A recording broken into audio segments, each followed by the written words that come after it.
Prologue, a little weekend challenge. The dormitories at Serendia Academy, an elite institution in the Kingdom of Riddle, were replete with tarums and lounges where lively voices could always be heard, even on days off from school. That was especially true for the girls' dorm, where noble young ladies shed their school uniforms for the weekend and donned flowery dresses to hold tea parties or enjoy some light conversation in elegance. One girl, however, was trying to walk as quietly as she could right past one of these tarums. She was short and had her light brown hair tied into a single braid. She also wore her school uniform despite it being the weekend. Serendia Academy allowed students to add things like ribbons and frills to their uniforms and to freely accessorize. This girl's uniform, however, was the same as when she'd received it. She wore no accessories of any kind, either. The only decorative item on her person was the ribbon tying her hair. As she snuck down the hallway, the girl kept her head lowered so as not to meet anyone's eyes. Before long, however, 3 girls in gorgeous dresses blocked her way. "Good day, Lady Monica Norton. How do you do?" one of them asked. The girl she'd spoken to, Monica, gave a start, then paused in front of them. Keeping her head down, she glanced up through her bangs at the people barring her passage. All 3 of them were her classmates. The one standing in front was named Caroline Simmons. When Monica had first entered the academy, Caroline had caused her to tumble down the stairs. Monica opened and closed her mouth, trying to squeeze out a polite greeting. Caroline's slender brow furrowed. "Oh my, why on earth are you wearing your uniform? It's the weekend, you know." Wells. All the female students living in the dormitory wore their own dresses on the weekends, which made Monica's school uniform stick out like a sore thumb. She had brought only the bare necessities with her, and aside from her uniform, her only choice would be to wear her usual baggy robe. As Monica stammered, looking down at the floor, Caroline's 2 followers began to titter. "Could she have mistaken today for a school day?" asked one. "Oh, you mustn't tease her like that," the other remarked. "She probably doesn't have any other clothing." And to think they chose her as a student council member. It really must be some sort of mistake. Monica bit her lip and said nothing as the girls giggled from behind their folding fans. As she hung her head in silence, a piercing voice rang out from behind Caroline and the others. "Oh, and what, pray tell, is going on here?" A girl with curled orange hair approached them. Her name was Isabel Norton. She was the daughter of Count Kerbeck and Monica's collaborator here at the academy. She seemed to have grasped the situation with a single glance. "I do beg your pardon," she said to Caroline's group, moving between them and Monica.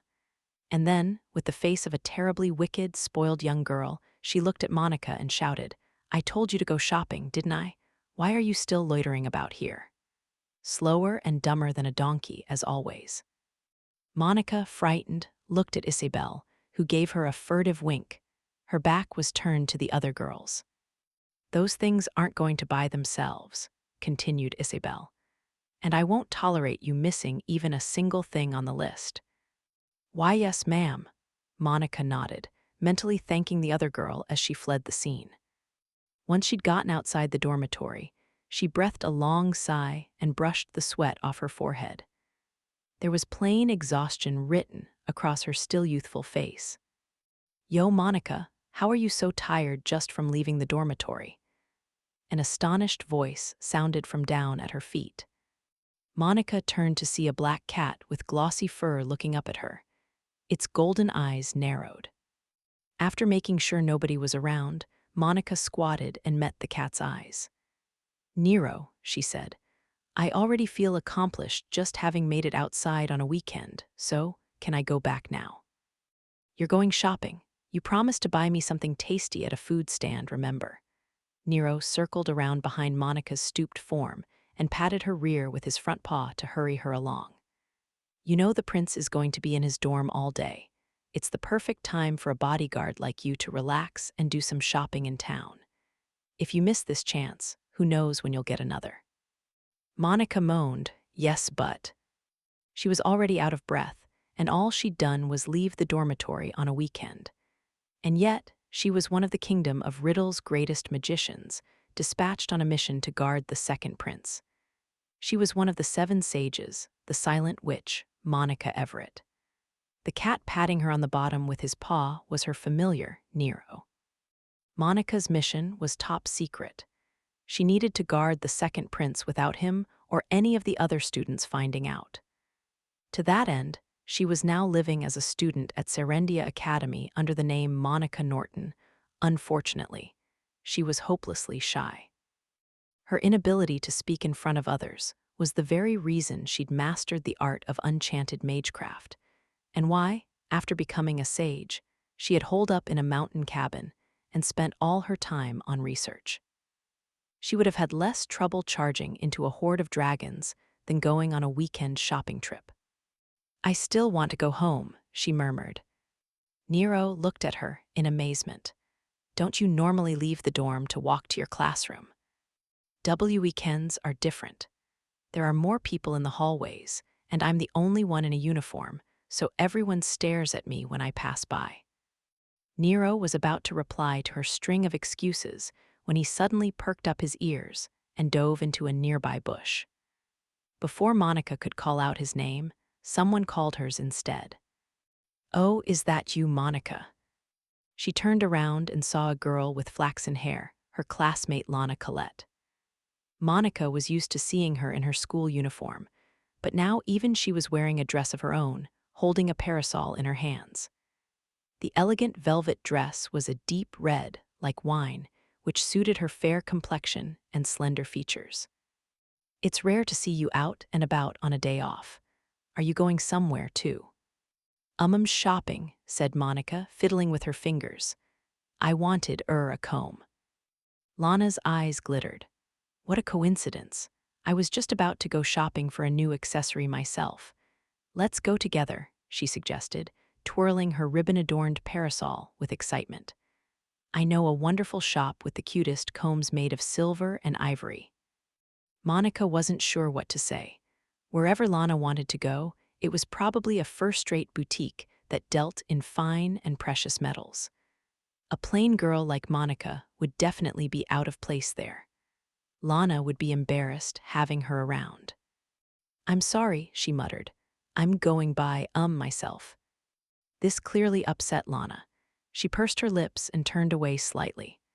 "Oh, well, fine then," she said before briskly passing Monica and boarding a carriage waiting outside the gate.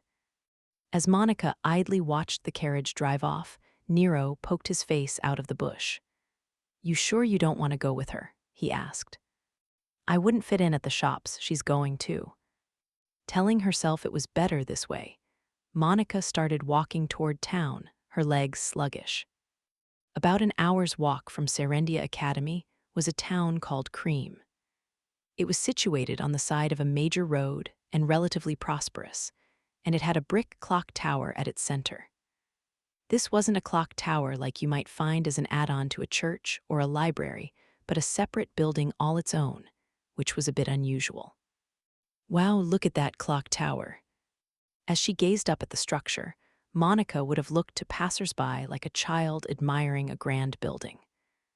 But in reality, equations were racing about in her mind at a dizzying clip. Architecture and mathematics were inseparable. Even the way bricks were laid one atop the other was governed by precise calculations and incorporated clever designs meant to withstand impacts. "Ah, how beautiful the world of numbers is," thought Monica as she stared up at the splendid tower, retreating into her mind. There were so many people on the streets, Monica was already trying to escape reality. When she slowly lowered her gaze from the clock tower, all she could see were people, and more people. See, could my school uniform be making me stand out? Well, I guess a Serendia Academy student would stand out regardless. Ah, I should have brought a coat. Legs trembling, Monica moved into the shadow of a building and wiped the sweat off her brow. The short trip here alone seemed to have drained all her stamina for the day. As she caught her breath, Nero smacked her in the leg with his tail. "Hey, Monica, get with the shopping already. I think I'll, go home after all. Don't even joke. I've already decided I'm eating meat today. Yeah, but, whined Monica. Nero snorted, displeased, and turned his back to her. Then I'll just have to go make the rounds on my own. See ya. And with that, he jumped up onto a nearby roof. Monica frantically tried to follow him, but he was out of sight within seconds. Wait, no, please, don't leave me, Nero. Half crying, she burst out from the shade of the building, only to freeze under the eyes of the crowd. Even though she knew their gazes weren't all malicious, Monica started to choke and breathe irregularly. Her breaths came shallow and staccato. She was quickly getting dizzy. She squatted down to the ground, covered her ears, and closed her eyes. By shutting out all outside sources of information and focusing on numbers, she was able to distract herself, if only a little. I can't keep doing this, she thought to herself. I know I have to stand up and walk on my own 2 feet. But as she tried to force her trembling legs to move so she could stand, someone patted her on the shoulder. She gasped in fright and shut her eyes before gradually prying them open again. You all right? She looked up and met the gaze of a young man with dirty blonde hair who was squatting beside her worriedly. He looked to be about her age and was wearing clothing that seemed easy to move around in, a bag over his shoulder. Do you feel sick? He asked. A soft groan was all Monica could manage. For her, speaking to someone for the first time was pure anguish. But this person was concerned about her. I have to say something, she thought, her trembling lips finally moving. I got separated from Nero, he's a cat. What does he look like? He's black with, golden eyes. The young man hummed and nodded, then shot to his feet and gave Monica a toothy grin. I'll just have a quick fly around, so you wait right here, he said before beginning to mutter something under his breath. When she heard it, Monica's eyes flew open. It was the chant for a spell. And not just any spell, she thought. As the boy's chant ended, the wind began to whip up around him. With a quick grunt, he kicked off the ground and leaped upward, reaching higher than the rooftops. This was flight magecraft.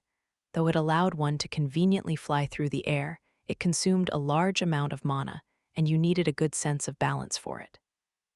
Monica couldn't use the spell, mainly for the latter reason. But even among high mages, not many could use flight magecraft. The people on the streets watched with interest as the young man flit across the rooftops. He shaded his eyes with his hand and took a look around, eventually making a quick landing on a nearby red rooftop. She heard the words, "Caught you," from overhead, along with the angry cry of a cat. A few minutes later, the young man slowly alighted from the rooftop, with Nero cradled in his arms. I found him wandering around up there, he said, pointing to the top of a building not far from where Monica had been squatting. Is it Nero? Nero must have been watching her from above.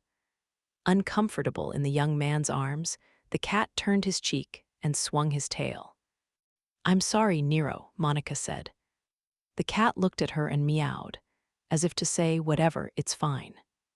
Just then, they heard a large bell start to ring. Its clangs were wild and urgent. This wasn't intended to mark the time. This meant there was an emergency. Dragon, someone yelled. A stray dragon has appeared near town. Everyone panicked and began to run. Those with open-air shops rushed to pack away their wares. Dragons were mostly seen among the mountains to the east of the kingdom. But all too often, one would drift away from their horde and end up here in the flatlands. The town was surrounded by a stone wall, but a winged dragon could easily fly over it. And frequently, those without wings would simply tear it down to get inside. Amid the panic, the young man with dirty blonde hair handed Nero off to Monica and began chanting rapidly. I'm going to see what's happening, he said. You evacuate to the center of town. With that, he leaped toward the front gates with another flight spell, leaving Monica behind. Nero whispered from his place in her arms. Hey, Monica, what are you gonna do? A town of this size would have a considerable defense force, but since this was an area with few dragon raids, she doubted they had the necessary equipment to slay dragons. At the same time, it would take too long to call for help from the experts, the Dragon Knights, who were stationed at the royal capital. "What am I going to do?" she repeated to herself. "I guess there's only one choice. A dragon could wave its tail on a whim and cause massive damage. Lana had come here to shop, too, meaning she could get caught up in the attack. And above all, Monica was the second prince's guard. If there was any chance the stray dragon might suddenly head for Serendia Academy, it meant the prince was in danger. She couldn't ignore this. Everyone was moving as fast as they could toward the center of town or fleeing into buildings. Amid the chaos, Monica slowly raised her head and asked, "Nero, do you know the location and type of the dragon?" "I don't feel that much mana from it, so it's probably a lesser dragon." "Can't give you a precise location, but it's in that direction," he said, twitching his pointed ears toward the front gates. If it was a lesser dragon, it was probably either a terra dragon, an earth dragon, or a fire dragon.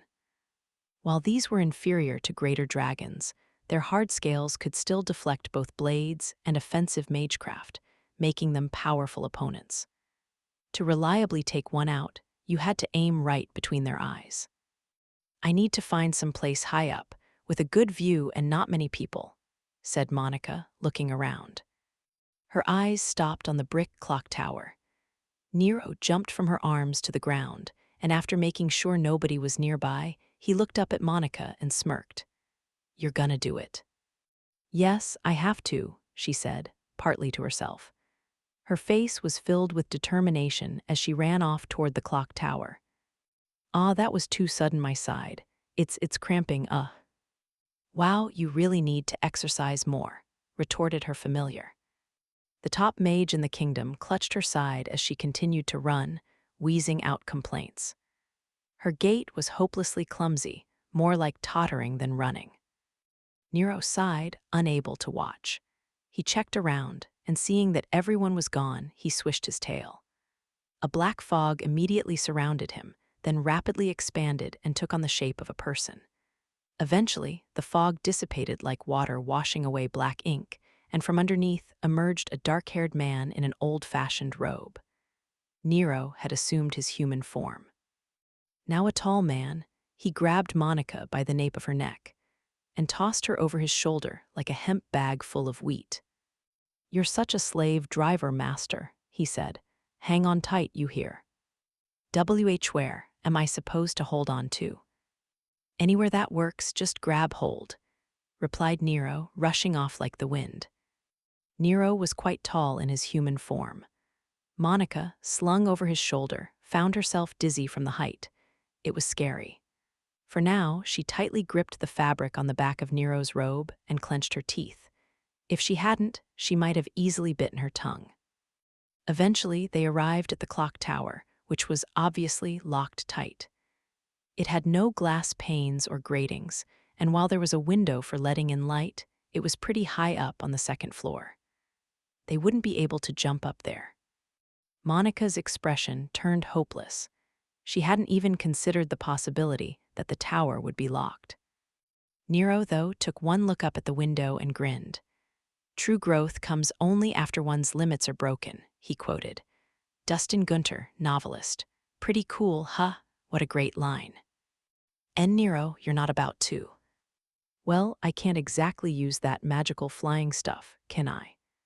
With Monica still over his shoulder, Nero nimbly climbed up a nearby tree, then jumped from a branch to the roof of a house. Monica shrieked every time Nero lurched and swung her around, though her fears hardly ended there. The distance between the rooftop and the clock tower window was large enough that it would have challenged even someone with a running start and good physical abilities.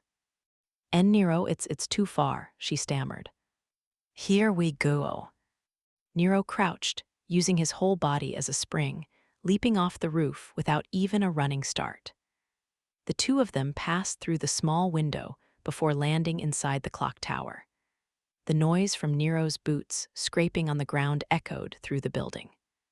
Straightening up, Nero turned around and said to an exhausted Monica, "Did you see that? I've been cultivating my incredible jumping skills every day as a cat. I've got to be the coolest ever. It's like I'm the main character of a story now." Yo, Monica, quit it with that blank stare and say something. A compliment, to be specific. Hey, Monica. Monica, who had been half passed out over Nero's shoulder, finally began to regain consciousness and sluggishly moved her head from side to side, surveying their surroundings. There weren't any sources of light in the clock tower. The only illumination was coming from that window meant to let in the sun. As her eyes adjusted to the darkness, she saw a spiral staircase leading to the top of the tower. Nero, go up. Oh right, dragons and all that. It seemed Nero had almost forgotten why they'd come in here in the first place. With a grunt, he adjusted Monica on his shoulder, then used his long legs to dash up the stairs 2 at a time. Monica's limbs flailed as she desperately tried to stop herself from passing out. And we're here. At last, they reached the very top of the clock tower, right behind the clock itself. Nero let Monica down. The top floor had many windows for ventilation, which gave a great view of the outside. Monica wobbled over to one and silently cast a farsight spell. She could see a dragon with brownish scales a fair distance away from the town. It looked about 2 sizes bigger than a bull. That's an earth dragon. Just as I thought. It's a lesser dragon, but still pretty sturdy. You'd need to land quite the blow to do any real damage to it. Earth dragons had no wings and couldn't fly, but the sharp claws protruding from their heavy limbs were threatening enough on their own. Next to the dragon, a dozen or so soldiers were fighting it with arrows and spears. And there was one more figure, flitting through the air above the earth dragon. With her farsight spell, Monica could clearly make him out. It was the young man with dirty blonde hair who had found Nero for her earlier. He was using his magecraft to fly around the earth dragon, trying to draw its attacks away from the soldiers on the ground. When he had the chance, he'd land and use a fireball spell to attack it directly. His fireballs were about the size of a circle formed by 2 adults joining hands. They created powerful, flashy explosions, but dragons were resistant to mana. His attacks weren't even slowing this one down. Even against lesser dragons, one had to use high-powered spells and aim directly between their eyes. Otherwise, defeating one was impossible. The only person with offensive magecraft powerful enough to take on a dragon without such precise aim was the artillery mage, one of the 7 sages. While Monica tried to get a handle on the situation using her farsight, Nero rested his jaw on her head and narrowed his eyes. His sight was good enough that he didn't need to use any spells. "Hey, Monica," he said. "That guy, why isn't he attacking from the air?" As Nero pointed out, the boy would land every time he wanted to use an offensive spell. Then, when he was finished, he'd take to the air again and evade the earth dragon's attacks. It must have struck her familiar as inefficient. "It's really hard to maintain 2 spells at the same time," she explained. "Huh," said Nero, nodding significantly. "You do it all the time, so I figured all mages could." Rather than respond to Nero's banter, Monica maintained her farsight spell and calculated the distance between the clock tower and the earth dragon. The dragon, the young man, and the young man's fireball. She quietly waited until the moment all 3 lined up perfectly. She stood unblinking, even as a gust of wind blew in from the window and caused her hair to sway. Her usual childlike, nervous expression melted from her face. Her brownish eyes reflected the sunlight, sparkling and turning the color of fresh grass. The moment came. There it is. Damn it, damn it, damn it. Nothing I do is working, thought the young man in a panic as he evaded the dragon's attack with his flight spell. His offensive magecraft hadn't done any damage at all. A middle-aged soldier with a bow and arrow called up to him, worry evident on his face. "Are you all right?" "Everything's fine up here." The young man didn't know any of the Cream's soldiers. He wasn't even from Cream to begin with. He was just an apprentice mage passing through town who had run to the scene of the emergency. As an apprentice, he could use only 2 spells, the flight spell and the one to launch fireballs. Not only was he unable to use them simultaneously, but his fireballs also had a short range and low precision. He was confident in their power, at least, so he'd figured getting a hit in would do some damage. Unfortunately, his fire had barely singed the earth dragon's scales. He'd have to aim between the eyes. I should have spent more time practicing accuracy, like my master said. He thought in regret as he ran along the ground, chanting rapidly. Chanting was such a nuisance. He couldn't use other spells while flying, so when he wanted to attack, he had to run this way and that to evade. Chanting while sprinting at top speed was no easy task. Completely out of breath, he managed to finish the chant and weave the spell. Then he took aim at the earth dragon's eyes and shot off an extra-large fireball. It struck the earth dragon in the side of the face, thundering and scattering embers everywhere. But that was it. It's not working. I can't hit it between the eyes. But there was something that nobody present realized, not the hopeless young man, nor any of the soldiers. In the shadow of the young man's fireball, a flaming arrow had appeared. It was slender, like a twig, and it had blended right in with the brilliant flying sparks. But its mana density was high, having been bolstered by a multi-layered reinforcement spell, and it packed far more power than the fireball. The slender arrow pierced the earth dragon between its eyes with terrible silence and precision. The dragon let out a roar, then tumbled to the ground with a loud thump, whipping up dirt and dust. The soldiers, who had been holding their collective breaths as they watched it collapse, all let out a cheer. "We did it, we killed it. You really pulled it off." The soldiers' faces broke out into smiles as they clapped the young man on the back and praised him. The young man looked at the felled dragon in disbelief. There was a black scorch mark between its eyes. It had definitely been killed by fire magecraft. "Ha ha ha ha, nah, it was just a lucky hit," he said humbly, unable to keep the joy from creeping onto his face. From her vantage point at the clock tower window, Monica confirmed that the dragon had stopped moving completely before releasing her farsight spell. "Is it over?" asked Nero. "Yeah." Striking a dragon between the eyes with an offensive spell wasn't difficult for Monica. But taking one down without anyone realizing, and with several others already engaging it, was a lot more difficult. Monica's solution had been remote magecraft. In general, the effects of magecraft were centered on the caster. But by embedding a type of magical formula called a remote formula, the mage could trigger a spell at a distant location. Monica had matched her timing with one of the young man's attacks, firing a flaming arrow with remote magecraft to pierce the dragon between its eyes. This kind of spell might seem extraordinarily powerful and convenient at first glance, but it came with an extreme drop in precision. And Monica had used it all without chanting. Anyone who knew anything about magecraft would have been dumbfounded at the miraculous feat. The witch who had produced this unseen miracle let her gaze drift up to her familiar, who was still resting his jaw on her head. "Nero, you're heavy." "Ha, not exactly the thanks I was hoping for after carrying you all the way up here," he responded spitefully, rubbing his jaw on her head. He seemed to think he deserved all the credit. "I worked hard today. Time for that reward, master. I vote for chicken, heavily salted." I wonder if anyone's selling that. The dragon's appearance had thrown the town into disarray. She doubted anyone was reckless enough to have kept their stall open.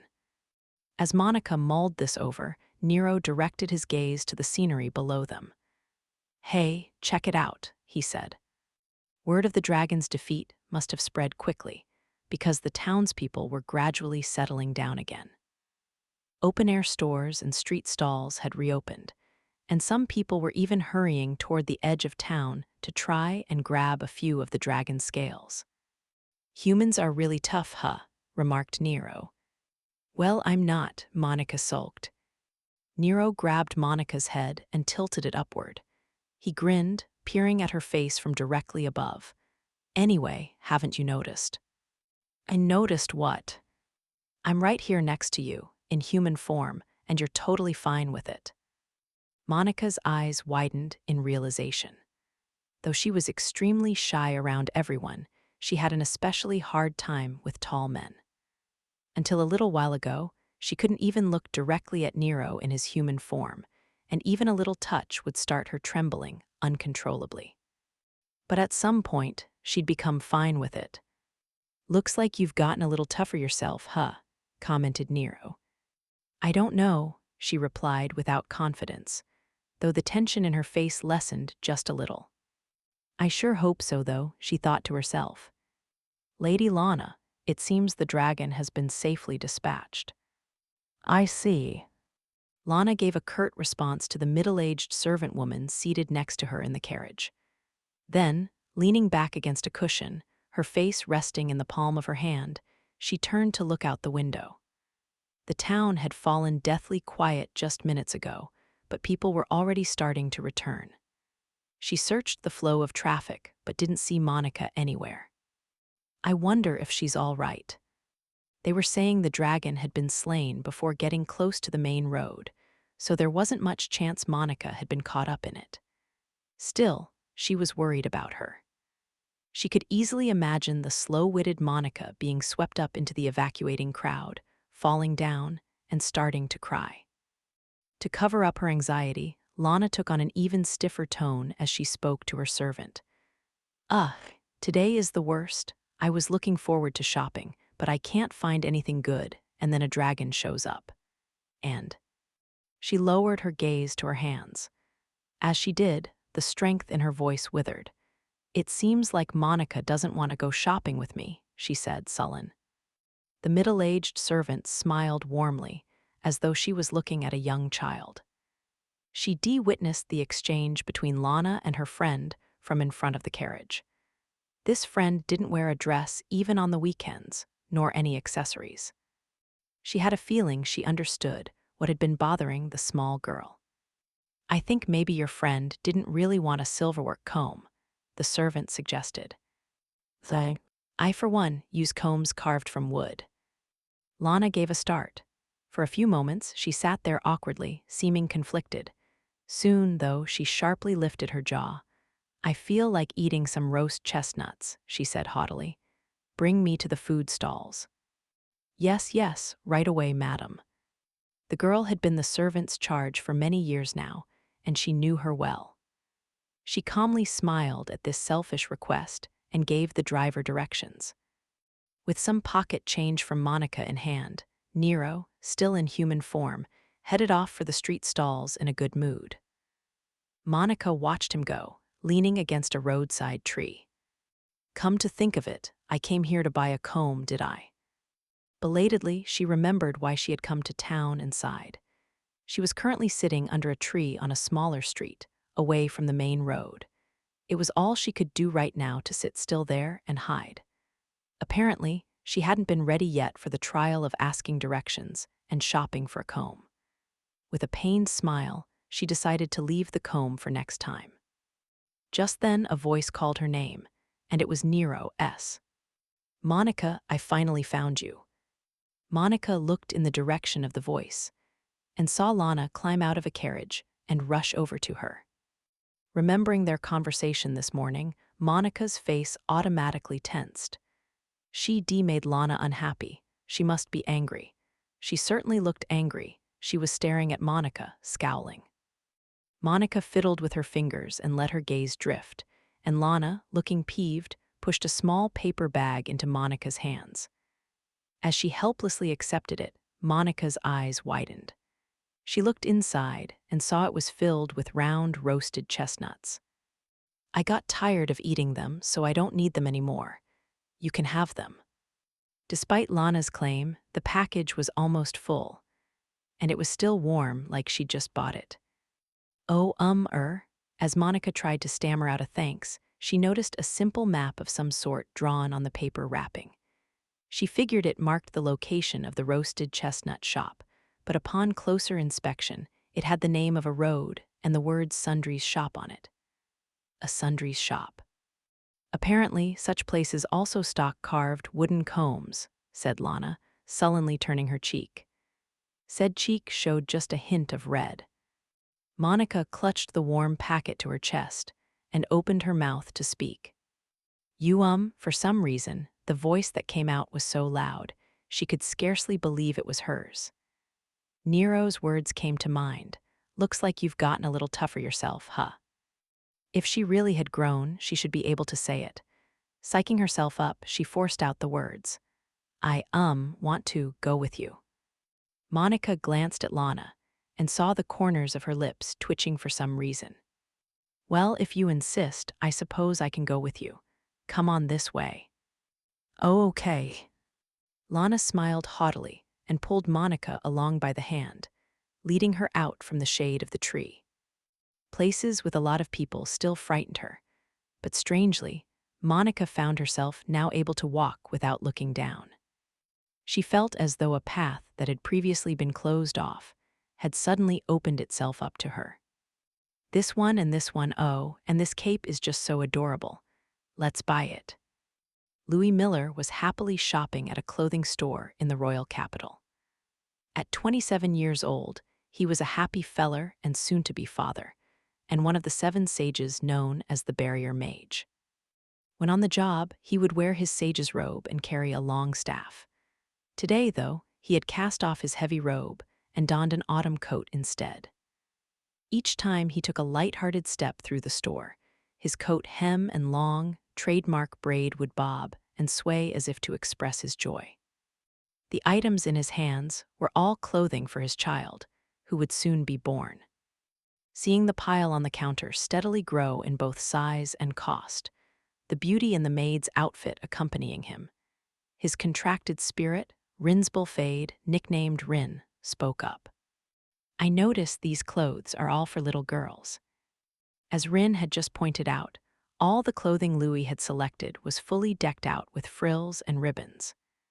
She was implying he was getting ahead of himself, since the child's birth was still almost 6 months away, and they didn't know the baby's gender yet. Louis, picking out a pair of lacework shoes, gave a prideful sniff. The child will surely be an adorable girl who takes after Rosalie. Do you have a basis for that statement? My gut feeling almost never lets me down. After stacking up a big pile of clothing for his future daughter on the counter, making no effort to hide his elation, the mage began hunting for clothing a teenage girl might like. I think it's far too soon for that, don't you? Said Rin in a monotone. You misunderstand, responded Louis smoothly.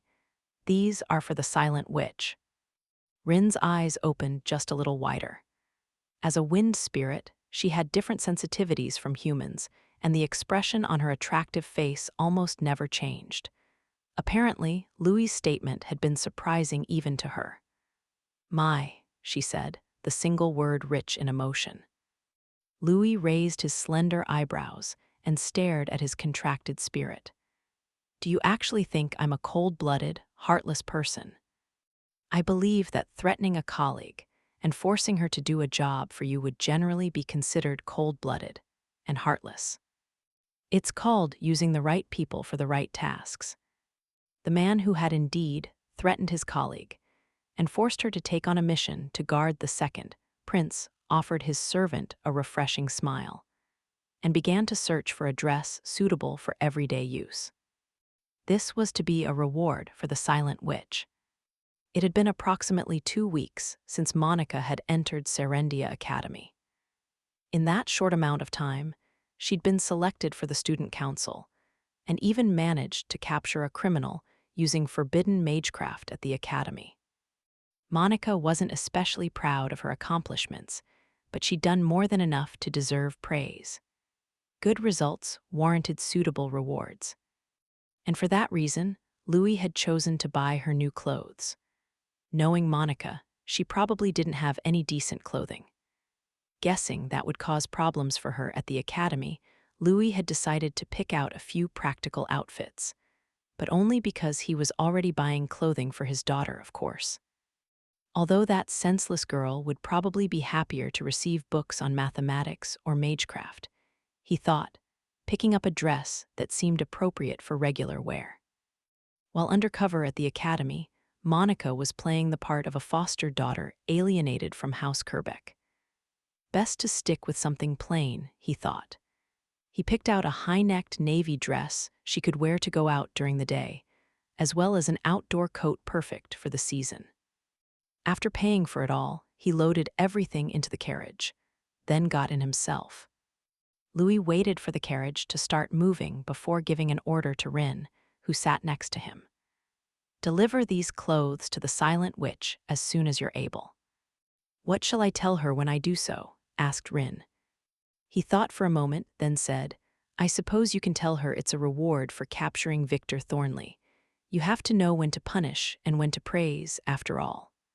"Ha ha ha." "Understood. I will convey your message to the letter. Should we send nothing to the other one?" "The other one? Oh, you mean my apprentice."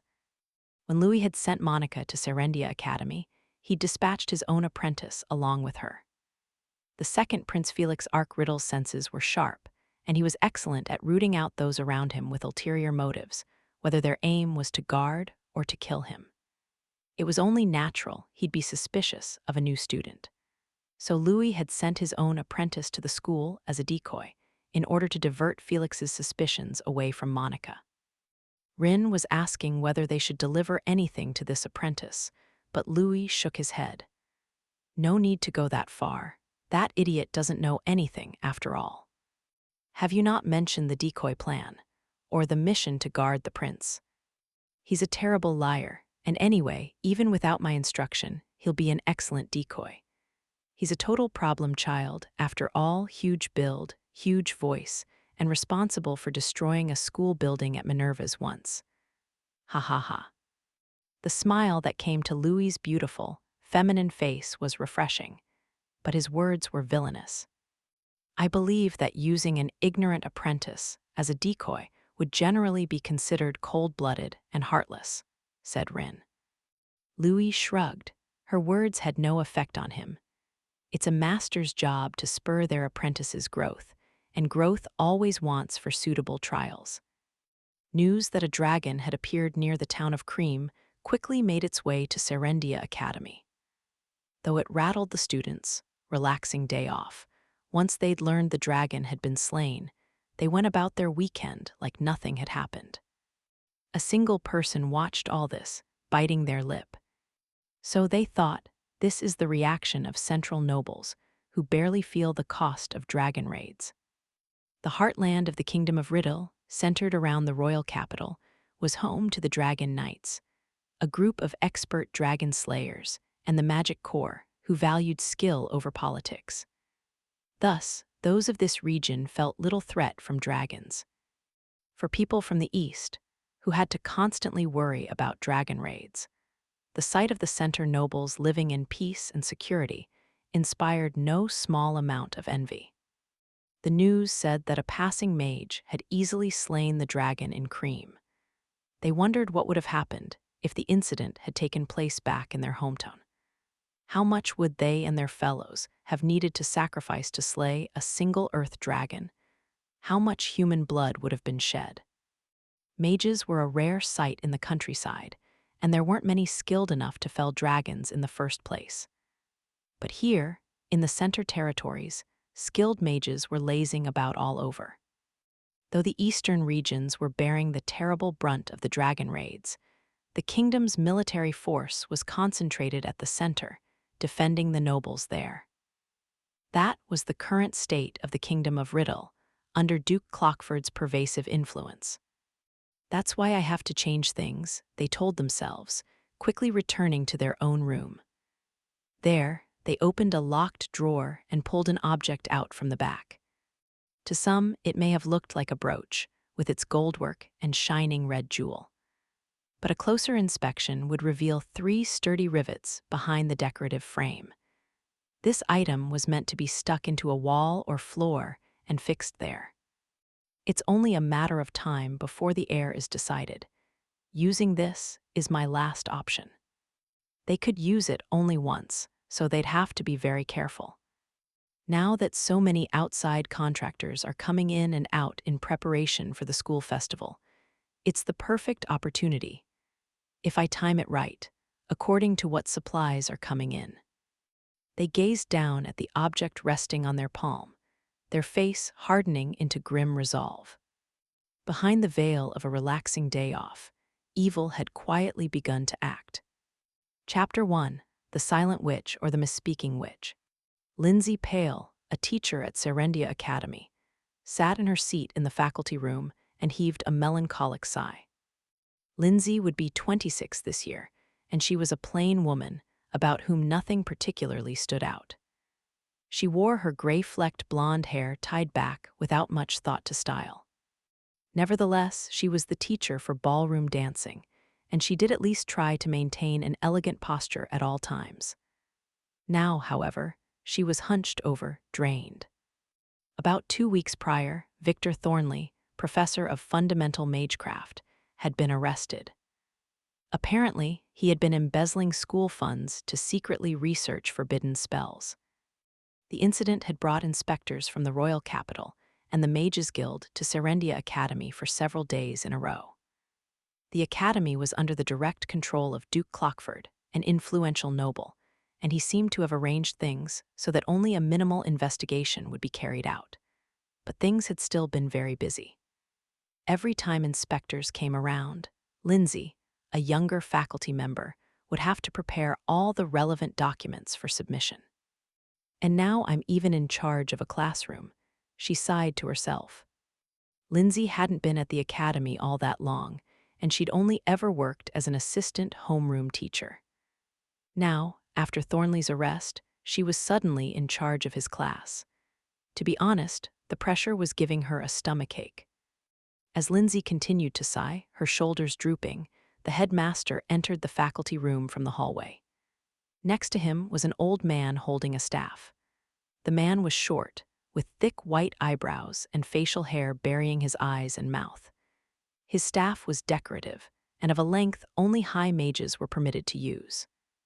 All eyes turned toward the middle-aged headmaster, who plastered a wide smile on his face and began to speak. "May I have everyone's attention, please? This is William Macragan, our new teacher for fundamental magecraft." Macragan gave a single nod. From under his white mustache, he began to mumble, "Pleased to meet you. I look forward to working with you all." Mr. Macragan is a high mage known as the Waterbite Mage, and formerly a professor emeritus from Minerva's, the highest institution for aspiring mages in the kingdom. He was even responsible for teaching both the Barrier Mage and the Silent Witch before they joined the ranks of the Seven Sages. The headmaster waved his arms in all directions as he sung the man's praises. Macragan's next words, however, seemed somehow absent-minded. "Being a professor emeritus is no fun. What I really love is teaching. I hope to meet plenty of lively students here." On the first day after the weekend, Monica's steps were just a little bit lighter as she headed to the student council room after class. After all, she had done a better job than ever at braiding her hair this time. It must have been thanks to the comb she'd picked out with Lana and bought the day before. She let out a breathy chuckle as she recalled the flavor of the roasted chestnuts she'd eaten in the carriage with Lana. She was still laughing as she opened the door to the student council room. Inside, a short young man with brown hair was organizing some documents. This was Neil Clay Maywood, the General Affairs Officer and a second year in the advanced course like Monica. When he noticed her, he looked up from his papers. "Hello, Lady Norton." Hello, I'll help." Neil smiled and thanked her. He had a very nice smile. He was the only other second year on the student council and had a friendly personality. As such, he was someone Monica, who had extreme social anxiety, found relatively easy to talk to actually. It was more that the other council members were just particularly eccentric. The other members included Bridget Graham, one of the secretaries, who had opposed Monica becoming the student accountant. Since Monica had been appointed, Bridget had barely said 2 words to her. Elliot Howard, the other secretary, took on a seemingly friendly attitude, but his stare was always cold when he looked at Monica, and everything he said to her was barbed with thorns. He clearly didn't think a commoner like Monica should even be at this academy. Cyril Ashley, the vice president, never made mention of Monica's origins. He was also polite when teaching her the job. If she was being honest, he was the next easiest to talk to after Neil. Unfortunately, Cyril was rather devoted to the president and came down hard on her if he detected any rudeness. To top it all off, said president was the kingdom's second prince, Felix Ark-Riddle. He was the one who had appointed Monica as accountant and the one she'd been tasked to protect. He seemed to enjoy teasing her. Monica's daily life now basically consisted of Felix teasing her, her panicking, Cyril scolding her for improper behavior, and Elliot and Bridget glaring at her coldly. But today I'll take the teasing with confidence. Well, that's impossible, but if I can just not act suspiciously, yeah. Setting the bar low for herself, Monica glanced over the papers in front of her. The documents contained lists from contractors being used for the school festival. Each list had the company's seal next to their name. Naturally, the contractors moving in and out of Serendia Academy had been carefully selected from first-rate businesses. The school also checked all incoming carriages for the appropriate seal to prevent anyone suspicious from entering the campus. Monica's heart fluttered as she stared at the seals on the documents. She enjoyed looking at precise diagrams and designs. Next to her, Neil, who was organizing the documents, said in a relaxed tone, "Come to think of it, tomorrow is the day we observe elective classes. Have you already decided which ones you'll choose?" No, not yet. Serendia Academy had an elective system alongside its normal classes. Students chose whichever 2 classes they liked from a pool of more than 20. Because of how much variety there was, Monica hadn't been able to make a decision yet. She would have liked to take advanced math courses, but Serendia Academy didn't put much emphasis on mathematics and only offered basic courses. What sort of classes are, popular?" asked Monica, hoping for some ideas. Neil put his finger to his chin and thought for a moment, his round eyes rolling up and to the side. "For boys, horseback riding and swordsmanship are pretty popular," he said. "For girls, embroidery and poetry. I think music is popular with both. It's a sign of refinement, after all." Neil's suggestions were all things Monica had never had anything to do with. She could manage to sew a few stitches, but she wasn't that particular about her clothing, so whenever something ripped, she'd just sew it back together quickly, and that was enough for her. She'd never even considered trying embroidery. "Now I'm really not sure," thought Monica, at her wit's end. Just then, she heard the door open and turned to see the rest of the council members filing in. "Hey there, what are the 2 of you chatting about?" It was the president, Felix, who'd cheerfully addressed Neil and Monica. Monica unconsciously looked down and began to fidget, so Neil answered for her. "We were talking about elective choices. Tomorrow's the observation tour." "I see. Has Lady Norton decided what she's taking?" "Hwa," exclaimed Monica, unprepared for the sudden question. As expected, Cyril glared at her. She withered under his gaze, her own eyes drifting from side to side as she muttered, I still, haven't decided." Someone snorted derisively. It was Elliot. He narrowed his drooping eyes and gave a dramatic shrug. For nobles, knowing an art is a sign of refinement. At the very least, you must be able to play a musical instrument. Lady Norton, do you have any such experience? "No," said Monica, hanging her head. Elliot's grin deepened. He purposefully shifted his gaze to Bridget. "Speaking of musical instruments, Lady Bridget is quite skilled at piano, isn't she?" Bridget came from an excellent family, she was beautiful, and she had amazing grades. She was the perfect noble lady, completely above criticism. By comparing her to Bridget, Elliot was mocking Monica's lack of accomplishment. "Hey, Lady Bridget, will you be taking a music class?" "No, this year I'll be taking linguistics and geography," answered Bridget flatly, starting work on a pile of documents. Elliot's eyebrows rose slightly. He seemed surprised. "Huh, you're so talented, it kind of seems like a waste, but there is someone here with no understanding of art, isn't there, Cyril?" he said, grinning at the vice president. Cyril was clearly enraged as he glared at Elliot. "I'll be taking advanced practical magecraft this year, obviously. Magecraft is just as refined a skill for nobles as any of those other things." They glared at each other, one with no knowledge of art and the other with no knowledge of magecraft. The air in the room grew heavy. The situation seemed ready to explode any moment, and Monica and Neil, both timid by nature, went pale. Finally, Felix, sitting at his desk with his chin in his hand, mumbled to himself, "But Cyril's so good at singing, he should take choir." Cyril's eyes popped wide open at the prince's remark. The color began to drain from his face. "Sir, when did you? You sing when you're by yourself in the reference room sometimes, don't you? I've always been struck by how good you are."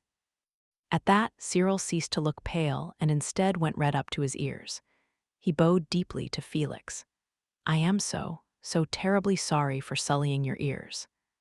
Cyril seemed sincerely ashamed, but Felix moved his chin to rest on his folded hands and smiled mischievously. "Won't you let me hear it properly sometime?" "No, of course not. My singing is nowhere near skilled enough to perform for someone like you." Cyril shook his head vehemently.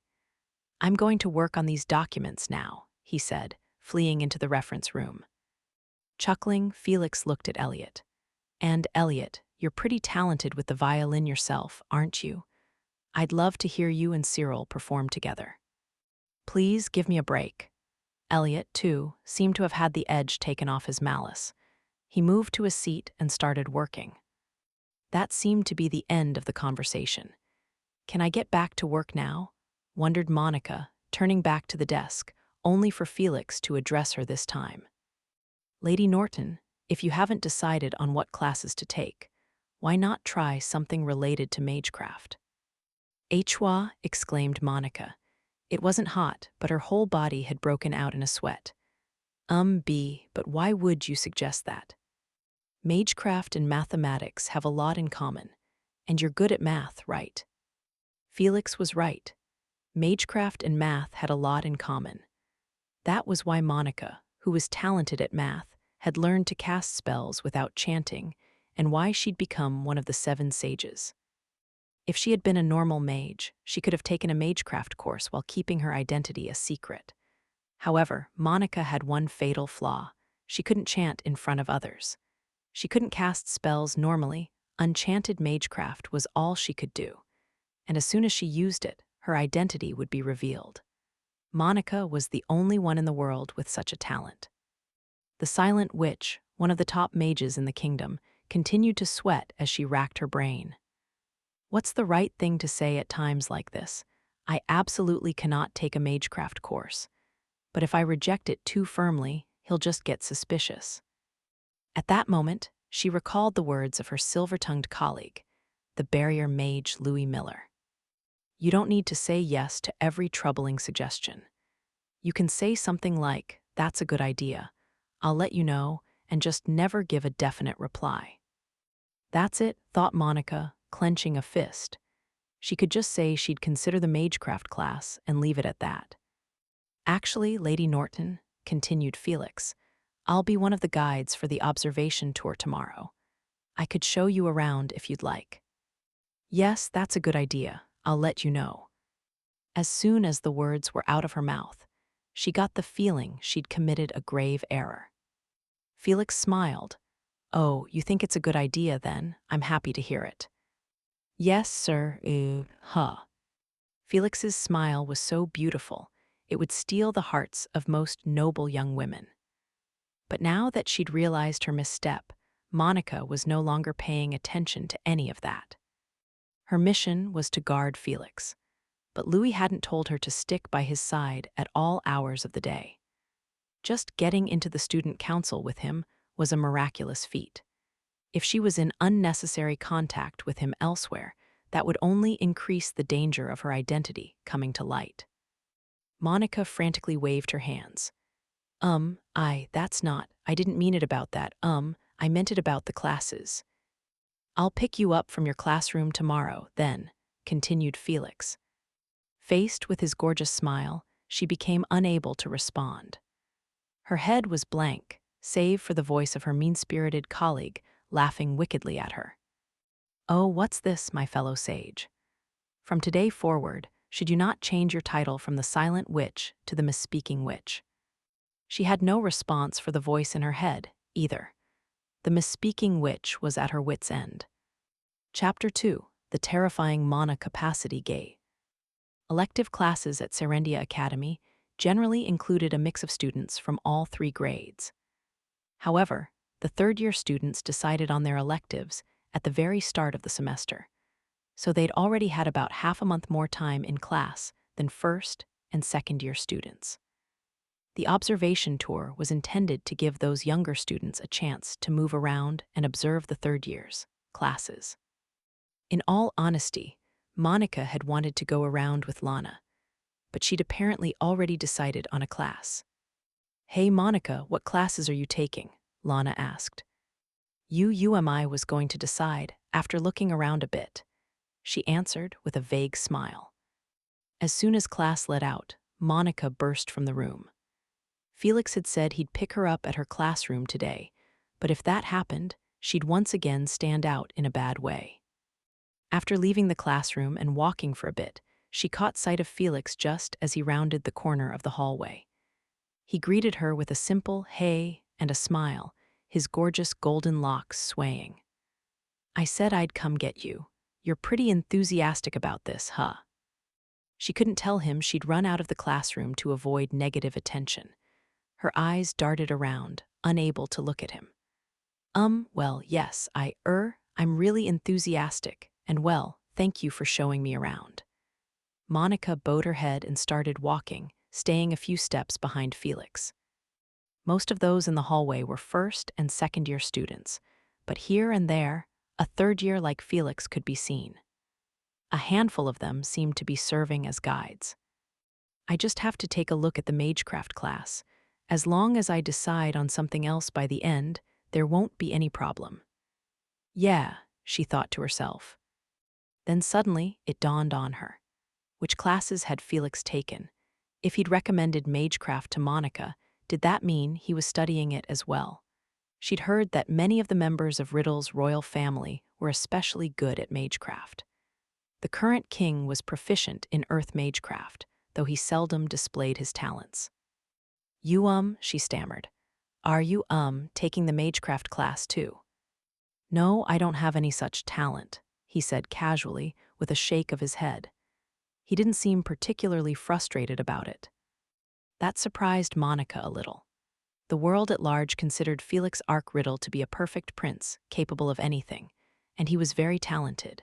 His skills included not only swordplay and horsemanship, but book learning, too, and his training in dance and the other refined arts was perfect. She'd heard he already had a record of achievement in diplomacy. This was completely different from Monica, who was bad at almost everything. But he can't use magecraft, huh?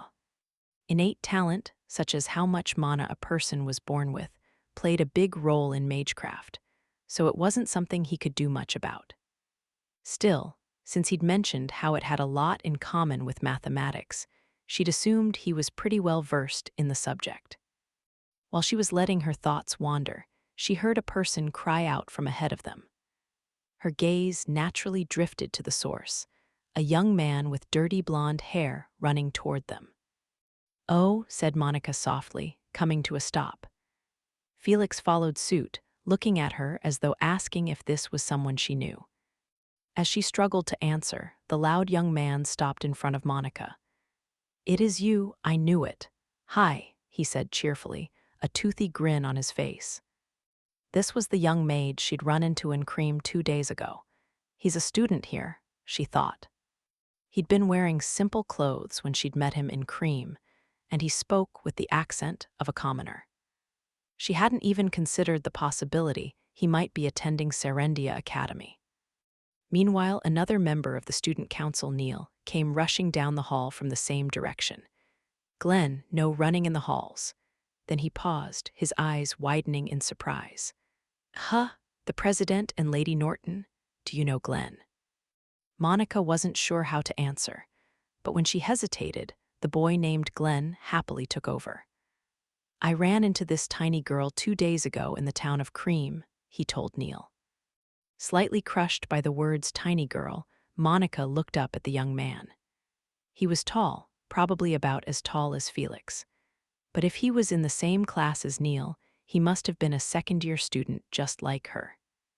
I'm Glenn Dudley. I just transferred in this autumn. Neil's my classmate. He came to school this autumn. That meant he'd transferred here at the same time as Monica. A little surprised to learn about another transfer student, she introduced herself. I'm Monica Norton. Pleased to meet you, said Glenn, shaking Monica's hand up and down before turning to Felix beside her. And pleased to meet you as well. Are you a third year? Monica's and Neil's eyes both went wide. How could someone at this school not know what Felix looks like? Thought Monica, paling, she chose to ignore her own past experience for the moment. Felix didn't seem particularly offended, though. He gave Glenn one of his usual calm smiles. Pleased to meet you, Dudley. I've heard a lot about you. I'm Felix Riddle, Student Council President. The Student Council President. Wait, are you the prince then? That's crazy. Glenn, that's rude. Neil, white in the face, tugged on Glenn's arm, but Felix smiled gently and said, Don't worry about it. It was very generous, which was to be expected, considering he tolerated Monica's lack of courtesy every single day. Felix smiled amicably at Glenn, then said, Oh, yes, as though he'd just recalled something. Cream, you say? An earth dragon appeared there 2 days ago. I heard a passing mage worked with the town guard to defeat it. The two of you weren't caught up in that, were you? Monica was not the only one startled by the question. Glenn clearly averted his gaze, then declared in an unnaturally loud voice, Oh, nah, I was far away from all that. Huh, thought Monica, confused by his attitude. Monica had used her own magecraft alongside Glenn's that day to slay the earth dragon. She intended for everyone to think Glenn had been the one to defeat it. She'd figured he would go around bragging to everyone in sight. But he seemed to be trying his best to keep it a secret. Clearly, there was something going on Monica wasn't aware of. She stared up at him. Glenn must have noticed her, because he returned her gaze. Oh, right, Monica, what electives are you taking? Well. I'm going to bring Lady Norton to the Fundamental Magecraft class, answered Felix in her place.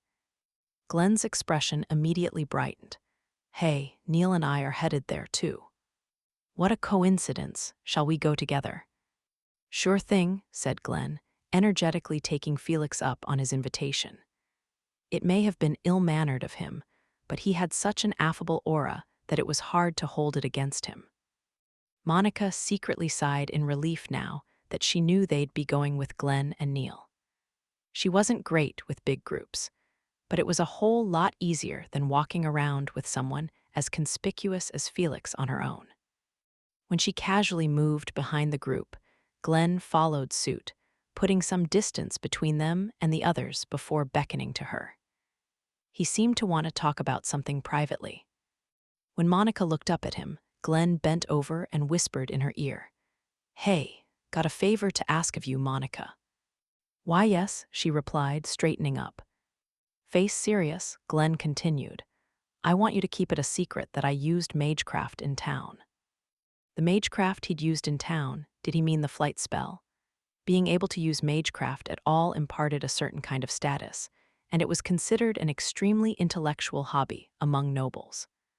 Monica was undercover and concealing her identity, so it made sense to keep her talent a secret, but she couldn't think of any reason Glenn would want to hide his. It was so strange. He awkwardly scratched his dirty blonde hair. I'm actually still just an apprentice. My master told me not to use magecraft without supervision. Huh, why you're an apprentice? If Glenn was an apprentice, then he wouldn't even have a beginner's mage certification. But she'd never heard of an apprentice who could use flight magecraft. At Monica's surprised expression, Glenn's face turned grim. If my master finds out I used magecraft without permission, he's gonna wrap me up in a mat and hang me from the rafters. Or maybe even throw me in a river. He sure sounds scary. Oh, he's terrifying, so I want you to keep it a secret from everyone else. I'm begging you, pleaded Glenn, as though this was his last resort. The plea made Monica feel a sense of kinship with him. She, too, had to hide her magecraft because of her position. She knew her circumstances were different from his, but feeling a sense of closeness anyway, she nodded and said, I will. You two seem close, came Felix's voice from ahead of them. Monica and Glenn both cringed at the same time. As Monica panicked and struggled to think of an excuse, Glenn made his voice even louder and said, Yeah, when we met in town, we were totally on the same page. Oh, speaking of, he turned to Monica. If you're taking fundamental magecraft, does that mean you're interested in it too? No, she stammered. Felix had coerced her into going to observe the class, but she couldn't afford to take any magecraft-related electives. Jay just thought I'd, go see, that's all. All I have to do is sit in today, then pick something else when the time comes, she told herself. Felix stopped in front of a classroom. Evidently, this was where they taught fundamental magecraft. Personally, I would highly recommend this class, explained the prince. The new teacher is very famous. They are. Monica had a bad feeling about that. It's fine, I'm fine. Nobody at this academy knows who I am. Mr. Louis said he checked beforehand. Wait, but Felix just said they only arrived recently. Felix opened the classroom door. At the podium stood a short old man wearing a robe and holding a staff. His eyes and mouth were buried under his sheet-white eyebrows, mustache, and beard. When he looked over, he let out a grunt of surprise. The moment Monica saw him, she felt the blood drain from her body. Mr. Macragan. William Macragan, the waterbite mage, had once been Monica's practical magecraft teacher back when she'd attended Minerva's mage training institution. Monica heard he'd become a professor emeritus around the time she graduated. But now he's here, teaching at Serendia Academy. The word's mission failed whirled around in her mind. It's over, everything's over, execution, she thought, standing there like she was already a corpse. Macragan looked over at them and after a few moments asked, Who's that? Felix in the front spoke for the group. I am Felix Arkriddle, Student Council President. Ah yes, the Student Council President. Thank you for guiding them. 2 observers. 3. I'm sorry, but my eyes aren't that good. 3 observers. I'm serving as their guide. 3. I see. Feel free to take a seat anywhere you like. His absent-minded tone and peculiar way of speaking were just as Monica remembered. His poor vision, too. Now that she thought of it, his eyes had always been bad, ever since she'd known him at Minerva's. Could it be that he didn't notice? Okay, I can still get out of this. Besides, she wasn't in the Academy's register as Monica Everett, but as Monica Norton. As long as nobody yelled out her first name, he wouldn't realize it was her. Hey Neil, Monica, over here. There are empty seats over here. Ah, Monica screamed to herself as Glenn called her over, his voice booming. Her eyes darted to Macragan. Macragan didn't appear to be thinking about Monica, though. It seemed he still hadn't noticed. Trying to soothe her pounding heartbeat, she took a seat next to Glenn. Even Felix, who wasn't here to observe, plopped himself down in the seat next to her, a look of amusement on his face. She hoped he'd get back to his job of showing students around as soon as possible. With Monica cowering in her seat, Macragan began his lecture. How to begin? Yes. A mage's aptitude, I suppose. Mages all need to be excellent in 3 areas: mana capacity, magical formula comprehension, and mana control. Macragan wrote all 3 terms on the blackboard, then circled mana capacity first. And the most important is this, one's mana capacity. Without a decent amount of mana, you can't use magecraft at all. These days, with the right equipment, we can easily measure a person's capacity. For apprentices, we would be looking for around 50 at least. Over 100, and you're fairly talented. With over 150, you could even become one of the 7 sages.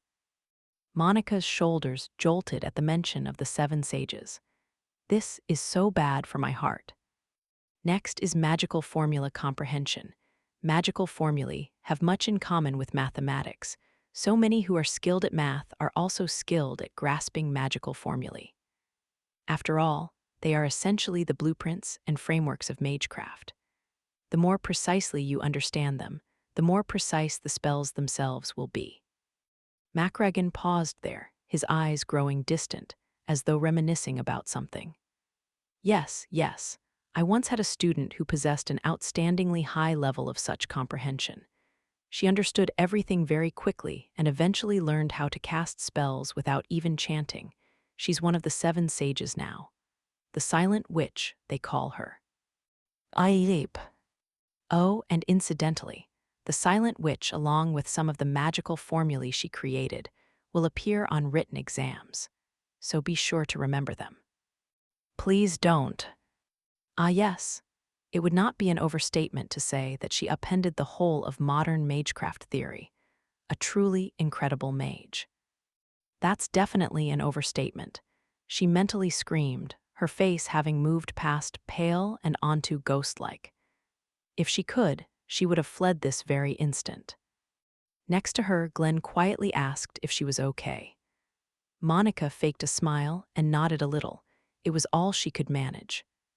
The last of the 3 is mana control. This refers to the skill with which one weaves their mana based on magical formulae. It's something you have a sense for. Those who have the sense can weave their mana without difficulty, but those who don't will let their mana slip away without ever casting anything. Those who can still use some magecraft despite low comprehension of the formulae are mostly people with excellent mana control. To draw an analogy with architecture, these are the type of people who can put something together even if their blueprints and framework are shoddy. Their spells usually lack polish, however. Glenn is probably one of those types, thought Monica to herself. The magecraft she'd seen him use in Cream had been rough. She could hardly call his magical formulae polished. But because his mana control was excellent, he was still able to master the advanced art of flight magecraft. Still, if you want to be a first-rate mage, you would ideally have all 3. Well, the most important condition is mana. If you don't have any, you can't use magecraft. I'll be measuring everyone's mana capacity who wishes to take this class, said Macragan, setting a crystal ball on the podium. The crystal was affixed to a metal pedestal, and the pedestal featured a scale that went from 0 to 250. This crystal ball is called a mana capacity gauge. When you lay your hand on it, it measures your mana capacity. Just like this, see. Macragan set his hand on the crystal ball. It shone with a blue light, and the scale moved to 160. A mana capacity of 160, that was well within the range of a high mage. My mana capacity is 160, and the light is blue, which means the element I have the highest affinity with is water. This gauge provides an easy way to understand your magic power. Amazing, right? Now all of you can have a turn. What? Monica's heart pounded in her ears. When measuring mana capacity, those who scored from 1 to 49 were talentless. 50 through 99 put you at an apprentice or lower mage level. 100 through 129 meant you were an intermediate level mage. 130 and above meant you were a high mage. Almost nobody got over 200. One of the requirements to join the 7 sages was a mana capacity of at least 150, and you had to be checked once a year. Because of that, Monica knew exactly what her capacity was. When I last measured it, it was 202. Mana capacity peaked during a person's late teenage years, so it was possible hers was even higher than that now. Regardless, having a mana capacity of more than 200 meant she was no normal person. What do I do? Monica broke out in a cold sweat and felt her body start to tremble. Throughout every age, there existed one all-powerful phrase a person could use to get out of any situation. I have to go to the bathroom. But such omnipotent words were not spoken so easily by everyone. For those with extreme social anxiety, simply saying anything in front of others was a considerable obstacle. Thus, Monica stayed petrified in her seat, almost managing to say the words before closing her mouth, opening it, then closing it again. This time I'll say it, next time I'll say it. When there's a good lull in the conversation, I'll say it. What constitutes a good lull? Whatever, I'll just say it. This time for sure. As her mind raced, the mana capacity gauge inched closer and closer. Neil had his hand on the crystal now. If Monica touched it, everything would be over. They'd know she wasn't a normal person. Officer Maywood, commented Felix, it looks like your most compatible element is Earth, with a mana capacity of 96. That's a pretty good number. You've never studied magecraft before, have you? Felix sounded impressed. Neil gave a sweet smile and said, I've only studied it a little in the classroom. My father is apparently quite talented, though. Ah yes, House Maywood is famed for its generations of powerful earth mages, after all. Now I have to say I'm going to the bathroom right now. Ah, but then they'll think I'm interrupting what Felix is saying, won't they? Monica hesitated. Me next, said Glenn enthusiastically, reaching for the gauge. After Glenn, I'll be next. I have to get out of here before that happens. She was sweating buckets. Just then, she heard a krrrrk from right next to her. Krrrrk.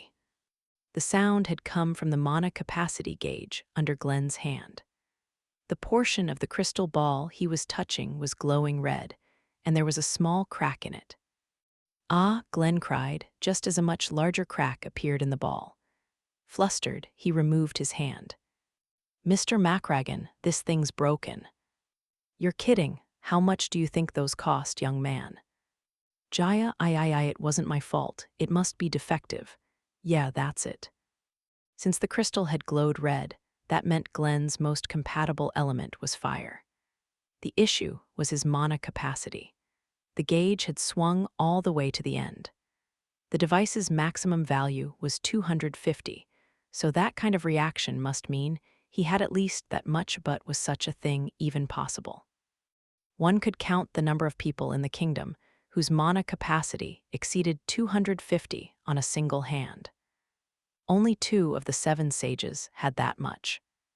If Glenn's mana capacity really is over 250, that would be amazing. But everyone here seemed to think it was because the gauge had broken. Monica was inclined to agree. In a panic, Glenn lifted up the gauge and shouted, "This isn't going to explode, right? We'll be fine, won't we?" The other students all started speaking and looking at Glenn. This was Monica's chance to escape. She tugged on the hem of Glenn's uniform and said, I'm going to go to the bathroom." "Gotcha," Glenn nodded, not doubting her in the slightest. Relieved, Monica snuck out of the classroom. Wow, that was close. Monica heaved a very long sigh as she leaned against the wall of the hallway. But she couldn't let down her guard. There was still far too much time remaining in the elective observation period. If she didn't go back to the fundamental magecraft class, Glenn and Felix might get suspicious. As she trudged down the hallway, she wondered what excuse she could give. At this point, maybe I should just tell them I had a stomachache and was stuck in the bathroom for the whole period. It was a sloppy excuse. Just then, she saw another elective classroom in front of her. The door had been left open so students could go freely in and out. Curious what class it was, Monica peeked around from behind the door to check. "Is that chess?" In the classroom, students were silently playing chess. Monica had never played it and didn't know the rules, but she did know it was a popular tabletop game among nobles. I didn't know chess was a class at this school, she thought, taking out a list from her pocket to check. And there it was, under electives. There were quite a few students inside, so she assumed it was a popular class. I wonder if there are any rules to how you move the pieces. As she absently stared at the nearest table from behind the door, someone tapped her on the shoulder. "Well, look who we have here. It's the prince's favorite little squirrel, skittering around the halls." A young man with drooping eyes and dark brown hair was looking down at her. It was Elliot Howard. His eyes narrowed into a mean grin, just as they had when he had mocked her for her lack of cultural refinement earlier. "Does the little squirrel have an interest in chess? Well, in that case, I'll show you the ropes." "And no eyes, Before Monica could turn around and escape, Elliot had grabbed her wrist and dragged her into the classroom. Several of the people playing chess in the room stopped and looked toward Monica. She immediately looked down out of awkwardness. "Hey, just take a seat right here. How many years have you been playing? Or do you not even know the names of the pieces?" "And no, I don't know them," she said, nodding in complete earnestness at Elliot's mocking words. He laughed hard enough that his shoulders shook, then he took the seat across from her. "Then let's start with their names and how to move the pieces. These are pawns. The weakest pieces," he said, picking up a black piece and a white piece and explaining how they moved. Monica had scant knowledge of tabletop games like these. It wasn't that she lacked interest. She just never had much chance to play any before. When it came to chess, the most she'd ever done was watch from afar as noble kids played it during her time at Minerva's. Once Elliot had finished explaining all the pieces, Monica very hesitantly raised a hand and asked, So, this game, what do you have to do to win?" "Haha, you really know nothing about this, do you? It's very simple. You capture the enemy's king. That's all," said Elliot, plucking up the white king and grinning. "Chess is a game of mock war.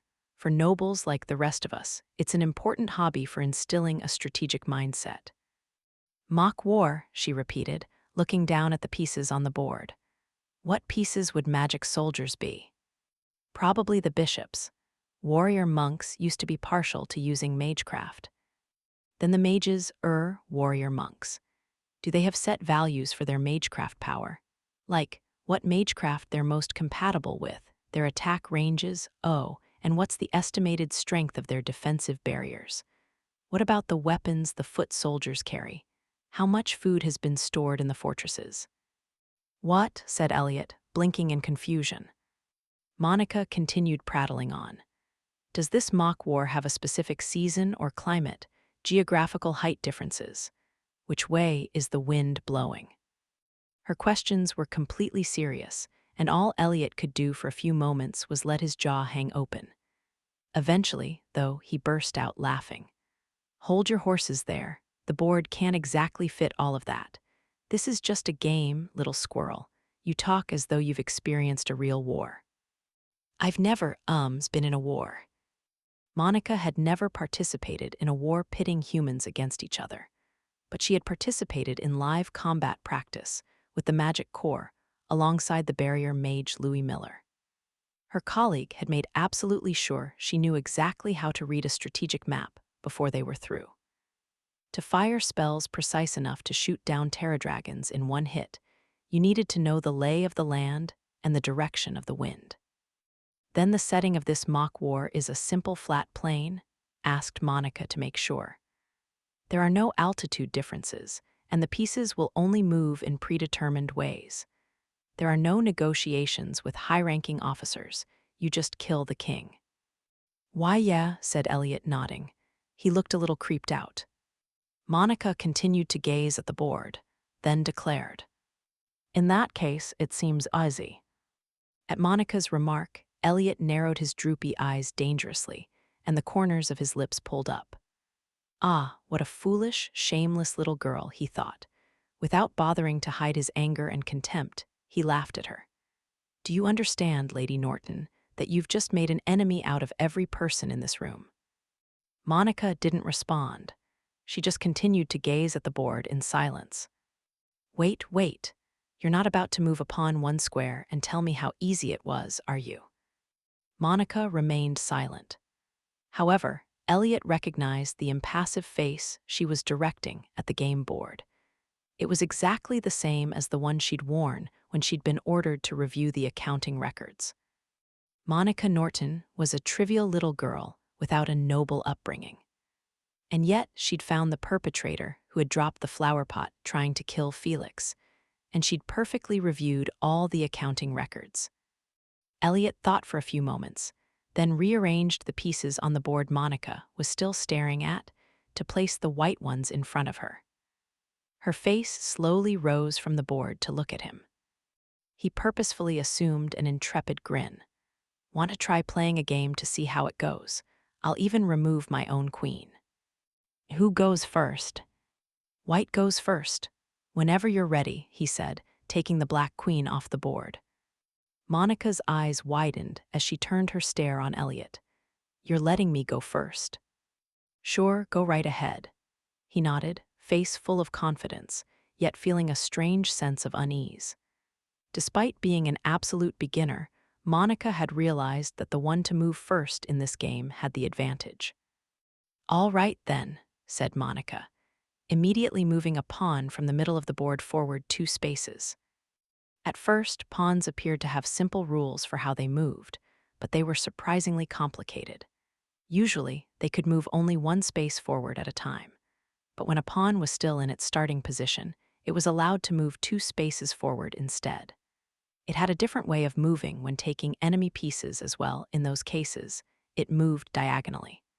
And if it got all the way to the end of the board, it could become any other piece. I doubt she could have understood it all just with one explanation, thought Elliot. Advancing a middle pawn on the first move was a fairly common play.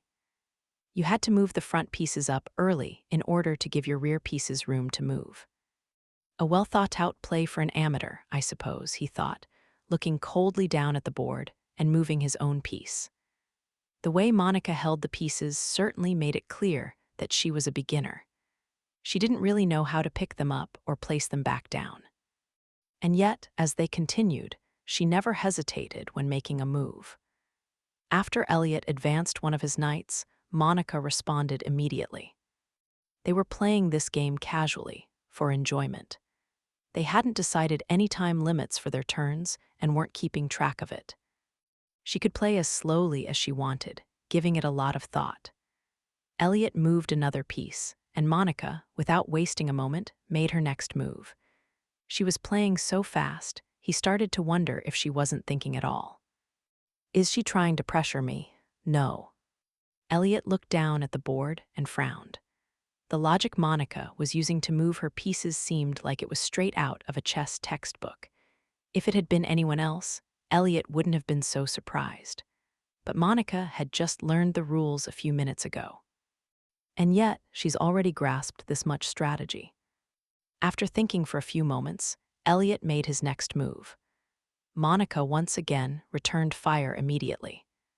Unable to resist, Elliot said, "We're not playing with any time limits here. Why not think your moves through?" Monica didn't respond. She just stared at the pieces on the board.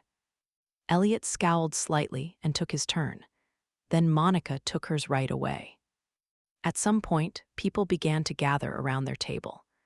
But Elliot wasn't paying any attention to their new audience. His gaze was nailed to the board, and his lips, hidden behind one hand, were drawn back in astonishment. "What is this?" Elliot was one of the 3 most skilled players in this classroom. He'd given himself a handicap by removing his queen, but he wasn't pulling any punches. He figured he'd aggressively drive Monica into a corner, even with the handicap, then torment her before eventually checkmating her. And yet, now it seemed he was the one being cornered. It was plain for anyone to see. Monica wasn't making any of the surprise moves or odd plays common to beginners. She was playing beautifully, in a model fashion, extremely precise and without any waste. Not only was she predicting all of Elliot's moves, she was beating them, steadily whittling down his numbers. His downfall was only a matter of time. Wait a minute, thought Elliot. As he gazed at the board, he noticed a single way to turn the tide. He still had a king and a rook that hadn't moved, and nothing between the two of them. I can castle here. Under specific conditions, you were allowed to move both the king and the rook in a single turn. It was a play called castling. He still hadn't taught Monica what castling was. He'd figured he could easily crush her without needing to use it. If I use it now, I can win. But Monica wasn't aware of the move. Should I use it anyway? His pride made him hesitate. Would he go on to lose, or would he win by castling, a trick he hadn't taught her? The moment his hand stopped, a stir moved through the crowd. They were probably wondering why he wasn't castling. Oh, right, they have no idea I didn't teach it to her. Once he realized that, his hand moved unconsciously. He took up both his king and one of his rooks and castled his king. Monica, who had until now been looking only at the board, blinked and looked up at Elliot. Stop, don't look at me. He averted his eyes, trying to escape her gaze. Meanwhile, his lips were already composing an eloquent excuse. That was called castling. You can only do it if you have a king and rook that haven't moved yet. There aren't any other pieces in the way, and your king isn't in check. I've lost. But before he could finish his explanation, she announced her defeat. Castling, she said, trying out the word. If that's an official rule, then I can no longer win. Elliot was astonished. Why hadn't that made the little squirrel angry? He'd just beaten her using a rule he'd never told her about. She had the right to be angry. It wasn't fair. Nevertheless, he couldn't make out the slightest bit of anger on her face as her eyebrows drooped, and she began to fiddle with her fingers. I'm sorry for calling it easy. Chess is harder than I thought. No matter how optimal your moves, your opponent is human. So, there are a lot of uncertainties involved. The winner of this game was Elliot. But he was left with only the bitter taste of defeat and self-loathing. If Monica had criticized him, he might have felt a little better about it. He would have been fine with her laying the blame on him, saying it wasn't fair to use a move he hadn't taught her. But she didn't seem to consider it much of a problem. She just lined her pieces back up, her thoughts focused on castling. Elliot started to say something to her. He didn't know if he was about to apologize or ask why she wasn't angry with him. He just knew he had to say something. But before he could make a sound, someone else spoke up. It was a tall man with a shaved head and stern face. He could have been mistaken for a veteran mercenary, but he was, perhaps unbelievably, the chess teacher, Mr. Boyd. You, the female student, your name. Monica's gaze drifted left and right, but there weren't very many female students in the classroom, and Boyd was looking directly at her. Under his piercing gaze, she started to shake like a little squirrel that had encountered a much larger animal. Moni. Shaking all over, she tried her best to say her name, but she just kept repeating Moni and not getting to the rest of it. Boyd, who was looking down at her, had more than just stern facial features. His whole body was strongly built with rippling muscles. He looked like someone who should be standing on a battlefield with the enemy general's head in his hand, not playing with little chess pieces. It was only natural she was terrified. Elliot sighed in resignation and interrupted her. Lady Monica Norton. She's on the student council with me, Mr. Boyd. Understood, he replied in a deep, echoing voice that seemed to come from the base of his stomach. He placed a piece of paper into Monica's hand, an elective application form. Monica, still squeaking out a series of monis, looked tearfully between the teacher and the application. Boyd continued, voice firm and clear, "Make sure you join." She nodded stiffly, still choking out, "Moni. I bet she doesn't even know what he's saying to her," thought Elliot, sighing to himself and narrowing his eyes in exasperation. Chapter 3. The Bull with No Tail, the Cheerful Noble Girl, and the Cat Who Wore a Skirt. Once the observation tour was over, Monica headed to the student council room.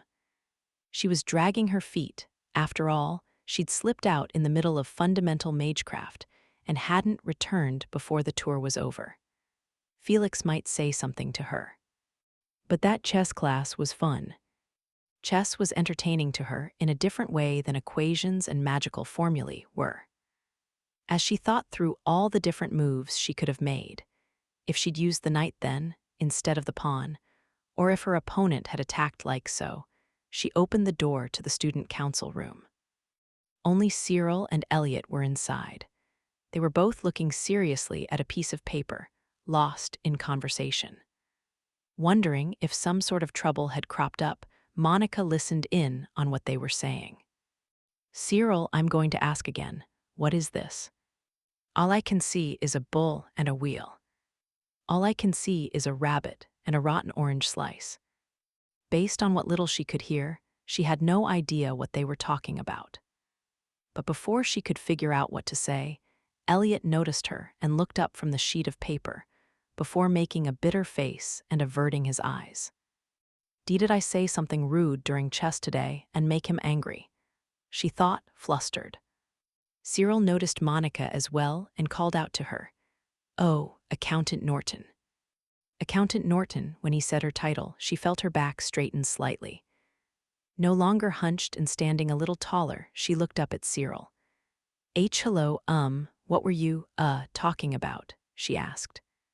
Cyril lowered his gaze to the piece of paper. "Preparations for the school festival will be in full swing starting next month, and we'll have a lot more contractors coming in and out. We were verifying the contractors' seals in advance." Monica remembered seeing contractors' seals on the documents she and Neil had been organizing the day before. She thought back on the emblems inscribed next to the company names. Elliot continued Cyril's explanation. "I'm in charge of handling the Abbott Company, which Cyril was in charge of last year. When I asked him what their seal looked like, he told me it was a bull and a wheel. But both of those are incredibly common, right? I know of at least 3 or 4 companies with a bull and wheel motif." "That's why I drew it out for you," said Cyril, a sour expression on his face as he thrust the paper in his hand at Elliot. When Monica caught a glimpse of it, she found herself at a loss for words.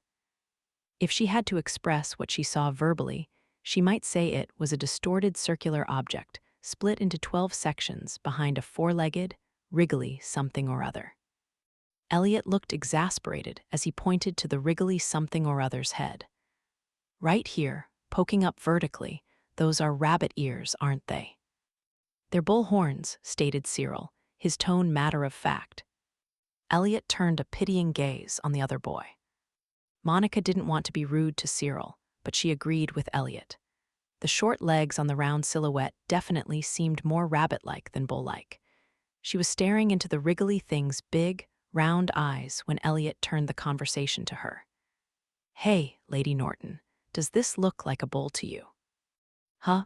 Mum." She stole a glance at Cyril, who was staring at her with his usual piercing gaze. But in those sharp, penetrating eyes, she got the feeling, though perhaps it was just her imagination, that she saw a glitter of something like anticipation. When Monica started fiddling with her fingers and letting her gaze drift, Elliot shrugged. "See, Cyril, face reality." "Well, this is all the prince himself needed to figure it out." "Yeah, probably because he knows you were handling Abbott last year," said Elliot, exasperated. Cyril flew into a rage. "You doubt His Royal Highness's words." "What I doubt is your artistic sense. How did you think this would get your point across?" This is what happens when someone has no refinement. As the two started to argue in earnest, Monica rallied her courage and stammered, um, um, um. They both turned toward her, which alone nearly caused her legs to buckle. Nevertheless, she snatched up a feather pen and focused, scrawling something on a nearby piece of paper.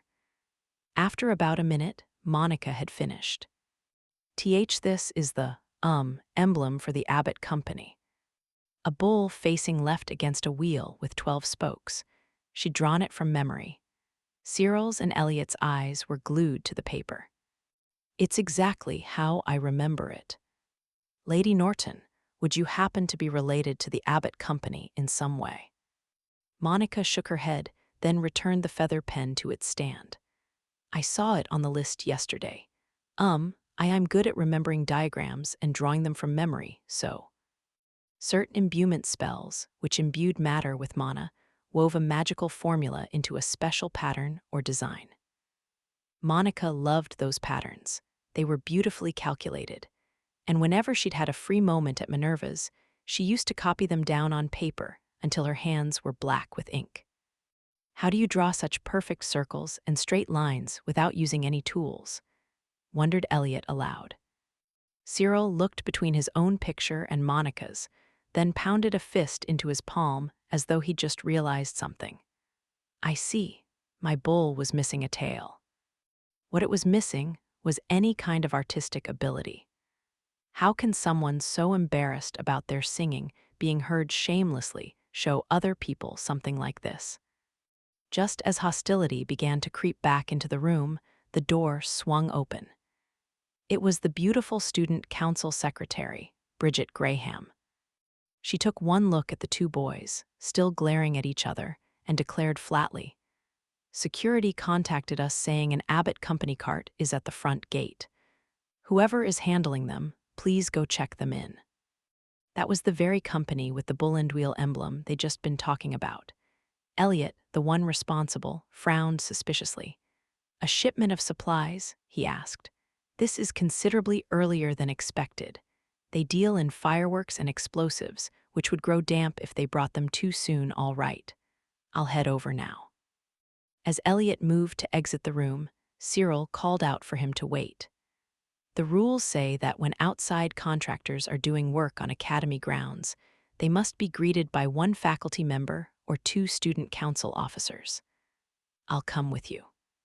"You have a meeting with the club presidents after this, don't you?" said Elliot. "And Lady Bridget is busy writing invitations for the festival." He looked over at Monica, the only one here without urgent business. "Lady Norton, you're with me." Me. You've never supervised outside contractors before, have you? This is a good chance to learn the process. Elliot's suggestion made sense.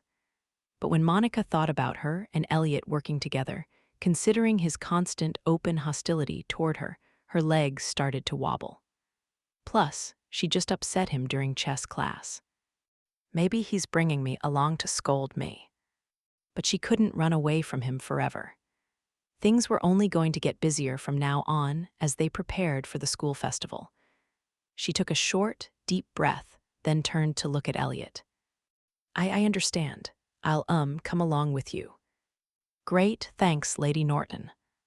As Elliot looked down at her, his expression wasn't simple distaste, but a complicated mix of emotions. Cyril's eyes unconsciously followed Elliot and Monica as they left the student council room. Will they be all right, he wondered. Elliot hated people he considered upstarts and could be extremely aggressive toward them. Cyril himself was no exception, having originally been a commoner before his adoption by Marquis Hyoun. Elliot still sent prickly remarks his way, but his hostility had been much more blatant back when Cyril first enrolled at the academy. "Don't get cocky, commoner," he'd said. "I hate people like you, people who don't know their place, to death." Cyril preferred to judge people on their merits, but Elliot held social class above all else. Obviously, someone so fixated on class wouldn't think highly of Monica, who had clearly been raised a commoner. As Cyril nervously glanced toward the hallway, Bridget, who was still writing invitations, stopped her work and remarked coldly, "You're so overprotective." He glared at her, his lips bent into a frown. Should Accountant Norton embarrass us in front of outsiders, it could affect Serendia Academy's reputation. It's only natural I'd be concerned. "Let's leave it at that then, shall we?" answered the beautiful girl, one of the three most beautiful in the academy, without so much as a smile. Then she looked at the paper still in Cyril's hand. On it was his drawing of the Abbott Company's emblem, the one Elliot had castigated. Bridget eyed it with suspicion. "By the way," she said, "what is that child's doodle? Some sort of code?" "Oh, forget about it." Elliot looked away from Monica and fixed his gaze ahead, a sour expression on his face. He was walking with long strides. She kept glancing at him, obviously frightened. She probably thought he was going to say something unkind. "Ah, for the love of," he thought to himself.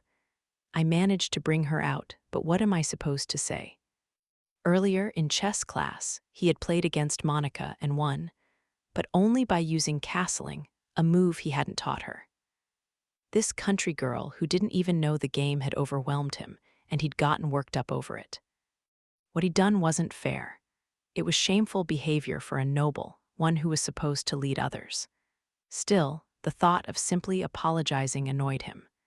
Irritated and unable to think of anything to say, he opened his mouth and closed it, then opened it and closed it again. In the meantime, the two of them exited the school building and came within sight of the cart. It was stopped in front of the West storehouse, where it would unload.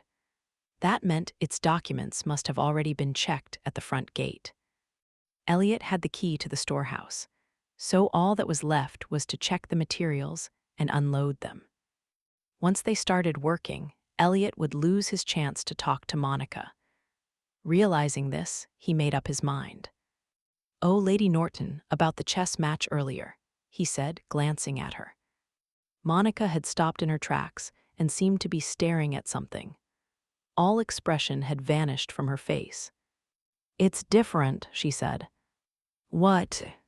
Monica pointed to the emblem on the side of the cart and said quietly, "That seal isn't the same as I remember." Elliot frowned and observed the cart's emblem, a large wheel and a bull. It looked exactly the same as the picture Monica had drawn earlier. What's different? The wheel should have 12 spokes, but the wheel in the cart's emblem only has 10. "Are you sure you're not misremembering?" he asked dubiously. Then Monica, her tone unusually firm, said with certainty, "Yes, I'm sure. Once I see a design, I never forget it." Whether it was reviewing accounting books or playing chess, when she became absorbed in something, Monica Norton took on an almost scarily impassive expression. It was as if she had cut away everything aside from her object of interest. The rest of the world was invisible to her. Now she wasn't even sparing him a glance. She was simply staring at the emblem. Elliot gulped, then took a closer look at the Abbott Company cart. It was your usual covered wagon, drawn by 2 horses. One person sat behind the horses and another stood beside them. Both were middle-aged men, dressed like typical merchants ready to do business with a high-end customer. Elliot couldn't see anything suspicious about them. Monica must be mistaken, he thought. Still, this delivery is more than a week ahead of schedule. As he was trying to decide what call to make, Monica whispered to him, "There's one more thing." "Is there?" "The bull, it looks very similar, but they forgot to draw the tail." With that, Elliot made his decision. Yes, that is strange. A first-rate contractor selling to Serendia Academy would never make as silly a mistake as Cyril. If those men were lying about who they were, they might be here to steal something or kidnap someone. Either way, they were up to no good. The man in front of the cart noticed Elliot and came over to him. The driver, however, kept his hands on the reins. Any merchant with manners would tie up the horses somewhere, get down, and greet his business client. And he isn't doing that, probably so he can make a break for it if he needs to.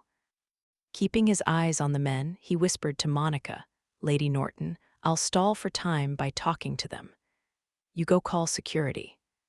At his suggestion, expression flooded back into Monica's face. Uncertain, she looked up at Elliot, frowning. But then you'll be in danger, sir." Elliot snorted in amusement. He wasn't particularly talented at swordsmanship or hand-to-hand combat, and he couldn't use magecraft. Nonetheless, he should be the one to stay, not Monica. "After all, I'm a noble, remember. We have a duty to protect the common folk. Unlike you, I have obligations." Elliot Howard was a man who held fast to notions of social status.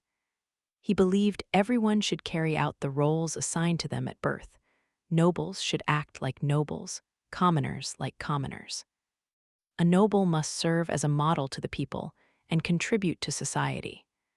They must provide assistance to the powerless citizens and protect them. For that reason, he had to remain here while Monica fled, to fulfill his duty and protect his pride as a noble. The man pretending to be with the Abbott Company was now close enough to hear them, and the false smile vanished from his face. He'd probably noticed the change in Elliot's and Monica's expressions. "Go now, Lady Norton." He pushed her to the side just as the man rushed at him. A knife gleamed silver in the man's hand. The area around the storehouse was deserted. If Elliot was attacked here, he didn't stand a chance. "So this is it," he thought, clicking his tongue. But just then, he heard the horses neigh. The moment one of the men pulled a knife, they became nothing but enemies in Monica's mind. Whatever the intruder's aim, as long as it was possible they might assassinate the second prince, his bodyguard couldn't afford to overlook it. The issue was how to neutralize them. With Elliot next to her, her options were limited. If she used a low-power shock spell to disable them, they'd suddenly pass out, which would be too unnatural. Staggering from Elliot's shove, her eyes fell on the horses attached to the cart. Sorry, she apologized in her heart. Without chanting, she delivered an extremely weak electric shock to the two horses' rear ends. Surprised by the pain, the horses became agitated, standing up on their hind legs and neighing. "What on?" exclaimed the driver, frantically grasping at the reins, an action that just excited the horses even more. Suddenly, they shot off at a breakneck speed. The driver lost his balance and fell from his seat with a shriek. Then Monica used a shock spell on the man who had fallen and knocked him out. That would make it seem like the fall had been what rendered him unconscious. One downed. The out-of-control cart hurtled toward the man with the knife. He screamed, dropped his weapon, and rolled onto the ground to avoid the cart. As he rolled, Monica used her shock spell again to render him unconscious, so that it looked like he was hit by the cart and knocked out. It was an extremely inconspicuous, yet terrifyingly advanced, way to fight. She was timing her magecraft to hit exactly when her targets were hidden behind the horses' bodies, out of Elliot's line of sight. All this was made possible only by her quick-to-activate unchanted spells. Now she just had to calm the horses down. "Lady Norton, get back." "Paya," yelped Monica, jumping backward at Elliot's warning. The horse's legs just barely grazed her. A moment later, the cart's wheels clattered right past her nose. "Ep," she shrieked, falling to the ground. Froth filled the horses' mouths. They'd completely lost it. She must have given them too intense a shock. Elliot clicked his tongue bitterly. "Damn, I guess that saved us, but why did those horses suddenly go crazy?" "It's my fault. I'm sorry, ye." Just as the pair felt out of danger, the horses followed the fence into a turn, swinging around back the way they'd come. "Up the tree, come on," Elliot shouted. "Oh, okay." Elliot began skillfully climbing a nearby tree, but Monica, who had zero motor skills, got just one step up before sliding back down the trunk. As she kept trying, the clattering of the cart grew closer. "Lady Norton, hurry up, grab on," shouted Elliot desperately, reaching his hand down from the tree. Monica frantically reached up.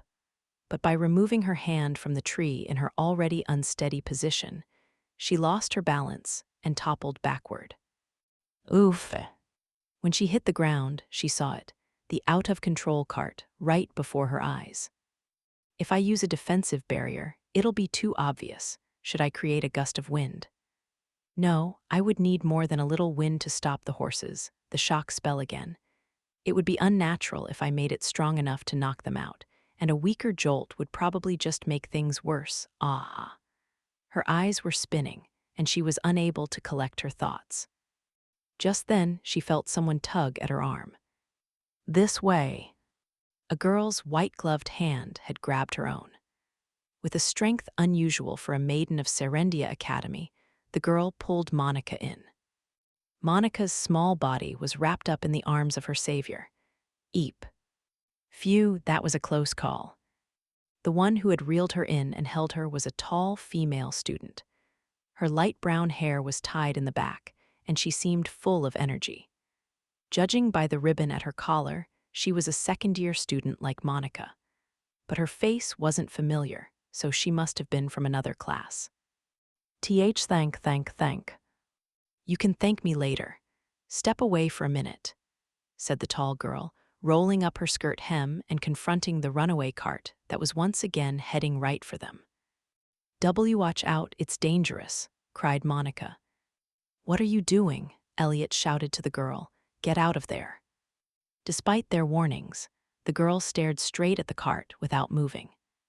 As it charged her, she dodged it by a hairbreadth, grabbed the flailing reins, and jumped. Her white skirt fluttered out, then came to a stop in the driver's seat. You're fine now, she said soothingly, pulling on the left and right reins in turn.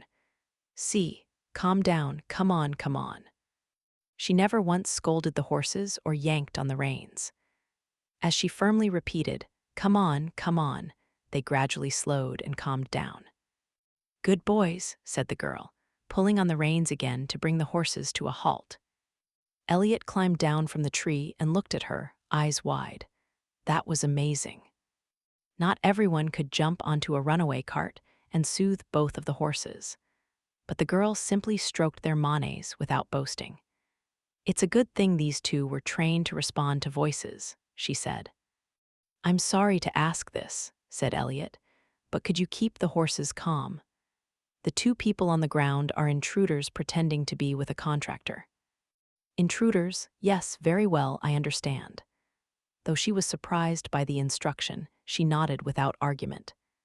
Elliot removed the key to the West storehouse from his pocket, opened the door, and threw the two unconscious men inside. Then he closed the door again and locked it. Good, that should keep them out of trouble. Lady Norton, wait here. I'll go call security and the faculty. Leaving them with clear instructions, Elliot hurried off toward the front gate. He probably figured he'd be faster than Monica, who was slow and bad at explaining things.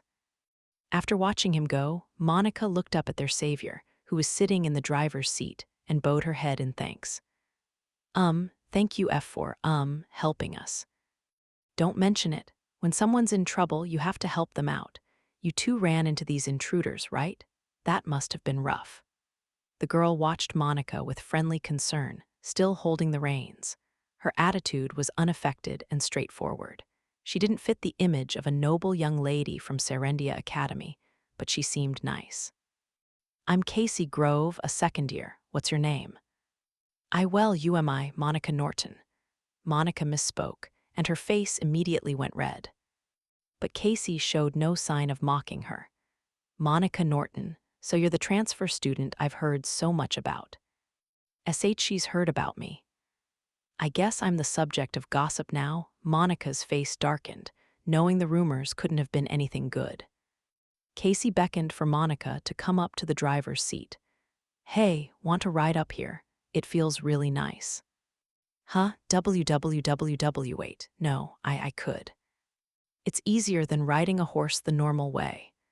Come on, said Casey, reaching a hand out toward Monica.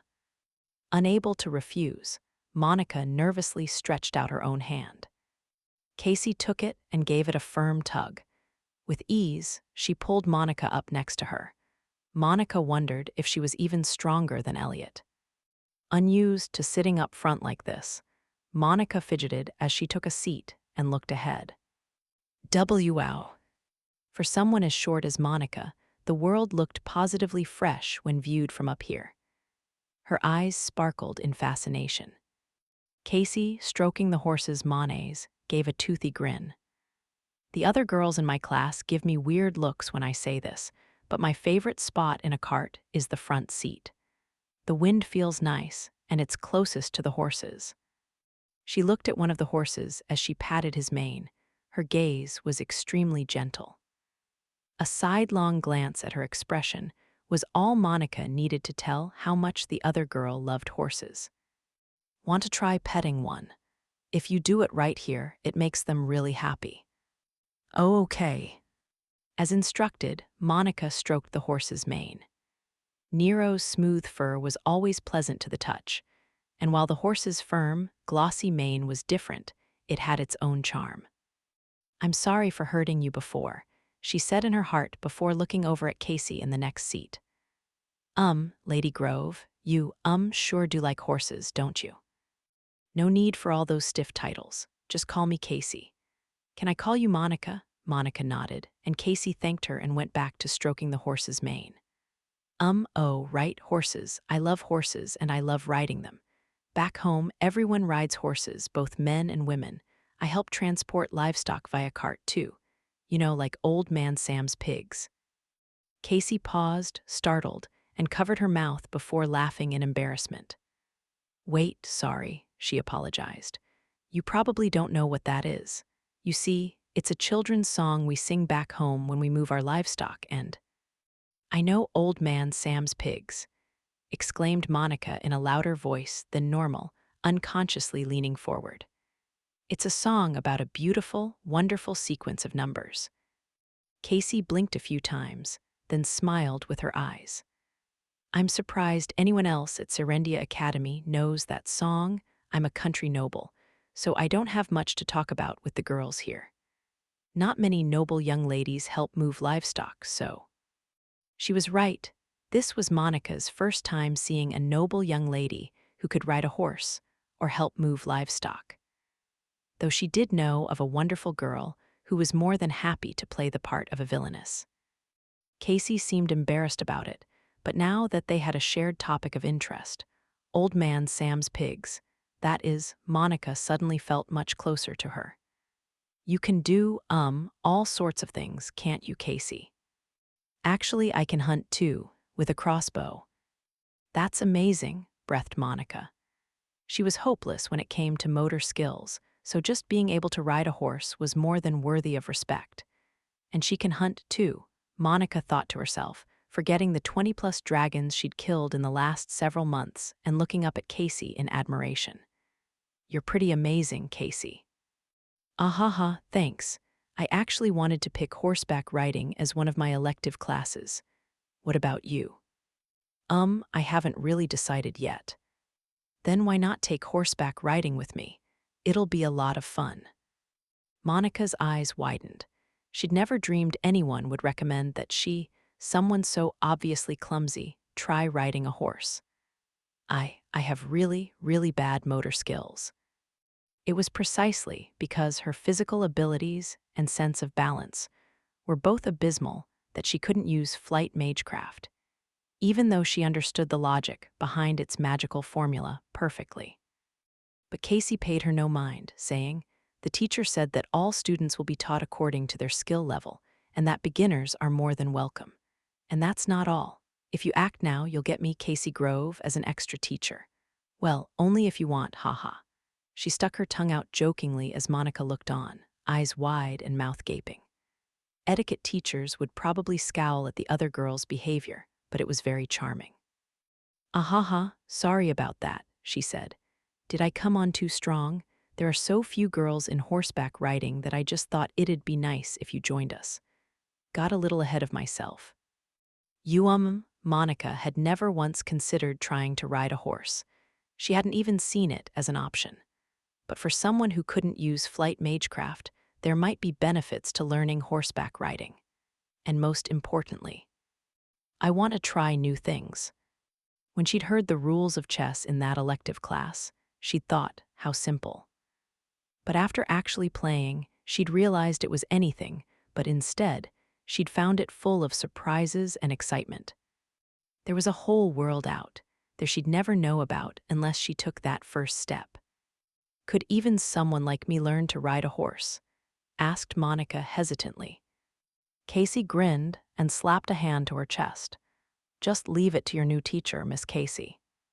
After that, the two of them had a pleasant conversation, until security and the faculty arrived on the scene. Monica usually had a hard time interacting with new people, but she found it easy to talk to Casey. The way she spoke, energetically and without a hint of nastiness, was pleasant to listen to. And even when Monica tripped up on her words, instead of getting mad, she'd just wait for her to finish. She even made sure to bring up topics Monica found easy to talk about. Come to think of it, you said something about a sequence of numbers earlier when I mentioned Old Man Sam's pigs. Yes, exactly. The sequence is famous for how the ratio between every two numbers comes infinitely close to the golden ratio. Oh, I'd never heard that before. Also, it's a lot of fun to prove the cyclic nature of the sequence's remainders. Monica, you're the kind of person who can't stop once you start talking about something you like, huh? Eek, I'm sorry, I'm really sorry. No, I'm not mad at you, you're pretty smart. Their conversation was nothing more than idle chit-chat. But for the socially inept Monica, her time spent talking with Casey that day was not just fun, but precious. That night, in her attic room in the girls' dormitory, Monica filled out the documentation for her electives. Students were allowed to choose too. She wrote her name more neatly than usual on the chess and horseback riding applications, then breathed a sigh of accomplishment. As she gazed at the completed documents in satisfaction, Nero, who had been curled up on her bed, asked, "So were those intruders today assassins after the prince?" No, it was apparently an attempted theft. Serendia Academy spends a whole lot of money on its furnishings. And those dim-witted thieves manage to disguise themselves as merchants and infiltrate, only to suddenly lose control of their horses for no apparent reason, before being thrown to the ground, losing consciousness, and getting arrested by school security, huh? Nero scratched his head with his hind leg, then looked up at Monica and grinned teasingly. Still, I gotta say, your panicked face was quite the sight. Have you never climbed a tree before? If you were watching, then why didn't you help? Hey, I couldn't have done anything in that situation. Not with the droopy-eyed guy and the tail-hair girl there. The droopy-eyed guy probably referred to Elliot, while the tail-hair girl most likely referred to Casey. Nero never put in the effort to remember people's names. At any rate, continued the cat, this whole setup is turning out to be pretty inconvenient.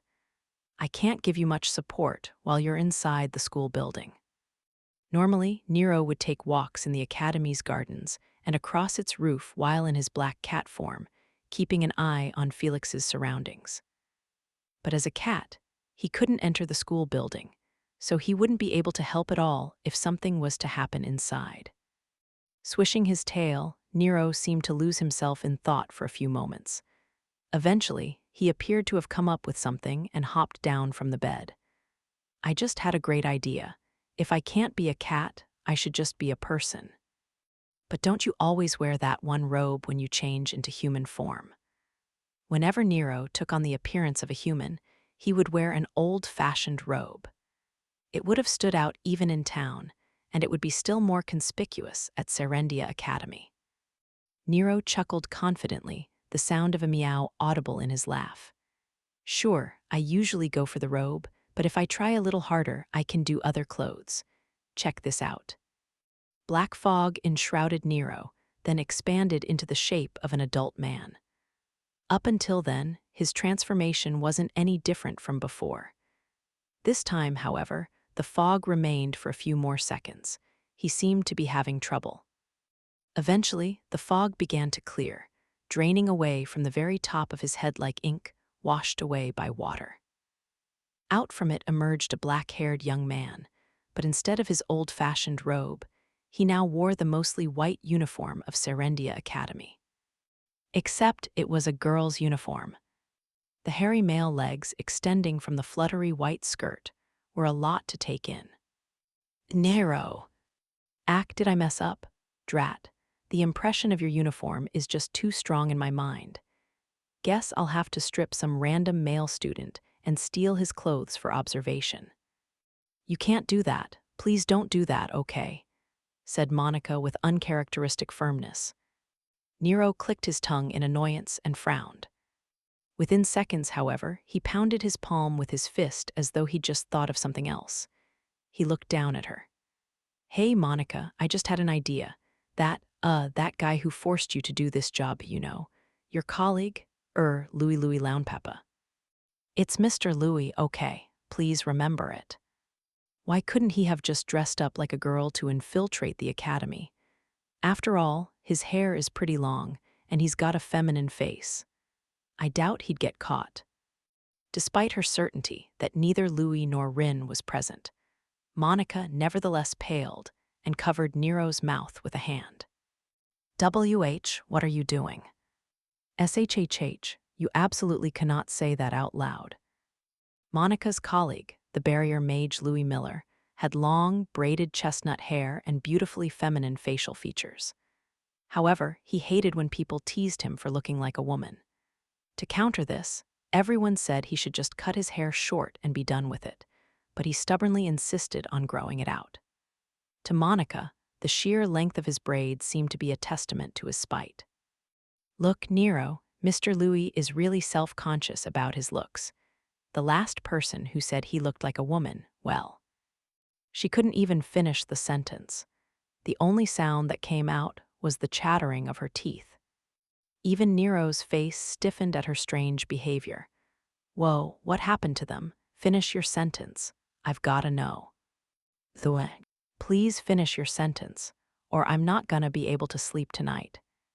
Ignoring the cries of her familiar, who was currently an adult man wearing a skirt, Monica buried herself under the covers. The multitudinous deeds of extreme evil committed by the barrier mage Louis Miller were a little too hair-raising for Monica to say out loud. Chapter 4, Round and Round. Lindsay Pale was seated at her desk in the faculty room, her head in her hands. She was the teacher responsible for ballroom dancing, an essential skill for young nobles. Usually, students who enrolled at the academy knew how to dance to some degree right from the start. Of course, there were those who weren't great at it, but they at least knew the fundamentals. Because of that, Lindsay had never had too much trouble teaching them. Unfortunately, this year, there were 2 problem children in the second year of the advanced course. Neither of them had any grasp of even the most basic concepts, and when asked to show their skills, their attempt at something, it certainly couldn't be called dancing, dumbfounded both their classmates and Lindsay herself. The problem students' names were Glenn Dudley and Monica Norton, and both of them had transferred in this year. I think we're going a little too slow for this tempo, so it's time to speed up. Stop. Once classes were finished, the dance room filled with the shouts of an energetic boy and the shrieks of a miserable girl.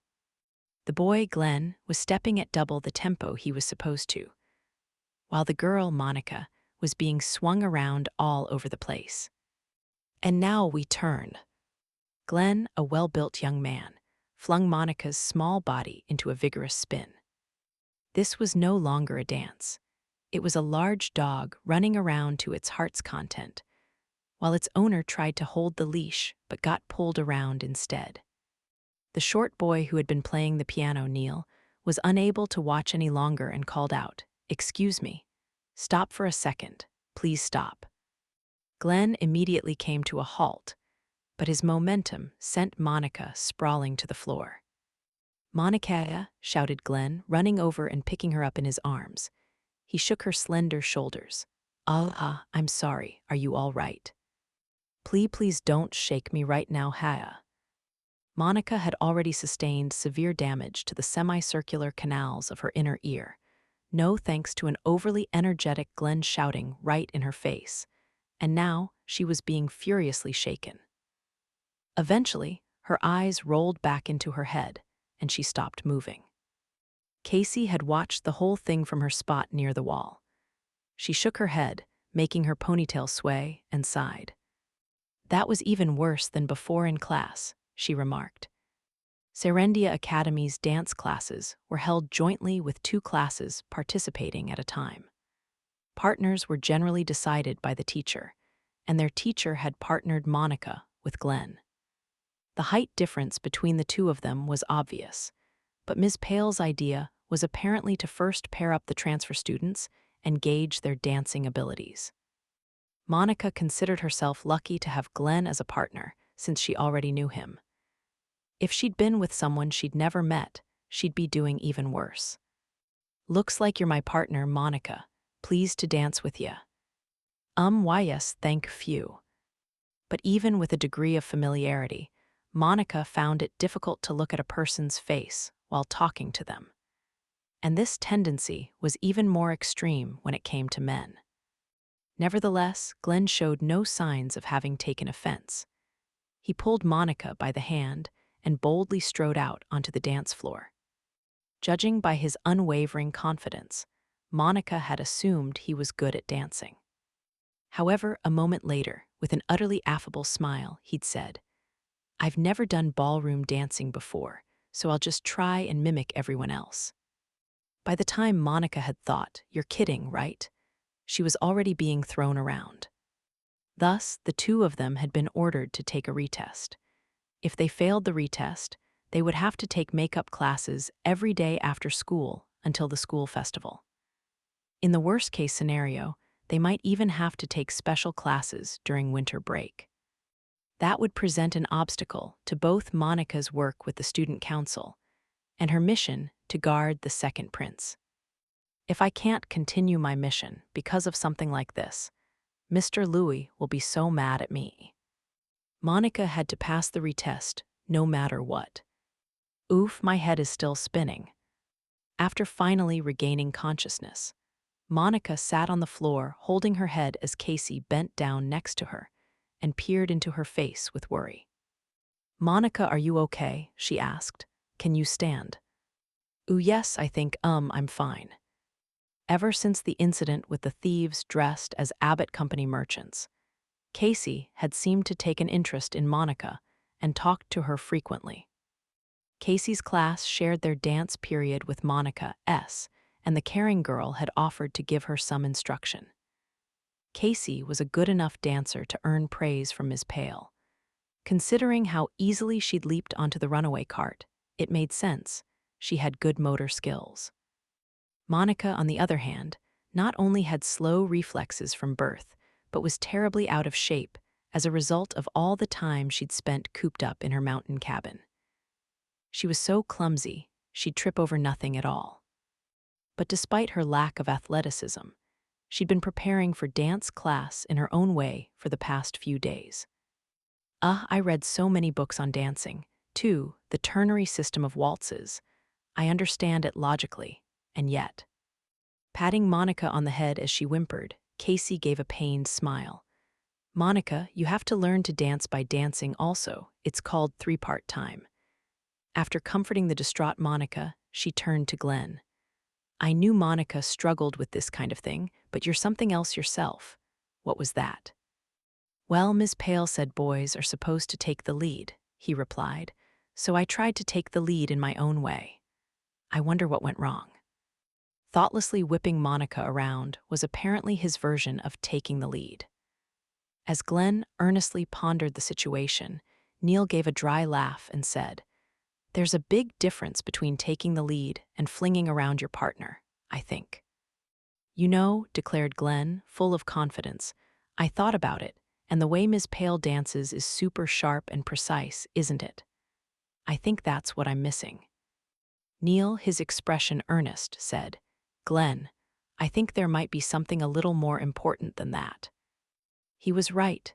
Glenn had excellent motor skills, but he danced to the beat of his own drum. Meanwhile, in addition to her hopeless motor skills, Monica had a bad habit of overthinking things. Casey and Neil, their stand-in instructors, exchanged glances and sighed. For now, let's change pairs and practice until you get the steps down, all right. I'll go with Glenn. We're similar in height, so it should be easier. Then I'll pair up with Lady Norton. Neil nodded before looking at the piano and frowning a bit, seeming troubled. But then, we don't have anyone to play the music. The dance room had a piano in it, and during tests, the students would dance as someone played. The only other person Monica knew who could play piano was Bridget Graham, but she wasn't nearly courageous enough to ask Bridget to play for them. She barely knew anyone at this academy to begin with. As she stared at the floor, feeling guilty for being useless, the door to the dance room flew open with a bang. Oh, well, in that case, I suppose there is no choice but for me to play the piano for you. Using a finger to twirl her flaxen hair, Lana stepped inside. Apparently, she'd been eavesdropping on them from behind the door. Glenn, Neil, and Casey all looked surprised at the sudden new arrival. "She a friend of yours, Monica?" asked Glenn. "Oh, yes," Monica nodded, before suddenly going pale. "Wait, will it cause her trouble if I start acting like she's my friend? What should I do?" If Lana made an unpleasant face or frowned, even a little, Monica looked down as she imagined the sight.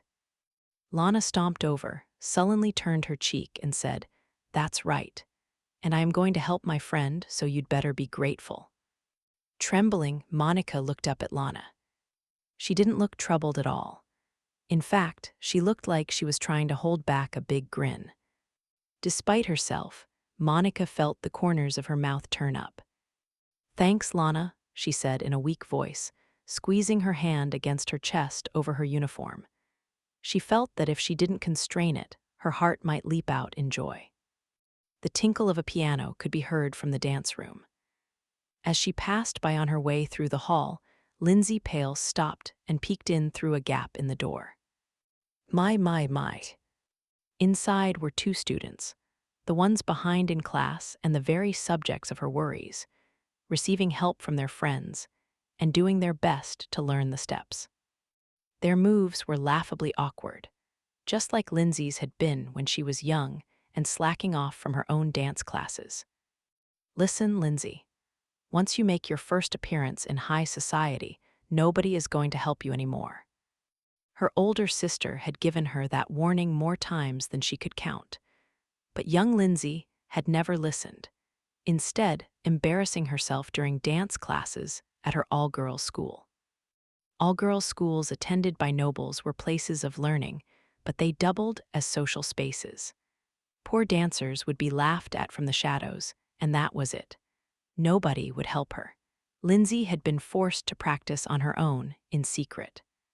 But just beyond this door were boys and girls, joining hands and doing their best to teach each other how to dance. Hee. Lindsay put a hand to her lips, and with a small smile, quietly closed the door to the dance room. "I heard from Officer Maywood that you were practicing dance," said Felix, with a smile when Monica showed up at the student council room later than usual. Monica had completely forgotten to inform Felix that she'd be practicing dance after class, but the ever-considerate Neil must have contacted him. Neil didn't stand out much, but he always did a thorough job. Everyone else was already present except for Elliot, who was nowhere to be seen. Apparently, he'd gone to check in with the real Abbott company about the intruders who had impersonated them. As Monica thought about what kind of remark Elliot might have made had he been here, Felix addressed Neil. "How did the practice go? Will she be able to pass?" Neil let his eyes drift from right to left. It wasn't hot, but sweat broke out on his forehead. That really depends on how much more work she does."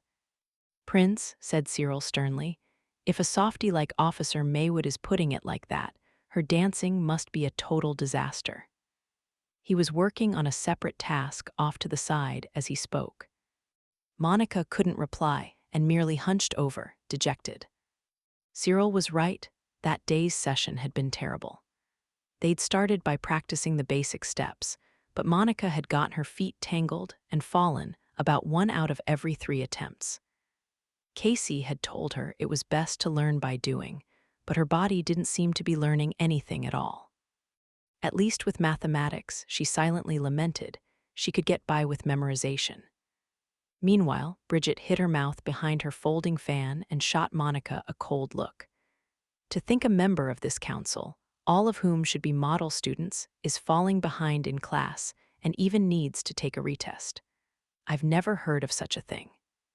I'm sore.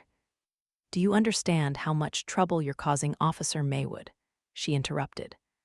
Monica was causing trouble for someone. Hearing those words froze her in place.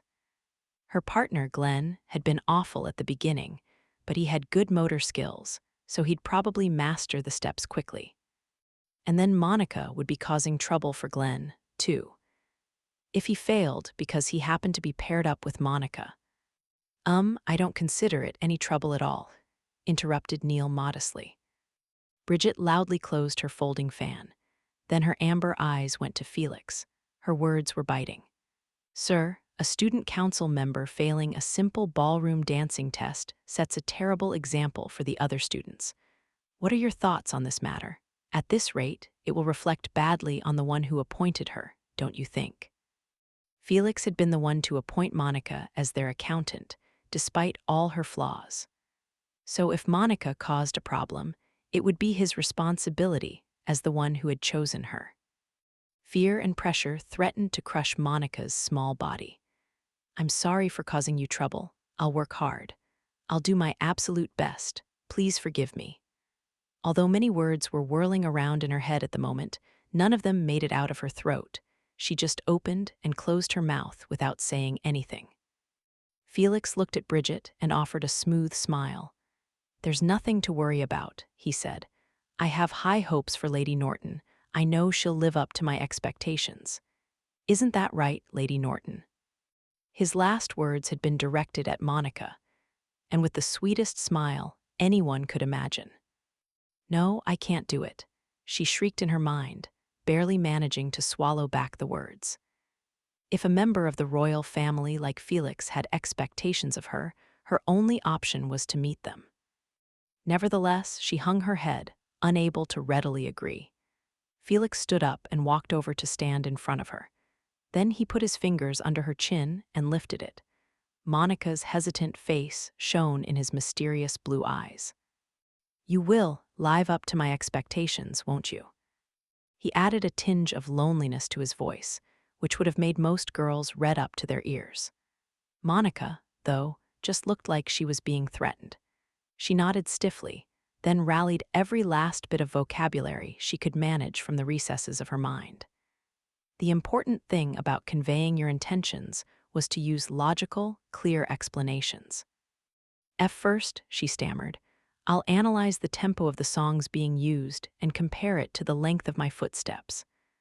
I'll also calculate the angles of the legs, waist, and shoulders during the dance and memorize those. That's where I'd like to start. On the surface, her explanation might sound logical, but in essence, it was completely nonsensical. Cyril narrowed his eyes and groaned, then said, Accountant Norton, you should be using your body, not your brain. He was absolutely right. Back in her attic room, Monica collapsed into her pillow and started sniveling and crying. She wasn't used to exercising, and now her feet hurt. You're like a decrepit old lady, Monica. Nero jumped on top of her and pushed on her back with his paws. He was apparently trying to give her a massage. Oof, everything hurts. Apparently the younger you are, the faster the muscle pain sets in. Good for you. Where in the world did he learn that? Wondered Monica, keeping her face buried in the pillow. You know, said Nero teasingly, I was peeking in from the window. Dance is, what exactly? A competition to see who can step on their partner's foot the most. And no, you know what it is. You've seen it in the illustrations in your novels. That's why I was so surprised. I've only ever seen the pictures. I never knew dancing was such an extreme sport. Nero hopped up onto the desk next to an open book and deftly used his front paw to turn the pages before settling on one and tapping at a particular sentence. Julia entrusted herself to Bartholomew's lead and the music. It was like a dream. Hand in hand, they stepped wherever their hearts pleased. The characters in this book must have been stepping on each other's feet to their heart's content. "Aw, crap, now I'm reinterpreting the whole scene." "That's not what it's about, really," moaned Monica. She sat up in bed, puffed out her cheeks, and glared at Nero. The cat, however, simply grinned at her and waved his tail. "Can't you solve the whole problem real easy with a little magecraft? You can use it without chanting, remember. Just use a spell that makes you good at dancing, and don't tell anyone." A spell that made one a good dancer. How convenient it would be if such a thing existed. Unfortunately, magecraft couldn't do everything. "Listen, Nero," she began. "You could theoretically manipulate your body and force it to take certain actions, but that type of magecraft is forbidden in this kingdom." "You mean like that thing from before? Mental interference or whatever?" "Mental interference magecraft is permitted under certain conditions, but bodily manipulation magecraft is completely forbidden. It has an even stricter penalty. Any magecraft that moved a person's body or temporarily strengthened their muscles, basically anything that affected a human body, was outright forbidden in the Kingdom of Riddle. The reason was that human bodies had no resistance to mana, so using such spells ran the risk of side effects like mana poisoning. Healing magecraft was forbidden for the same reason." At Monica's explanation, Nero's whiskers twitched. Wait, in this kingdom, can you use this stuff in other countries?" "There is one exception," Monica paused, before tightening her fists in her lap. "The Schwargold Empire to the east." The empire, which lay across Riddle's eastern border, was the largest nation on the continent. The young emperor who had taken over about a year prior loathed the old traditions and was implementing one new policy after the next. One of his measures had been to lift the ban on curative magecraft. He had, on a limited basis, permitted research into bodily manipulation magecraft. As a result, body strengthening and curative magecraft was sure to develop and advance in the empire. Above all, though, it was the lifting of the ban on healing magecraft that most influenced mages from other nations. Recently, more and more of them had been leaving their stricter home countries to move to the empire. The outflow of talented mages to other nations was a difficult issue for every country, and it had been a topic of discussion at the Seven Sages conferences several times already. "Man, humans sure have a lot of stuff going on," said Nero profoundly, closing the book. "Yeah," agreed Monica, once again rolling down onto her side. Her weary body yearned for rest, and once she'd closed her eyes, it didn't take long for the drowsiness to come rushing in. Forgetting to prepare for the next day's classes, Monica dozed off. As she did so, she once again recalled Felix's beautiful smile. "You will live up to my expectations, won't you?" His words had scratched at old wounds in her heart. How could I say yes to that? She remembered the familiar sight of her father's back as he headed for his desk. He had been knowledgeable about many things. Mathematics, physics, pharmacy, medicine. He'd studied just about everything, but biology had been his forte. "Listen, Monica. Human bodies are made up of vast quantities of numbers. If one could analyze the equations that made humans what they were, one could save the lives of many struggling from illnesses." And so, day in and day out, her father had devoted himself to his research. He hadn't spent all that much time with Monica, but she was happy enough just reading the collection of books he'd amassed and occasionally listening to him talk about his research. Her father had been a brilliant scholar. He always met everyone's expectations. And yet, in the end, the populace had reviled him, thrown stones at him, and no. In her mind's eye, she glimpsed red, the red of fire. The sight of her father, and of all those numbers he'd accumulated, going up in flames. He had met everyone's expectations, but he hadn't been rewarded for it. Monica was the same. In order to meet the expectations of others, she'd learned unchanted magecraft, and the one friend whose praise she'd actually wanted had turned his back on her. I wish people wouldn't expect anything from me. If I stayed in that deserted cabin in the mountains and just looked at numbers all day, I wouldn't have to feel like that ever again, but she abandoned that train of thought and tried to flee into her beloved world of equations. But what came to mind instead was Elliot, who had tried to help her escape the intruders. Faced with danger, he had nevertheless claimed that it was the duty of nobles to protect commoners, and tried to send her away. Monica, on the other hand, had simply allowed herself to be pulled along in life, becoming one of the 7 sages, then forcibly being dragged by Louis into her current mission, infiltrating the academy. She'd never given a thought to the responsibilities of her position. Right now, Monica was both the silent witch Monica Everett, a sage, and Monica Norton, accountant for the student council. If she turned away from her duty, she had the feeling she'd be stricken with guilt whenever Cyril called her Accountant Norton. If a student council member couldn't manage ballroom dancing, it would set a bad example for the other students. The beautiful Bridget Graham was right. Okay. Monica rallied her energy to push herself up and off the bed. Nero, who had been curled up beside her, raised his head in confusion. Weren't you going to sleep? I'm going to practice dancing a little more. As she silently began to move through her steps, Nero grinned at her and waved his tail. Are you going to practice kicking people after you're done practicing stepping on their feet? No, insisted Monica, pouting. Nero hopped nimbly off the bed. A jet-black cloud enveloped him, blending his silhouette into the night as he transformed into a young human man with black hair wearing an old-fashioned robe. Narrowing his eyes, which were still as gold as in his cat form, he looked down at Monica. Would you like some help, master? But you don't have any experience either.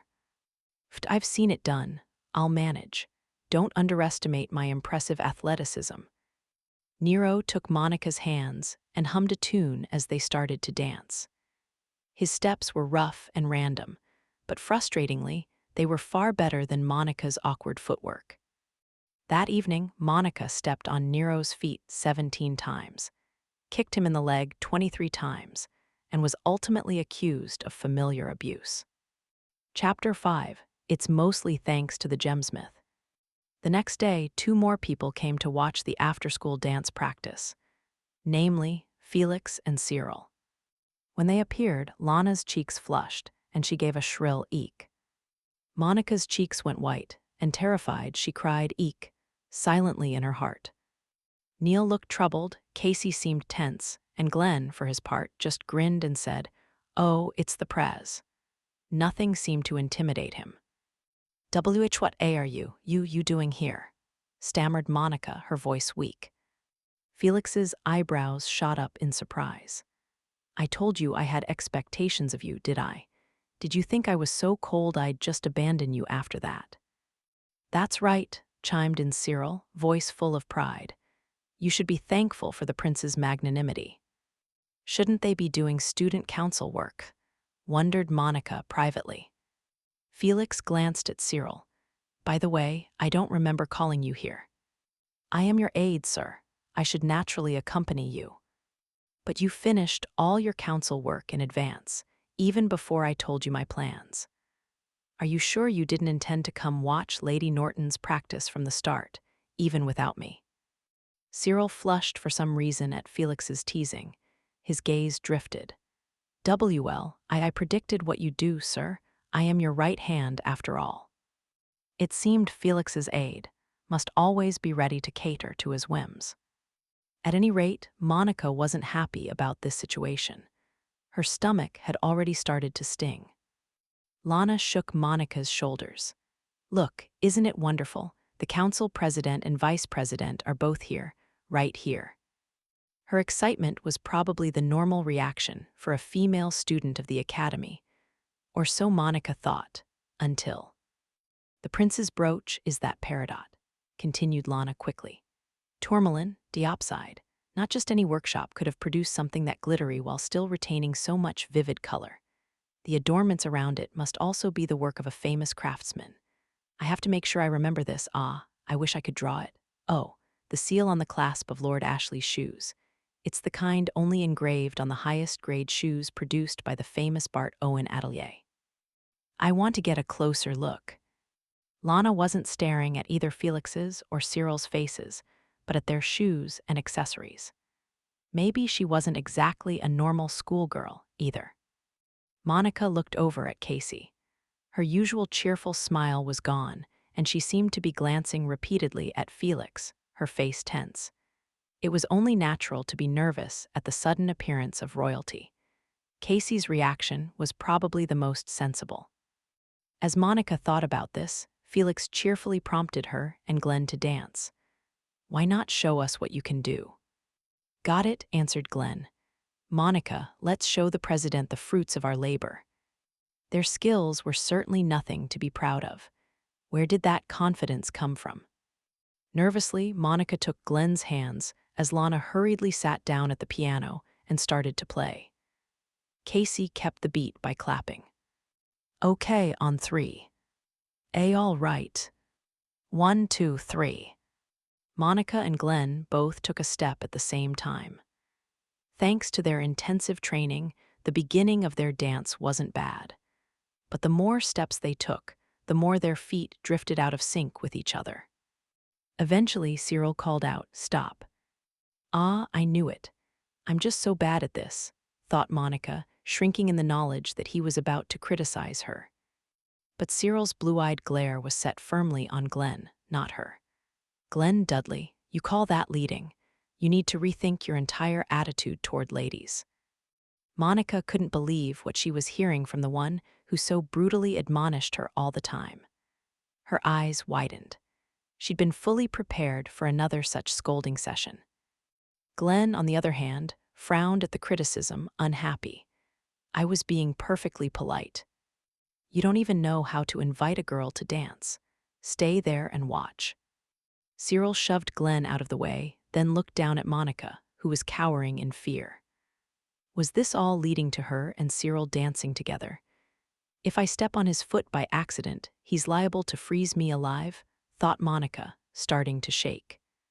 Cyril then put his left hand behind his back and bent over at the waist. "May I have this dance, my lady?" His elegant bow and completely uncharacteristic words stopped Monica's thoughts dead in their tracks. As she was standing there agape, Cyril gently, as though handling delicate glasswork, took Monica's hand in his own. As Lana began to play, Cyril lightly moved his hand flush with Monica's body. With that movement, Monica instinctively understood the dance had begun. And even without Glenn counting her in, she strangely knew the timing for the first step. Guided by Cyril's hand, Monica moved her feet. She was so focused on her steps that her upper body choreography grew sloppy. Nevertheless, when her back or arms bent, Cyril's hand would gently correct her posture. The same went for their direction of movement. Glenn would just say, "Let's go right next," or "We're gonna hit the wall, so let's go that way," to direct them, but Cyril didn't say a word. Instead, he used the hand supporting Monica, his feet, and his gaze to naturally guide her along. He was astonishingly easy to dance with. When the song ended, Cyril gave another graceful bow, just as he had at the beginning. Then he looked up and over at Glenn. "See now, whelp," he shouted angrily, a look of pride on his face. "That is how you escort a lady." His attitude was completely changed from when they were dancing. This was the Cyril Monica knew. Without meaning to, she murmured, "It's nice to see Lord Ashley acting himself again." "And what is that supposed to mean, Accountant Norton?" Cyril's glare swiveled to her, and he cleared his throat. When it comes to ballroom dancing, the man, or lead, essentially determines the outcome. If he does a good job of it and dances to the music's beat, things will more or less come together. "Whoa," Glenn said, honestly impressed. "That was pretty great.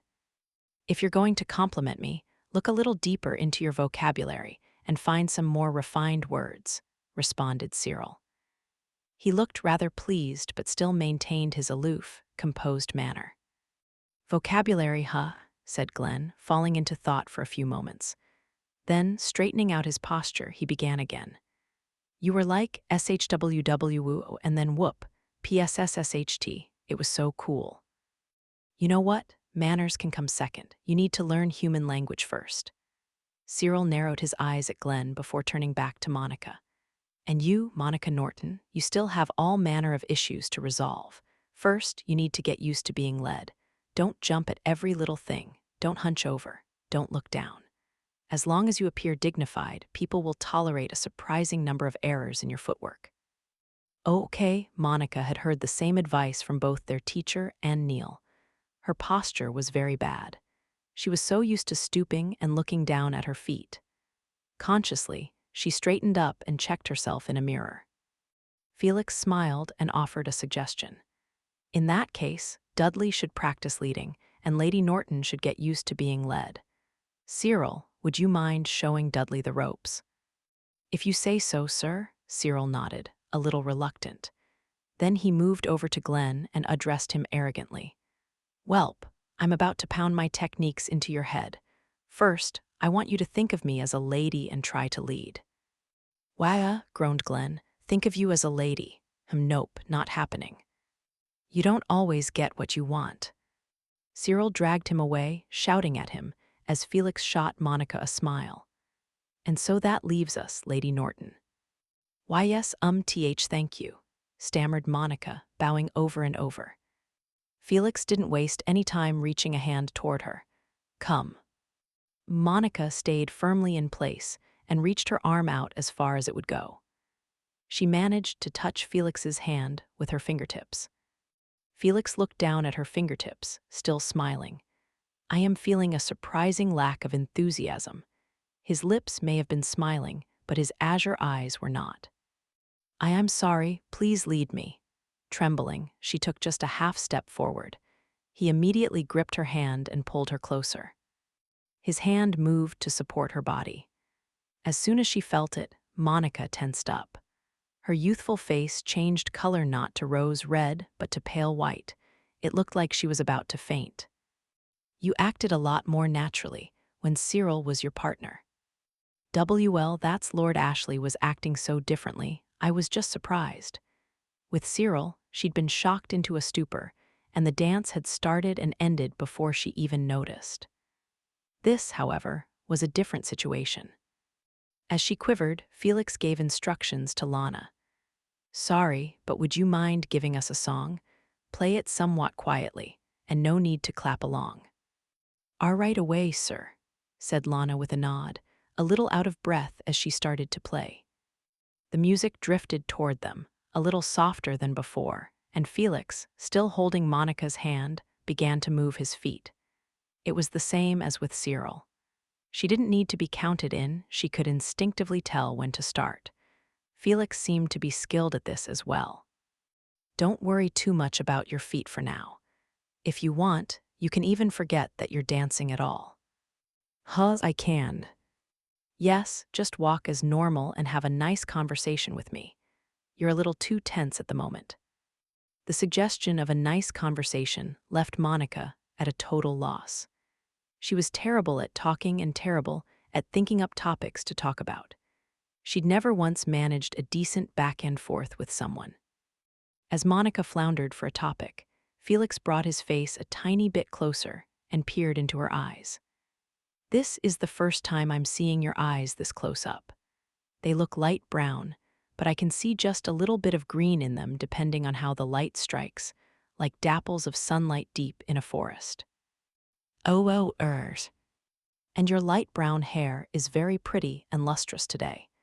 Did you have your friend do it for you again?" "No, I did it myself today. I bought a new comb recently, so." "Oh, what sort of comb?" Lana, Lady Colette picked it out for me. It has flowers engraved on the handle." Monica generally had a hard time making conversation. But as she remembered buying the comb with Lana, her face naturally relaxed. Seeing that, Felix gave her a soft smile, So you can smile like that. Let me look more closely. With him gazing at her full in the face, Monica grew embarrassed. Her eyes began to wander. Eventually, they came to rest on the brooch at the clasp of Felix's cloak. She recalled Lana talking about it earlier, and she'd been right up close. It was an extremely elaborate accessory. The stone in the middle had been cut to perfection, and it sparkled beautifully in the room's light. Gemstones were the most frequently used materials in magical items. The amount of mana they could impart depended on the type of gem, its size, its opacity, and how well it was cut. I can't see the base of the gem, she thought, but they must have used the very latest methods when cutting it. Usually, a gemsmith prioritizes making the stone's color look as deep as they can, so they leave a lot of stone at the base. But this one has a thin, shallow base, so it can reflect light better. You could only do that if the original gemstone's color was very deep. I think a green dress would suit you, said Felix. A deep green, but not too dark, and I bet it would look splendid with some pretty flower embroidery on the skirt. Do you have a favorite flower? 58 facets. You could probably use it for reflective barriers. Reflective barriers aren't typically very strong, and it's said to be difficult to reflect heavier attack magecraft. But if you used this polyhedron, you could increase both the barrier's strength and its reflectivity. If you like roses, I think autumn roses would suit you well. Spring roses are wonderfully pale and gentle, but those in autumn have a deeper color, and I think they'd make you stand out even more. If you were to deploy a reflective barrier using this polyhedron, assuming for the refractive index, then for a direct hit, the reflectivity would be. As Monica lost herself thinking about the magical formulae of reflective barriers, the song ended. Felix stopped moving but kept his hands on Monica. Casey and Neil, who had been watching, gave her a round of applause. "Monica, that was amazing," exclaimed Casey. Halfway through, it turned into an actual dance. "Yes, your movements became much more natural. That was the best you've done yet." At the moment, however, Monica was deaf to their praise. Her mind was full of equations and magical formulae. Felix offered her a smile as she stared at his brooch and thought about magecraft. "You had a tendency to think too much and stiffen up, which threw off your timing," he remarked. "With the help of a little light conversation, however, you were able to entrust yourself to your partner without overthinking things. Am I right?" That was when Monica finally snapped out of her reverie, looked up, and glanced around as if she'd just woken from a dream. What was I?" "Monica, that was some incredible dancing," cried Glenn, his eyes sparkling. He had started watching her part of the way through. Cyril nodded as well. I would have expected no less from the prince. Still feeling floaty, as if she were dreaming, Monica put her hands to her cheeks. I danced properly." "Yes, you danced very well," Felix nodded. Monica's cheeks went red as she broke out into a wide smile. "The cutting on your brooch's gemstone reflected the light so beautifully with its 58 facets. I started thinking about its reflectivity and stopped thinking about extraneous things." A heavy silence fell over the room. Monica's eyes, however, kept on glittering like an innocent child S. The ever-affable Neil opened his mouth hesitantly and said, Doesn't that mean you were only thinking about extraneous things?" "Oh," Monica's smile froze. Slowly, very slowly, she turned to Felix. He was technically smiling, but a dark light glistened deep within his azure eyes. "Then, I suppose my conversation didn't matter to you, either. Is that right, Lady Norton?" he asked. "No, what I mean is, stammered Monica, immediately starting to fiddle with her fingers. Eventually, she balled her hands into fists, looked up, and shouted, "The reason I was able to dance so well was thanks to your brooch." "Can you at least say it was thanks to the prince?" yelled Cyril, his words echoing all across the room. And that was how Monica learned to submerge herself in her own thoughts to get through dance class. When it came time for the retest, Glenn Dudley and Monica Norton both wore tense expressions. But once the music started, they took their first step with a smoothness that would have made anyone doubt their earlier performances. Glenn's lead was a little forceful, but it was clear he was putting in the required thought for his partner. And while Monica would immediately trip up before, she was now doing the steps properly and letting herself be led, though some of the awkwardness lingered. Eventually, the song ended, and Lindsay's face broke into a smile. The thought of saying her next words filled her with the joy and pride of a teacher. "Congratulations, you've both passed." Glenn and Monica and their friends, who had been furtively watching from the hallway, let out cries of joy. Lindsay smiled at her students and said, "You've done an excellent job putting in the work." Serendia Academy was furnished with multiple terrooms. One of them was a private room, for use only by a select few, and inside it, a tea party was currently underway. Its hostess was Bridget Graham, student council secretary and noble daughter of Viscount Shalebury. And she had invited only one person, the student council president and second prince of the kingdom of Riddle, Felix Arc Riddle. "Lady Norton passed her retest in ballroom dancing," said Felix casually, as he put his lips to the black tea already prepared for him. Bridget returned her cup to its saucer and unfolded her fan. "That's wonderful to hear. Didn't you want her to fail?" "Why would I be happy about a student council member failing a class?" she responded. That was the correct way to answer the question. Bridget, one of the three most beautiful girls in the academy, let a thin smile creep across her pretty features as she looked searchingly at Felix. "Speaking of dancing, it brings me back. Do you remember how we used to practice together when we were younger?" "Yes, of course," answered Felix. "I have fond memories of it." "You were such a poor dancer. You stepped on my feet so many times, and you would apologize constantly." Remember, keeping her mouth hidden behind her fan, she moved her eyes to look at Felix, almost as though she was gauging his reaction. He gave her a troubled smile, as if ashamed of his past blunders. "Suddenly bringing up old times, what's gotten into you?" "Oh, but I indulge in memories of the past, just as much as the next person." A tea party with a gorgeous prince and a noble young lady. It was a beautiful sight, like an illustration in a court novel. But although they seemed to be enjoying the conversation, a quiet battle was raging just beneath the surface. Bridget Graham was an intelligent girl. She was certainly not someone Felix could dazzle with his looks and position and bend to his will. "You've always been quite clever," he commented. "My father doesn't like that about me. He says he prefers women to be a little duller and more amusing. Do you think that way as well?" "I like smart women." "Oh, I'm honored." Bridget gave a feigned, high-pitched laugh, then offered a smile that anyone else would have fallen in love with immediately. But her amber eyes were chilly. She was too clever to accept insincere flattery. Felix raised his teacup to his lips again as Bridget, appearing to have just remembered something, said, "Oh yes. I wonder, is Accountant Monica Norton included in your list of smart women? What do you think? I'd love to hear your opinion." Bridget lowered her long eyelashes and thought for a moment, choosing her words carefully. "From my perspective, the girl has the makings of a scholar by nature.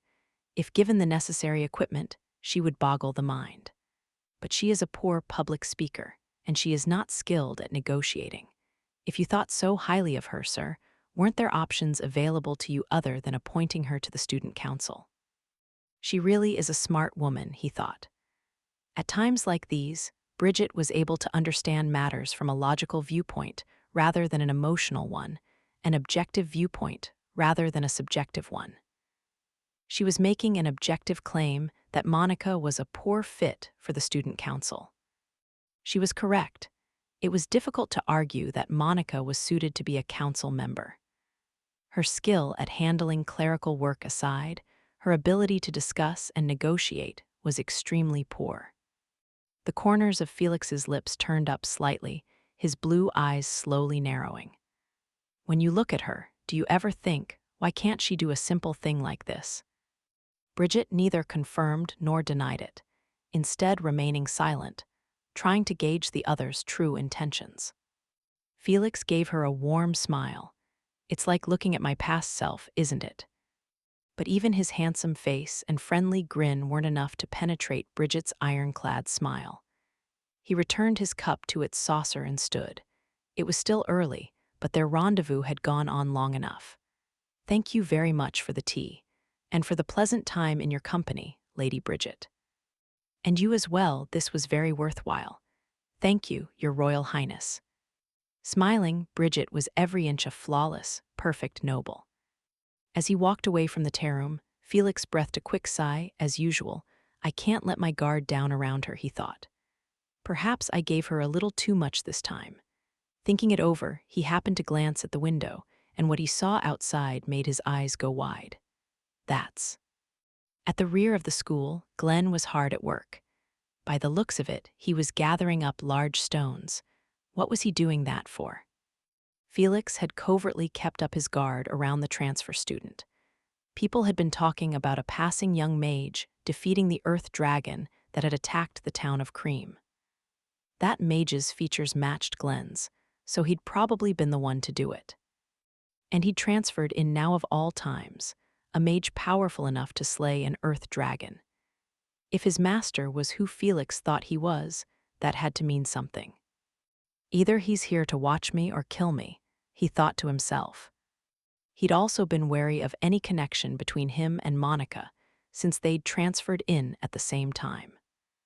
The reason he'd offered to help them with dance class was so he could observe them together. He'd watched the two of them the entire time he'd been helping, but he hadn't been able to catch anything. For the moment, it seemed they had no connection. I should probably continue to be cautious of Dudley in the future. As he thought this over, watching Glenn through the window, Monica, Neil, Lana, and Casey all walked up. Apparently, the entire ballroom dancing practice group was helping Glenn out.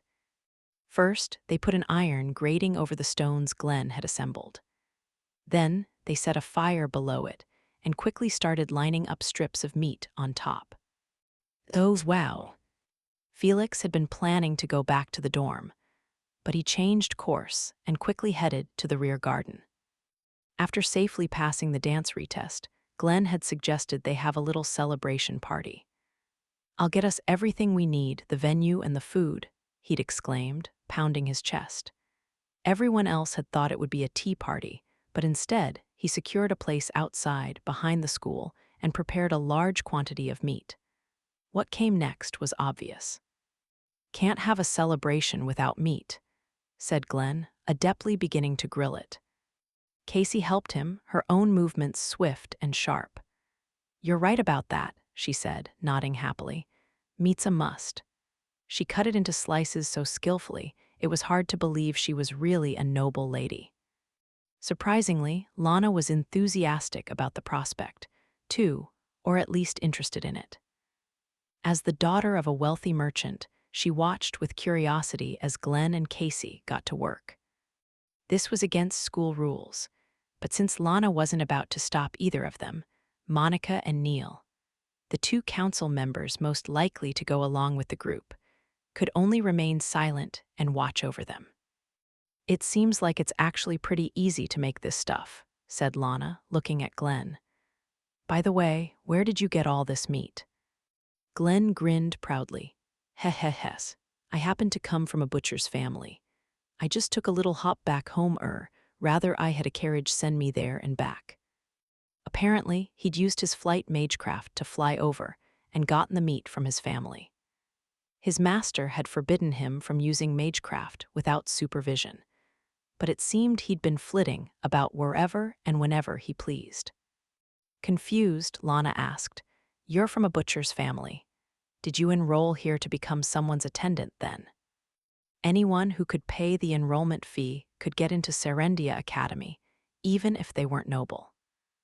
Recently, it had become a kind of status symbol to bring servants along for advanced education, so it wasn't unusual. But Glenn shook his head. I'm a mage's apprentice, and my master suddenly told me, go to Serendia Academy. Paid for the whole thing, too. Casey, who was lining up skewers of meat on the grill, looked at him, eyes wide. The enrollment fee for this academy is insanely expensive.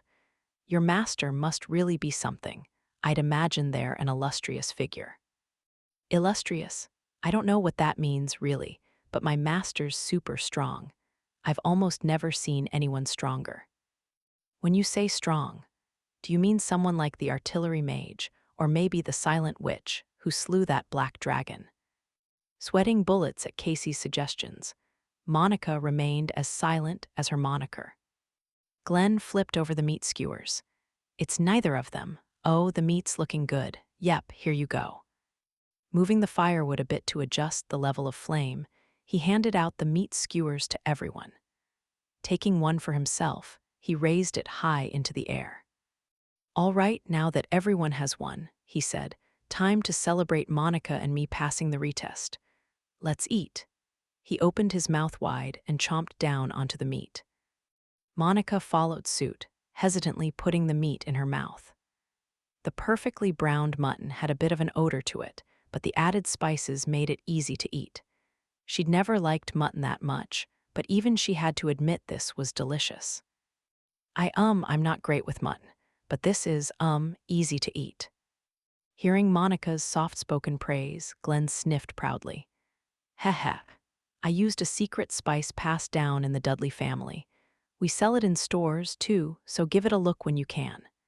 He added, making sure to slide in an advertisement, true to his merchant lineage. Neil, his tone serious, added, it's been getting easier to obtain seasonings lately, huh? Though it still depends on what region you're in. Lana stopped eating the meat on her skewer and chimed in. I think it's partly due to the town of Southern recently expanding their ports.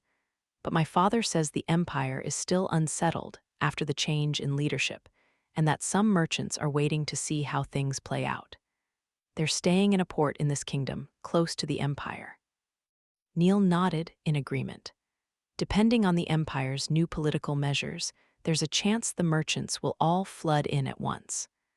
I've heard the current emperor is putting a lot of progressive policies into effect. As she listened, Monica idly thought to herself. Now that the empire had removed its ban on healing magecraft, many mages were crossing the border. Merchants might decide to follow suit any day now, and where people gathered, business prospered. The empire would likely see even more development going forward. On the other hand, the kingdom of Riddle was having to deal with confrontations between the center nobles, who were desperate to maintain the status quo, and nobles in the country. In addition, nobles were divided among 3 factions, one backing each of the princes. But I don't have any interest in political conflict.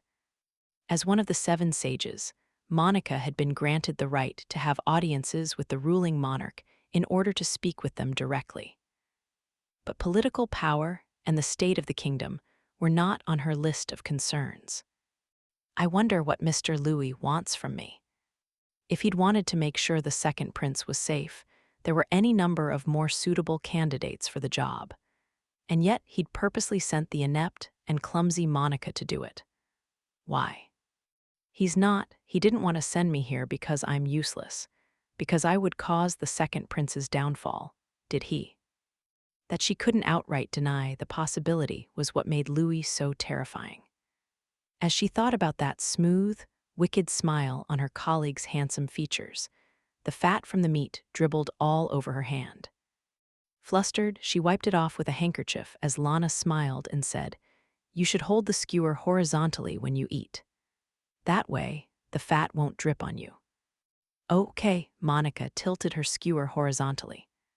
Casey, who had been watching them, impolitely licked the fat off her fingers and said, "You know how to eat skewers, huh, Lana? I figured you'd be unfamiliar with things like this. You're not some rural noble like I am, right? My homeland holds a lot of festivals, so we're all pretty used to food you can eat while walking around. Though most people raised in the capital aren't like that, I suppose." Lana looked at her skewer intently. There are roasted chestnut stalls and fruit juice stalls in the capital, but I don't see much in the way of skewers. I bet a skewer shop would be pretty popular, but there are a lot of restrictions on starting businesses and opening outdoor stalls in the capital, so. Lana was not only knowledgeable about the latest trends, she was surprisingly mercantile in her thoughts. These were the kind of unexpected facets of a person you never got to see unless the right opportunity arose. Casey was the caring sort, kind of like an older sister. She was always looking out for those around her, and she was very considerate. Glenn was a little too happy-go-lucky, but he had surprisingly keen powers of observation. Neil was easily caught up in the moment, but he was a sincere, kind person at heart. Back when she'd attended Minerva's mage training institution, Monica had refused all contact with others and never tried to learn about them. She thought there was no reason to do so, that it was pointless. At the time, she'd never imagined there would come a day when she'd be out secretly cooking meat behind the school building with a group of people. The meat is good. Monica's face broke into a smile. She bit into the meat, a happy feeling in her heart. Finishing at a pace more than twice that of Monica's, Glenn joyfully started cooking some more. Neil's eyes went wide. "Glenn, you're still eating." That was nowhere near enough food. "But I'm already full," exclaimed Neil, holding his stomach. Glenn snorted. "You've got to eat more, or you're not gonna grow big and strong." The light faded from Neil's eyes. "You just indirectly called me a squirt, didn't you? You did, didn't you?" While Glenn was taller than other boys his age, Neil was quite a bit shorter than average. Neil was normally cordial, but now he closed in on Glenn, his expression blank. Glenn shrank back. That's a new side for Neil as well. Monica was watching their exchange with a smile when she heard a voice. "Hey, looks like everyone's having fun." The group immediately stopped talking and turned toward the voice's source. And there he was, unaccompanied. Student Council President Felix Riddle. Lana's and Casey's eyes shot open. Neil went white and said, "President, this is, you see." As Neil flailed, Felix lowered his eyebrows and heaved a disappointed sigh. "I swear, 2 student council members, breaking school rules in broad daylight." One man, however, bravely brandished his skewer and objected, Glenn Dudley, the butcher's son. "There's no rule against cooking meat in the schoolyard. Any flames outside of designated areas require a request to be made of the student council. Then since you're here, there's no problem. President, please permit this." Glenn always did as he liked, but this was a whole new level. It was actually rather refreshing. Felix kept the rest of the group in his sight as they looked on in suspense. Then, folding his arms, he set his stare on Glenn. "You need to submit the paperwork the day before." "Ah, darn, I see." "Oh, would you like one, President?" asked Glenn, smoothly offering a skewer to Felix. "He has no sense of fear," thought Monica as she and the others gasped. Felix stared at it for a moment, then said, "Sure, I'll have one," and took the skewer. Quietly, Neil practically shrieked, "He's eating it." Felix deftly bit into the meat on the skewer. He didn't hold it vertically or get the fat all over his hand like Monica had. "It's quite good," said the prince, "very well seasoned." As everyone else looked on in sheer bafflement, he gave them a wink. "Now I'm an accomplice. You'll keep quiet about my little rule violation, won't you?" Nobody was about to go against the word of a royal. Everyone nodded. Glenn laughed gleefully. "There's plenty more where that came from. You helped us out with dancing, so consider it thanks." "Oh, right, should we call the vice president?" Neil vehemently shook his head. Let's not." Monica agreed. If the sensitive, high-strung Cyril Ashley was present, he would surely fly into a rage and start yelling about how inexcusable this was. Or maybe he'd see Felix eating the meat skewer and doubt his own eyesight. Either way, Monica was having fun, and she didn't want it to end. She secretly cast an enchanted spell to alter the wind's direction, keeping the smoke from the cooking meat away from the school building. Once the secret party behind the school was over, Monica returned to her attic room in the girls' dormitory to find a black cat and a maid sitting on the floor and reading together. "Welcome back, silent witch." The maid closed her book, then glided upward and back down again into a bow. This was Rinsbulfade, nicknamed Rin, the spirit contracted to the barrier mage Louis Miller. As a high-wind spirit, she was particularly adept at flight magecraft, and so she'd been acting as Monica's point of contact during her undercover mission. This seemed too early for her regular report, however. Did her presence mean an emergency had arisen? Monica tried to hide the tension washing over her. Nero, who had been reading a book next to Rin, pushed its cover closed with his front paw and looked up at Monica. "Looks like she brought you a present." "A present," repeated Monica. "Yes," said Rin. "I've come bearing a gift from my master addressed to the silent witch. Please accept it." She picked up a paper-wrapped object she'd placed near the wall and... Dururururu. With a wonderfully advanced roll of the tongue, she made a strange noise.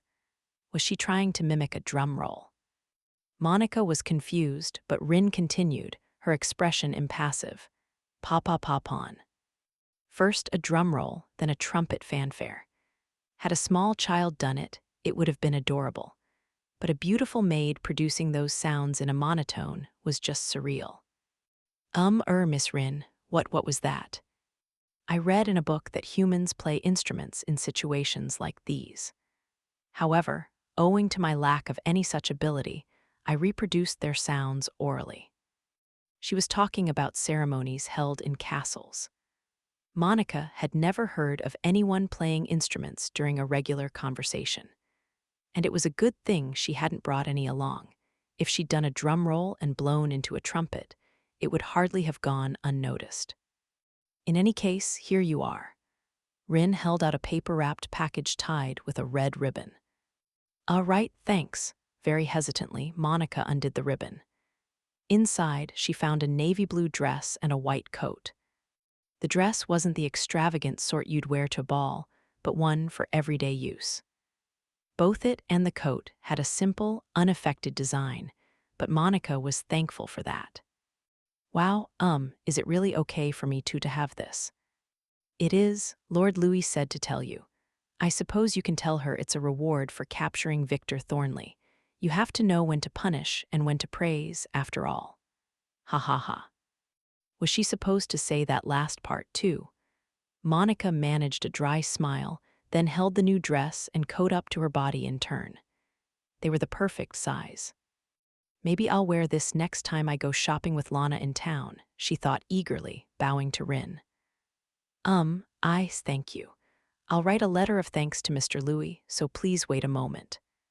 After hanging up the dress and coat, she took a seat at her desk and got out her writing implements. She wanted to properly express her thanks for the dress Louis had given her. Ever since coming to the academy, Monica had made a small goal of getting to the point where she could say thank you. As Monica struggled to write her thoughts, Rin came up right next to her and said, "According to your previous report, it seems you experienced an incursion by some individuals pretending to be part of a trading company." "Why, yes. In light of this, Lord Louis would like you to submit a security plan for the day of the school festival with your next regularly scheduled report." A security plan. He could ask, but Monica knew absolutely nothing when it came to security. She would have trouble with even a simple plan. Rin's light green eyes studied the girl and her troubled expression closely. "For example," she suggested, "if you were an assassin, how would you go about killing the second prince?" "If I were an assassin?" Monica folded her arms and thought about the spirit's question. Nero took the chance to jump onto the desk and say pridefully, "If Monica were an assassin, she wouldn't need to go creeping around at all. She could just blast a super high-powered attack spell at the academy from far away, and it would be over in an instant." "Nero, that's not how assassinations work," said Monica, taken aback by her familiar's over-the-top suggestion. She then repeated what Louis had told her before.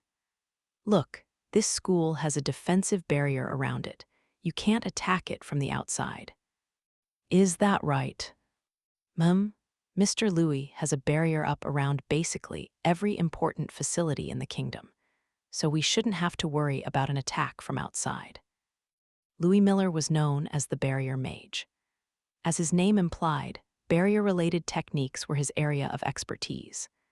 The scale, strength, precision, and duration of his barriers far outstripped what anyone else could manage. This academy, too, boasted a large barrier into which Louis had put his time and work. I think it's probably a wide-range, large-scale defensive barrier with an added detection formula. Normally, it's inactive, but when it senses an attack from outside, it immediately goes up. It's probably hidden somewhere secret where it will be really hard to find. But the barrier had weaknesses. While it could deal with attacks from outside, it couldn't respond to ones carried out inside. Once in the academy, a criminal could also rewrite the barrier's formula and render it useless. Sensing Monica's concern, Rin said flatly, "That will not be a problem. Nobody could rewrite the barrier in the first place." Why not? At a previous time, Lord Louis was reclining in his chair and said the following. Here, the spirit sat up straight and replicated Louis's speech in her own monotone voice. "My defensive barriers have deadly traps installed. If someone wants to rewrite one, they're welcome to go ahead and try. Ha ha ha." As Rin impassively reproduced these words, Nero narrowed his eyes and groaned. What is that guy doing, packing a barrier with deadly traps? Apparently, there was an incident at another building, wherein an intruder attempted to rewrite the magic formula.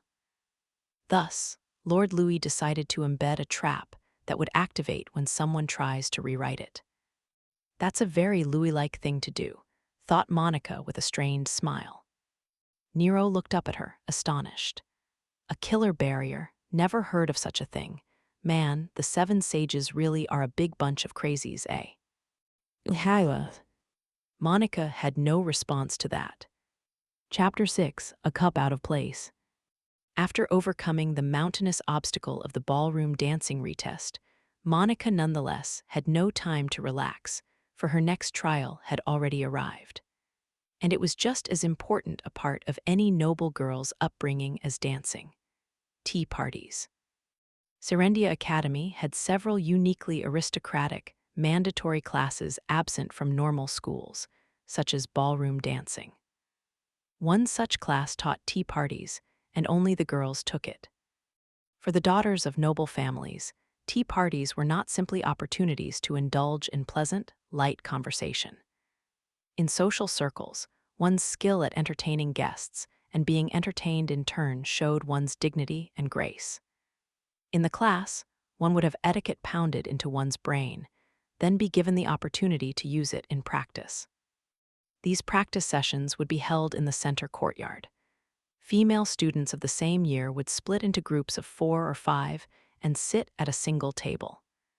Each of them would bring her own tea, then compare and evaluate. However, the teacher would specify in advance what tea snacks would be served. This meant the first challenge was preparing tea that went with those snacks. Students had to bring their own leaves for class, but most noble girls would just have their servant go out and buy them. Monica, however, didn't even know where to look. So this time, she turned to her collaborator, the daughter of Count Kerbeck and self-professed Villainess, Isabelle Norton. And so, well, I was wondering if you could spare a few tea leaves. After Monica explained the situation to Isabelle in her room, Isabelle's cheeks flushed rosy pink. She was clearly filled with emotion. "Oh, but it's an honor to help you, my sister. Yes, yes, just leave this to me. I shall do my utmost to ensure that you overcome all the class's challenges." Thank you," said Monica, bowing her head. Isabelle's servant, Agatha, set down a cup of tea in front of Monica. The scent of citrus wafted up from the cup to Monica's nose. Agatha, the youngest of Isabelle's servants, smiled at Monica like a dependable older sister. "I shall teach you how to brew black tea. Normally, I would do it myself and serve you, Lady Monica, but if I did that, it would contradict your cover story of being tormented by House Kerbeck. You were allowed to brew your own tea during class or have a servant do it.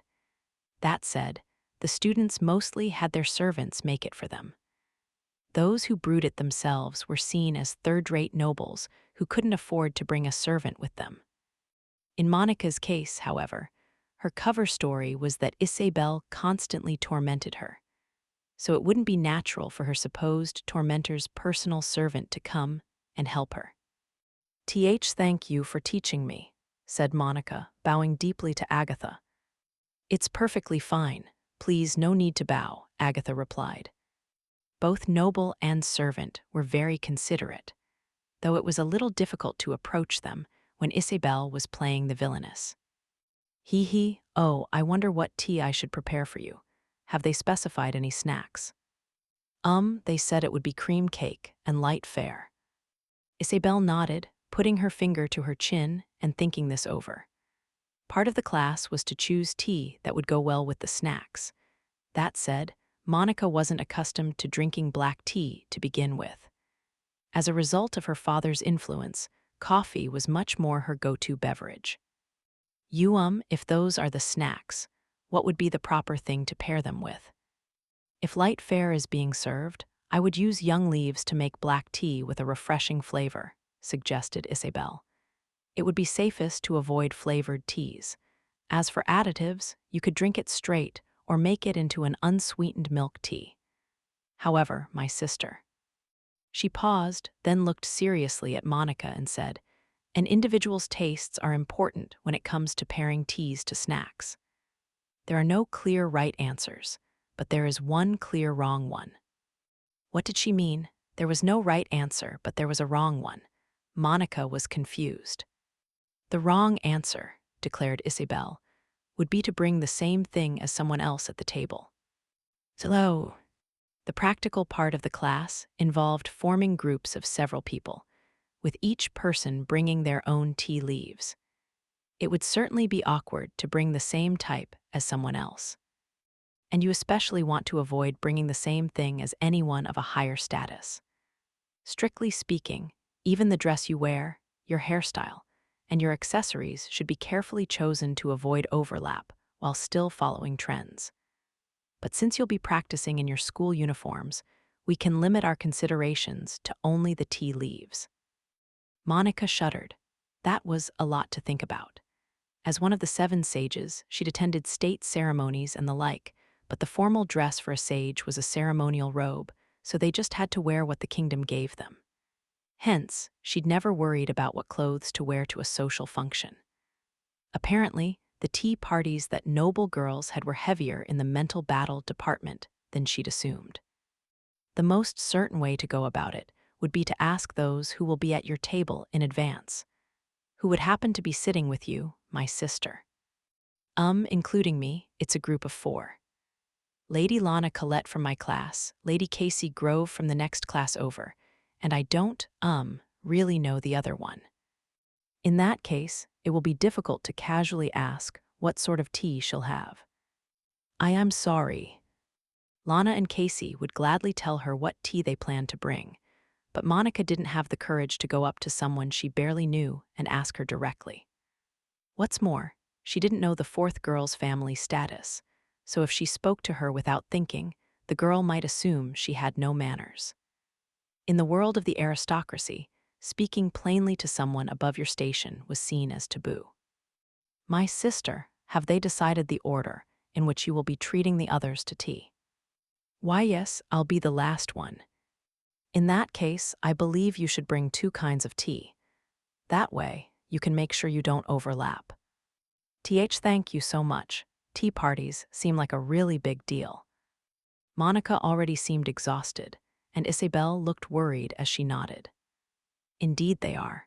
Even if you take the time to investigate the other attendees' tastes, relationships, and interests, you must expect the unexpected, just like a heroine who puts everything she has into her first tea party, only to have it all ruined by the wicked Villainess. The last part had probably come from a book Isabel had read recently. Monica wasn't sure how to respond. She just smiled vaguely. Agatha, her face the picture of seriousness, offered some advice. Lady Isabel, in the future, Lady Monica may have many opportunities to encounter villainesses aside from you. To prepare her for such events, why not teach her about how villainesses operate? Huh, muttered Monica, her face tensing. Across from her, Isabel's face lit up. Oh, she said, putting a hand to her cheek. Yes, what an excellent idea. After all, you are my heroine, my sister. Your future may well involve another villainess inviting you to a tea party and tormenting you. That was definitely a future Monica wanted nothing to do with. Realistically, though she couldn't say for sure it would never happen. She'd been appointed to the student council very soon after transferring here, after all. That, plus Felix helping her practice dancing, had turned the majority of female students here against her. The only students in her grade who would speak to her normally were Lana, Casey, Glenn, and Neil. These days, those around her tended to look at her in one of two ways. Some scorned her and saw her as an enemy, while others watched her from a distance, considering her a weirdo beyond their understanding. Monica, who was clearly a commoner, had managed to avoid suspicion thanks to Isabel's fake bullying, and thus no one had pried too far into her circumstances. But several times now, she'd met with a mean remark as someone passed her or been laughed at from a distance. Those around her had recognized her as Isabel's prey, however, so few would come after her directly, but that might not hold true forever.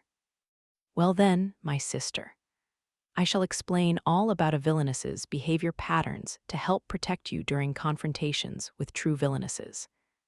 Defeating your enemy started with knowing your enemy, or so Isabel claimed.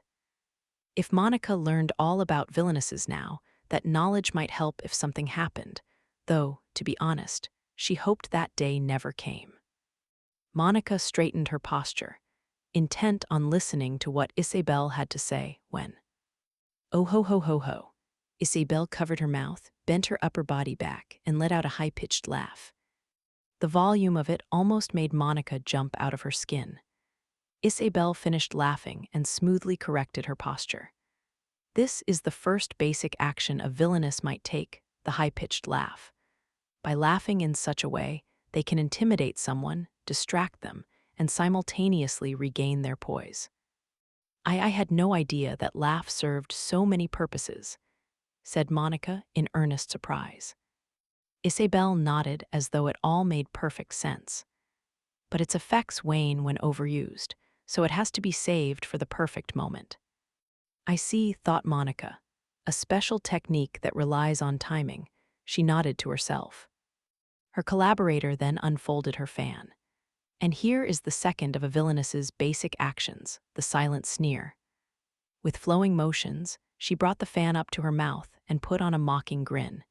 It was full of pride and clearly derisive, which spoke to her own skill at acting and expressiveness. She could put stage actresses to shame. Normally, proper etiquette demands we hide our mouths fully when smiling. But for this move, you lower the fan slightly so that the person you're sneering at can see your mouth. By doing so, you can make your derision clear. It's all so detailed, thought Monica, shocked. I never would have thought a simple action could be so minutely calculated. Of course, you can conceal your mouth and let out a breathy giggle to convey your distaste for the person, too. You'll want to use different methods, depending on what sort of villainess you are playing. I see, this is all very deep. Indeed it is, and the more you try to master it, the clearer its true depths become. To repeat, they were talking about villainesses. Isabel put much more stress on this lecture than she did on teaching Monica how to brew tea, and the explanation lasted long into the night. Monica had no way of knowing that this young lady, so keen to pour her heart and soul into playing the villainess, actually had the highest grades out of all the first-year students in hosting tea parties.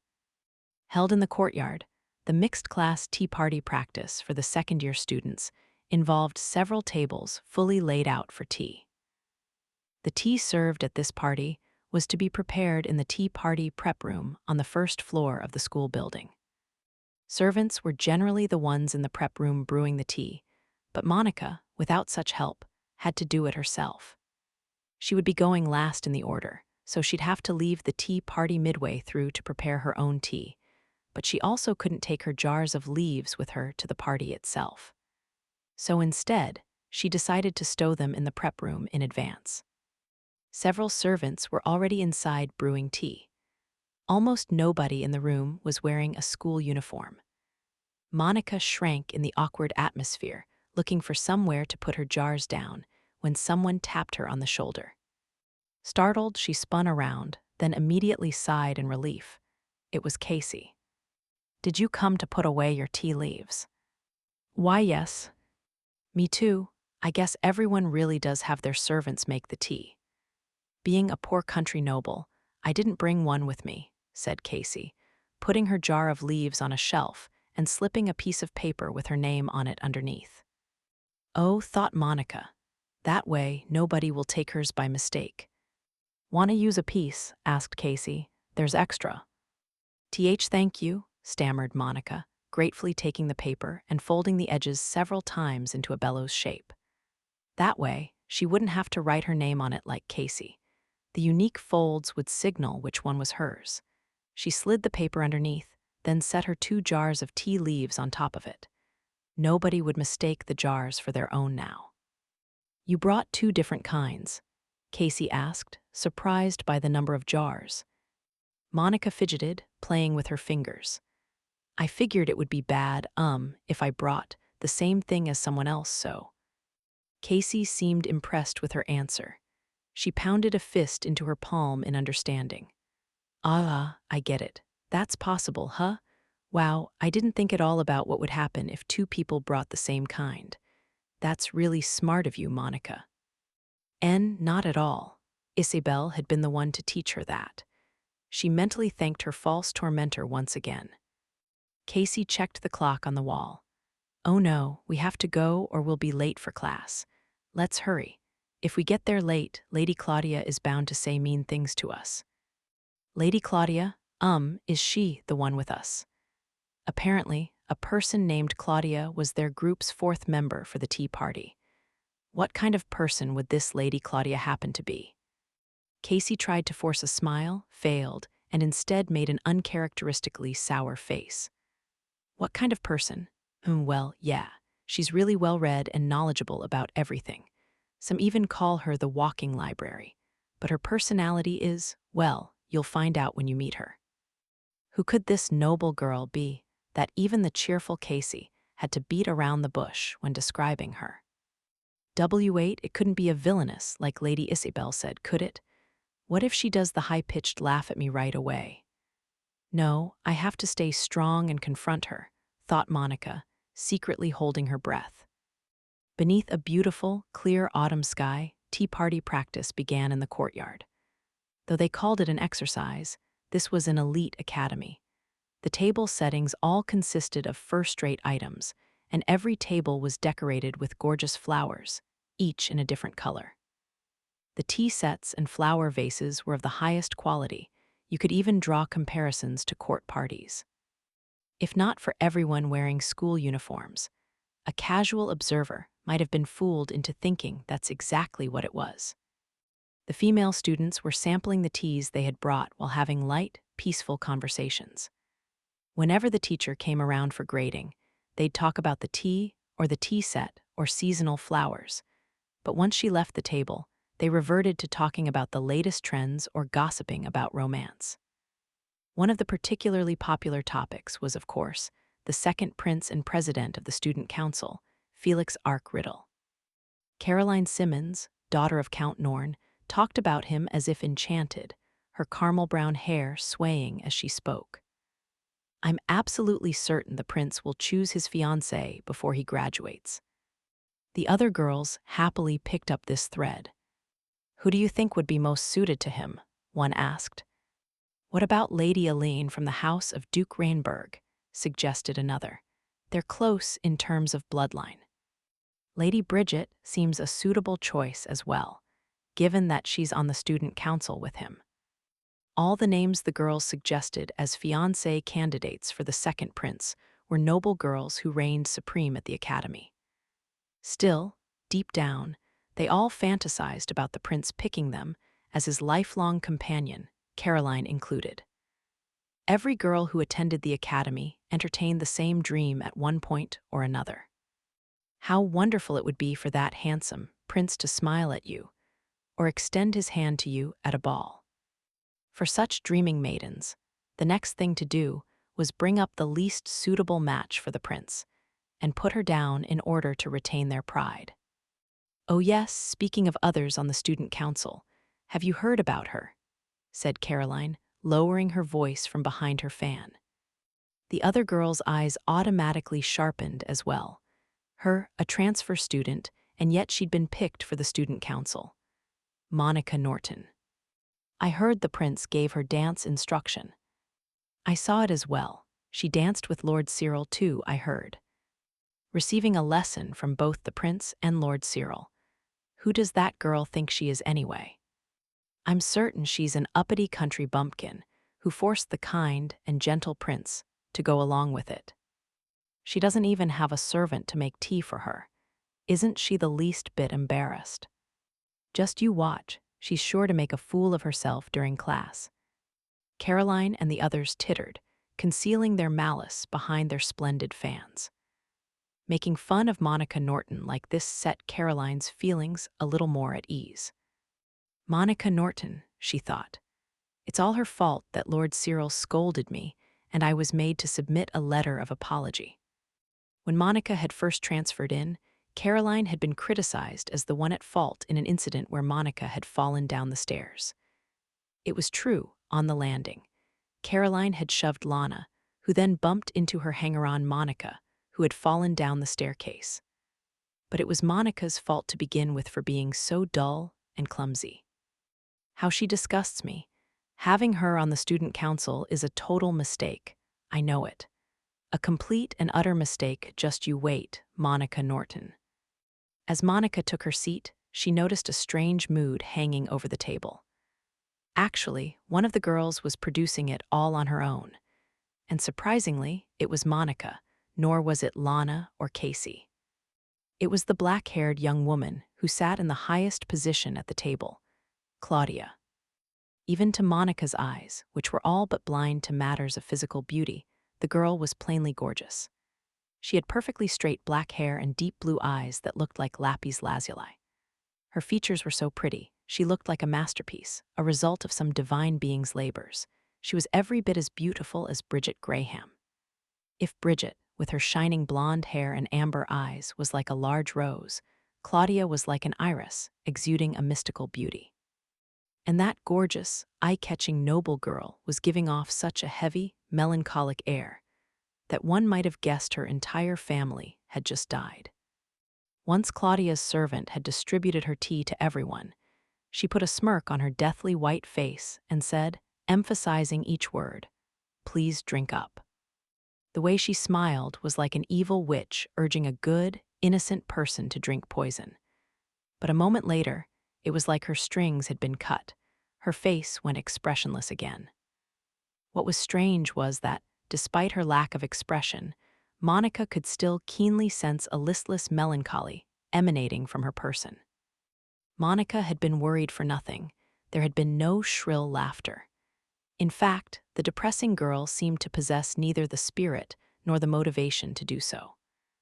Judging by her attitude, speaking was too much of a bother to warrant her effort.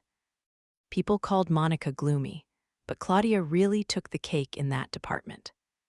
Others' impressions of Monica stemmed from her shyness and poor speaking abilities, but Claudia was purposely emanating a full-bodied aura of depression that made it nigh impossible for anyone to talk to her. Because of that, it felt as though a single, heavy cloud hung over their table. Monica, Lana, and Casey all drank the tea without saying a word. It smelled nice. But perhaps because of the strange tension in the air, they couldn't figure out what it tasted like. Monica groaned to herself, "This is so awkward. This tea is delicious. What kind is it?" The one to break the heavy curtain of silence was Casey. Having picked up on the strange mood, she resolved to make conversation anyway and addressed Claudia with a smile. Her eyes still down on her teacup, Claudia muttered her response to the energetic Casey. The most frequently enjoyed black tea in the kingdom, not even worth talking about. Casey's smile stiffened. This time Lana chimed in, her tone bright. Hey, I love milk tea. Is there any milk? These leaves aren't suited for milk tea. Is your tongue so stupid, it can't understand that? Lana kept smiling, but you could see her temples tense in irritation. The mood at the table rapidly worsened, and Monica's lips trembled as she sipped her tea. She couldn't taste it at all now. The awkwardness continued. Eventually, Casey, whose turn was second, left her seat to brew her tea, then came back and poured some for everyone present. She de-prepared a black tea with a somewhat dark color. It was known for having a rather bitter taste, making it go well with milk. Lana, up next, had brought a brightly colored tea. It was light and had a refreshing, fruity sweetness. Lana, your tea is delicious, said Casey. It's so light, I really like it. Monica nodded in agreement. Lana put her cup to her lips, a proud expression on her face. Well, I ordered the classiest tea of the season, after all. It's only natural you'd like it, she said, shooting glances at Claudia. It must have been a jab at her, since she'd brought a very plain, commonplace tea. The strong-willed Lana didn't seem to appreciate Claudia's attitude, so she'd been making stinging remarks about her here and there for a while. Casey, being more considerate, would gently placate her and change the topic, managing to hold the table together. In the first place, the one in the highest position was supposed to be acting as the hostess for these tea parties. Monica didn't know who Claudia was, but apparently she was a higher noble, coming from at least a count's lineage. Normally, that would make her the one responsible for coming up with topics and moderating the group. But she seemed to have no energy, and on the rare occasions she opened her mouth, all that came out was scathing commentary. It was making conversation practically impossible. Eventually, Claudia muttered, "Drinking something with such a strong flavor numbs the tongue, dulling later tastes." Monica recalled the flavor of the tea Claudia had prepared and gasped in realization. That plain tea that everyone's used to drinking. Did she decide on that for our first cup in order to avoid numbing our tongues? Lana and Casey both seemed to have realized the same thing and looked at Claudia in surprise. Under their stares, Claudia made a face as if what she had said was of no particular importance. She took a sip of Lana's tea. Florendia's golden chips, out of all the black tea you can obtain in this season, this is the most expensive. That's right, said Lana, raring to fight. But Claudia didn't even look at her. She lowered her eyelids and said, "If you'd been the sole hostess for a party of nobles, it would have been the perfect choice, but for an invitee, it's clearly out of place." "What? If you're the only one who brings extremely expensive tea leaves, others at the table might well think you're trying to mock them." Lana's face went red, and she started to tremble. Casey quickly chimed in. It's fine, I don't think that, right, Monica?" "Why, yes, I don't, think that way," squeezed out Monica with all her might. Claudia slowly moved her head to look at Monica. Monica could see herself reflected in Claudia's cold, unblinking lapis lazuli eyes. "And I suppose all you can do is agree with your friends." The way she said it made it seem like Monica was agreeing only because Casey had urged her to do so. Tears forming in her eyes, Monica shook her head vigorously. "And no, that's not I." As a whimper escaped Monica's throat, Lana finally slammed her hand down on the table. "Hey, give it a rest already. Every time you open your mouth, it's to insult us. I think you're the one who's out of place here." Lana's courageous shouting didn't even garner a twitch of Claudia's eyebrow. In fact, the gloomy beauty kept her gaze on her teacup, as though Lana wasn't even worth looking at. "You seem to think you deserve to be spoken to." "What?" Lana scowled, glaring at the other girl. Claudia paused for a good several seconds before listlessly continuing. "Have you heard of the Silent Witch?" Monica's heart nearly stopped. It almost certainly skipped a few beats. Heard of her, she was her. A genius mage appointed to the 7 sages at the young age of 15. She learned unchanted magecraft, and while she attended Minerva's, she developed more than 20 new magical formulae. But she's also famous for never attending any conferences. That was because places with lots of people scared her, so she'd always try to avoid them. Even during the Silent Witch's induction into the 7 sages, she didn't say a single word. That too was because of her shyness and social anxiety. Monica had been so useless that her colleague, the barrier mage Louis Miller, had done all the greetings in her place. As she recalled it, she felt a cold sweat run down her back. Claudia flatly continued, "Have you read the Silent Witch's essays? You can learn a lot about her personality from them. She's a very intellectual, wise person. She knows the value of staying quiet." "I'm not intellectual or wise or any of that. I'm just shy and unsociable. I'm sorry, I'm sorry, I'm sorry, I'm sorry." As Monica blanched and trembled next to her, Lana glared at Claudia, making no effort to hide her disgust. "Really now? So you're saying a smart person wouldn't speak to an idiot, is that it?" "Ape." Lana's remark had been directed at Claudia, not the Silent Witch. But Monica still shrank back, still shaking. Claudia barely seemed to register Lana's words as she shot a sidelong glance at Monica. "Come to think of it, the Silent Witch's name is Monica Everett, the same first name as you, Monica Norton." Eek! Monica froze. Her heart was pounding noisily. She couldn't stop sweating. Claudia looked directly at Monica as her lips curled into a smirk. "You've been keeping silent for a while now. Is it because you don't want to speak with imbeciles?" I'm going to, Gigo put on my tea nof." Stumbling over her last word, Monica noisily jumped out of her seat and practically scrambled away. Claudia watched her go, her lapis lazuli eyes following Monica the whole way. Ever since this tea party had started, Claudia had, for the most part, kept her eyes down. But there was one person she had looked at directly, and only one, a fact all those present had failed to notice. Walking quickly down the hallway, Monica clutched at her madly beating heart through the fabric of her uniform. Does she know? Does she know I'm the Silent Witch? She'd hidden her face basically ever since becoming one of the 7 sages, and had ventured into public places only when absolutely necessary. Only the other sages should have been able to recognize her.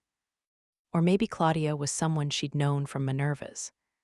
Then again, the shy Monica had spent most of her time holed up in the labs. If she'd seen anyone as gorgeous as Claudia, she was pretty sure she'd remember. It must be a coincidence. The topic just happened to come up. That's all, she told herself, opening the door to the tea prep room. Fewer people were inside than earlier. Most of the maidservants were probably serving at the party itself. A little relieved at the lack of people around, Monica walked up to the shelves where she'd put her jars. Looking up, she froze. Her jars were gone. Casey's jar was in the same place as Monica remembered. The spot right next to it, where she'd put her own, was completely empty, even though she'd put the bellows folded paper underneath. A terrible premonition settled over her, and she felt her blood run cold. This was not the first time Monica had encountered such a situation. She had a good guess as to what had transpired. Hands shaking, she opened the wooden lid of the garbage bin and gasped softly. Mixed into all the used tea dregs were the unused leaves from her 2 jars, scattered all over the trash, including the paper she'd folded. Oh no! Helpless, she fell to her knees. Without those leaves, she couldn't make the tea, and without the tea, she couldn't go back to class. What should I do? Tears began to form in the corners of her eyes. No matter how talented a maid she was, she couldn't turn back time. Choking back her whimpers, she sniffled as a familiar voice spoke to her from behind. "Monica, are you all right? Do you feel sick?" A girl knelt down next to her and began to rub her back. It was Casey. "What are you doing here?" asked Monica in a tiny voice, to which Casey scratched her cheek awkwardly. "Well, when you didn't come back, I got worried, so I came to take a look. Actually, sorry. That's just the excuse I used. I really couldn't stand to stay at that table." That made sense. Casey couldn't bear the explosive tension brewing between Lana and Claudia, so she'd slipped out, saying she was going to check on Monica. Casey looked at the tea leaves strewn through the garbage bin and seemed to intuit what had happened. She frowned and glared at the bin. That's horrible. Who would do something like this? Casey took out a handkerchief and wiped Monica's tears for her, speaking in a gentle voice, like the kind you use for a very young child. "Hey, do you have any spare leaves back at the dorm? It can just be some regular tea, as long as you have something." "I don't." Monica didn't drink tea regularly, so she didn't have her own stock of it. Isabel would probably share some more with her if she asked, but she was in class right now. As she continued to snivel, Casey thought for a moment, then picked up her own jar of tea leaves. "Use my leaves. We'll end up using the same tea, but it's better than not serving anything at all." But if we use the same tea, won't that make trouble for you?" If they used the same type of tea leaves, the teacher would assume they hadn't adequately prepared. If that happened, it wouldn't only be Monica losing points. Casey would, too. Casey seemed quite indifferent, though. She waved her hands. "Don't worry about that stuff. It doesn't matter what kind of tea you serve at a tea party, as long as it's good and everyone has fun. That's the most important part, isn't it?" Monica sniffled and looked at her tea leaves in the garbage. Casey was right. Most importantly, if she went back to her seat without having prepared any tea, she'd fail the class. But she bit her lip, balled her hands into fists, and stood up on trembling legs. Then she turned around and dashed out of the prep room. "Monica, where are you going?" "I am sorry, I'll be right back." With that, Monica took off toward her dorm room. Glaring at Claudia, Lana chewed a bite of cake, one of their tea snacks, still clearly irritated. Claudia's gaze had closely followed Monica as she left, but once the other girl was out of sight, the table had lapsed back into that melancholic, listless mood. Claudia's downward gaze, obscured by her long black eyelashes, gave an ephemeral quality to her beauty. "What is this? What is this? What is this?" Lana bit her lip and looked down at the cup of tea she'd prepared. Her father was wealthy, but he wasn't a noble by birth. He'd come from an affluent mercantile family. After contributing to the town's development, his deeds were acknowledged, and he was granted a peerage shortly before Lana was born. Ever since Lana was aware, she'd grown up receiving all the finest luxuries and most fashionable dresses. Everyone spoke of her as being a happy, lucky young lady. But Lana had been all alone. Among children from houses without noble titles, the dolled-up Lana was always conspicuously out of place. She had trouble finding a spot in the other children's social circles, and they talked behind her back, calling her a haughty rich girl. So when she'd enrolled at Serendia Academy, a school for noble children, she'd assumed she would be able to make friends more like her. Unfortunately, with the school's emphasis on tradition and form, they treated Lana as a classless upstart. And they, too, talked behind her back, this time about her father having bought his title. Impolite, unrefined, ignorant of the tacit understandings among nobles, every time someone said something like that about her, Lana became a little more stubborn. The first time she'd spoken to Monica had been on a whim. Monica clearly stood out in class, and taking care of the girl had been a partial salve for her pride. Above all, despite her habit of being fidgety and downcast, whenever Lana helped her out, her face would blossom into a smile. It made Lana a little embarrassed, but it also made her happy. Each time Monica looked at her with respect, it filled her heart just a little more. And she had expected Monica to look at her that way again at this tea party. That was precisely why Lana had done her best selecting the tea leaves. Unfortunately, however, Claudia's remark that her tea was out of place had ripped her pride to shreds. Why did it always turn out this way? All I wanted was to have my friend drink the most delicious tea I could find. She recalled a time from her youth when she'd served the best tea and snacks available to a friend she'd invited over, only for that friend to go behind her back and accuse her of flaunting her wealth. "Hey, sorry about that, I'm back." As Lana scowled at the bitter memory, Casey hurried back to the table. Monica, however, was nowhere in sight.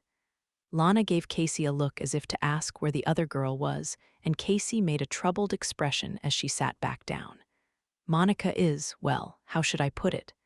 At any rate, I think she'll be along soon." "Didn't you go to help her prepare her tea?" asked Lana. "Yes, but stammered Casey. What in the world, wondered Lana. Did something happen to Monica? Just as she was about to stand up herself, a pleasant scent tickled Lana's nose, but it wasn't the scent of tea. "I am sorry for the wait." Gait unsteady, Monica approached the table. In her hands was a tray holding empty cups and a strange metal pot. She set the items down on the table, then sighed and wiped the sweat off her brow. Apparently, just bringing the tray to their table had been quite a workout for the unathletic Monica. Claudia, who'd shown no enthusiasm up to now, slowly looked up and fixed her gaze on Monica's pot. "That isn't the smell of tea." "It's coffee," said Monica, her voice shaking as she stared directly at Claudia. "You said that starting off with a strong taste numbs your tongue. I'm the last one, so there shouldn't be a problem with serving strong coffee. Coffee is a man's drink. It isn't suited for a ladies' tea party." She was correct. In this country, coffee was commonplace, and there were even coffee houses. But most of the people who drank it were men. It was quite bitter, so not everyone liked it. Lana had tried it a few times herself, but she'd found she couldn't really appreciate it. Monica continued with uncharacteristic firmness, however. "It's okay. It's really, really good so." She poured the coffee from the pot into the cups, then added warmed milk to just 3 of them. "Why, you're supposed to drink it as a palate cleanser after a meal, so I'd rather you drank it as is. But I know some people don't like the bitter taste, so I added milk. You can feel free to add sugar as well." After she'd passed out the cups, Claudia was the first one to raise it to her lips. She sniffed it, then took a sip. She showed no reaction whatsoever. It was a little scary. Lana and Casey added sugar to their cups, then nervously followed suit. Lana's eyes went wide. "What is this? There's no odd taste or sourness to it at all," she said, taking another sip of the cup's contents. The milk's smoothness enveloped the sharp, bitter flavor. Lana had never had coffee like this before. Casey seemed just as surprised as she stared hard into her cup. "Hey, I've never had coffee before, but is it supposed to go down this easily?" Lana couldn't blame her for saying that. Coffee was obviously very bitter, but its uniquely odd flavor and acidity also contributed to how divisive it was. Until some time ago, the main method used by coffee makers was to boil crushed beans and sugar together and extract the liquid. Lately, however, a tool called a siphon had been popularized, which removed a lot of the odd, unwanted flavors. But the coffee Monica had prepared tasted even better than that. Gazing at the silver pot, Claudia said, "The more time it takes to extract the coffee, the harsher and less pure the flavor becomes." "Why, yes," replied Monica. "That's why I use this pot to extract it quickly. It uses the power of water vapor to extract the coffee in a short time, so." "I've never seen a tool like that before. Not even in books," said Claudia. Lana's and Casey's eyes widened. Claudia was known for her vast knowledge. People called her the walking library. She must be the most widely read person here, in the entire academy. And even she doesn't know what it is, thought Lana, staring at Monica's pot. Claudia finished off the contents of her cup and settled her lappy's lazuli stare on Monica, her expression still unreadable. I see. It's good for catching someone by surprise. But this class is about tea parties. It's rather absurd to serve something that isn't tea. I guess so, well. Monica looked down and picked up her own cup. Hers was the only one she hadn't added milk to. No doubt she was used to drinking bitter coffee. I wanted to let my friends, drink my favorite thing. So, Monica wrapped her hands around her cup, lowered her eyebrows, and gave a crooked smile. I guess I'm the one who's most out of place, she finished with an awkward laugh. Lana's mind went blank. What is this? What is this? What is this?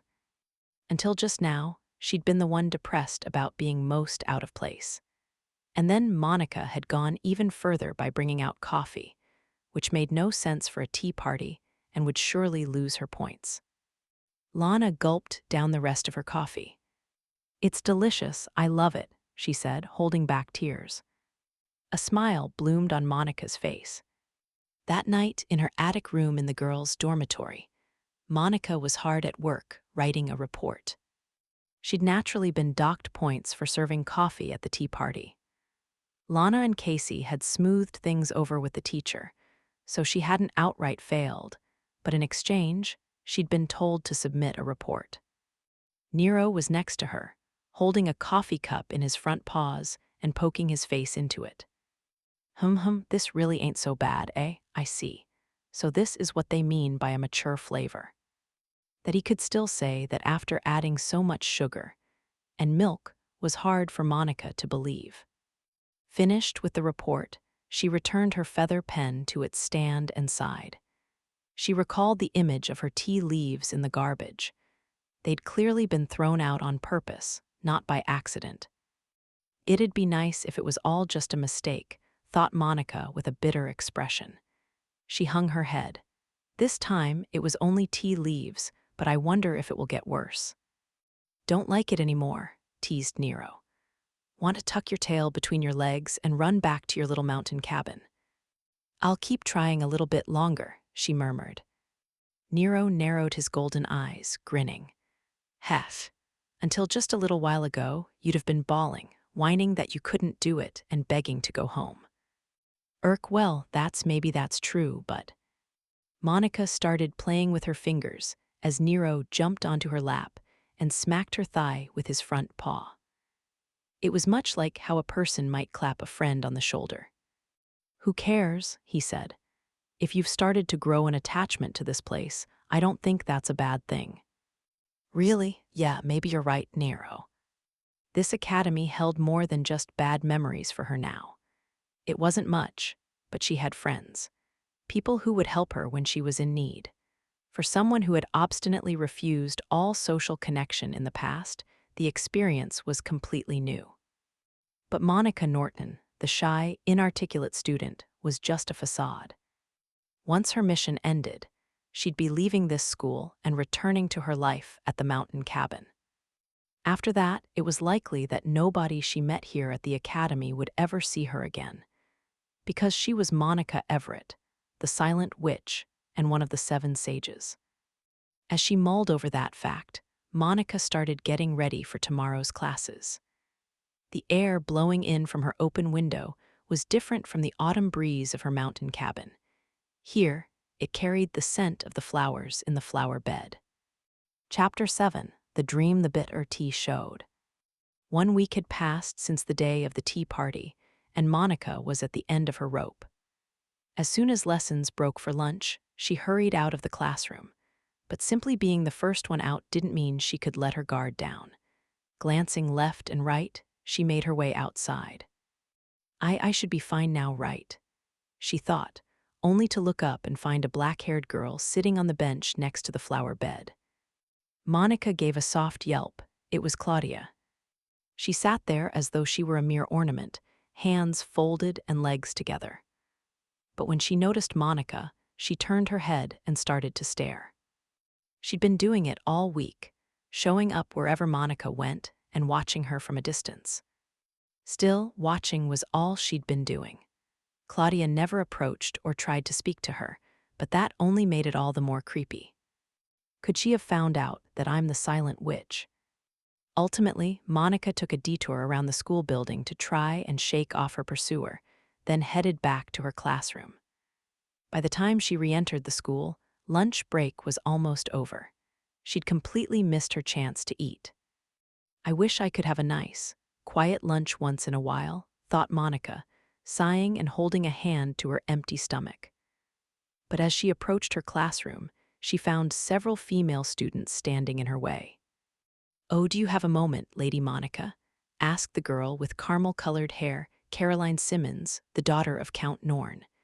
She was the one who had caused Monica to fall down the staircase. Wary, Monica backed away. Caroline modulated her voice into a more soothing tone. "You don't need to be so scared. I'd like to invite you to a tea party." "A tea party?" "Yes, classes are ending a little early today, right? Let's all have some tea before your student council work. Also, I wanted to talk about the time you accidentally fell down the stairs." Given how distinguished Caroline's family was, Monica couldn't refuse an invitation from her without a very good reason.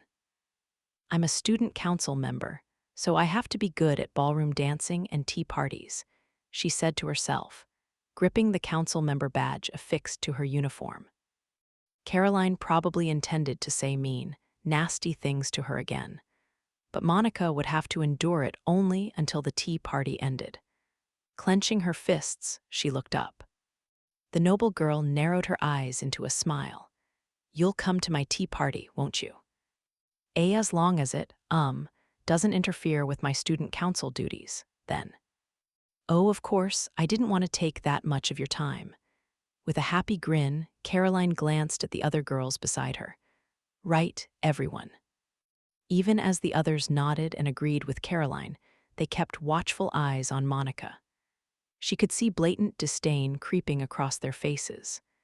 Their eyes said it all. They thought she was a wretched, unsightly girl. "It's okay, it'll be okay. I just have to drink the tea and nod along. Just don't say anything unnecessary and you'll be fine. Perfectly fine." Unbeknownst to Monica, as she was desperately trying to convince herself she'd be all right, a pair of Lappy's lazuli eyes was staring at her. Caroline had decided on a tea table in the courtyard for the party, the same place the tea party practices were held. Many girls apparently used the space for tea parties when the weather was nice. In fact, several other tables had already been set by the time Monica arrived, and at each one, students were whiling away their time in leisure. With this many people around, Monica probably wouldn't suffer any physical violence or have tea splashed in her face. A tiny bit relieved, she took her seat. 4 people sat at the table, including Monica herself and Caroline, who sat directly across from her. Caroline had big, clear eyes, and despite being the same age as Monica, she seemed more mature. There was something bright and eye-catching about her. Her eyes, on this clear autumn day, beneath the afternoon sunlight, Monica suddenly felt like something was a little off about Caroline. But before she could say anything, the girl gave a short chuckle. "Thank you so much for coming today, Lady Monica. I know you're busy." Thank you for inviting me," said Monica awkwardly. Caroline nodded benevolently. "I do apologize for that whole unfortunate accident that ended with you falling down the staircase. You weren't injured, were you?" "And no, I was fine." "Oh, thank goodness," said Caroline, a gorgeous smile lighting up her face. Her large eyes narrowed, and her voice lowered in pitch. "Then would you mind talking to Lord Cyril and telling him it was just an accident?" Monica was at a loss for words. Meanwhile, the other girls supported Caroline. "That's right, it was an accident. Lady Caroline has done nothing wrong." Apparently, that was the goal of this tea party. They wanted Monica to testify that the incident in which she'd fallen down the staircase had been accidental. "Lady Monica Norton, it was an accident, yes. I never raised a hand against Lana Collette, isn't that right?" The other girl's wide eyes seemed to draw her in, as if to intimidate Monica into nodding in agreement. and she wanted to let herself fold under the pressure, lower her head, and agree. If she did, she would probably be freed from this situation. But, after Monica had fallen down the stairs, Cyril had taken it upon himself to question those present.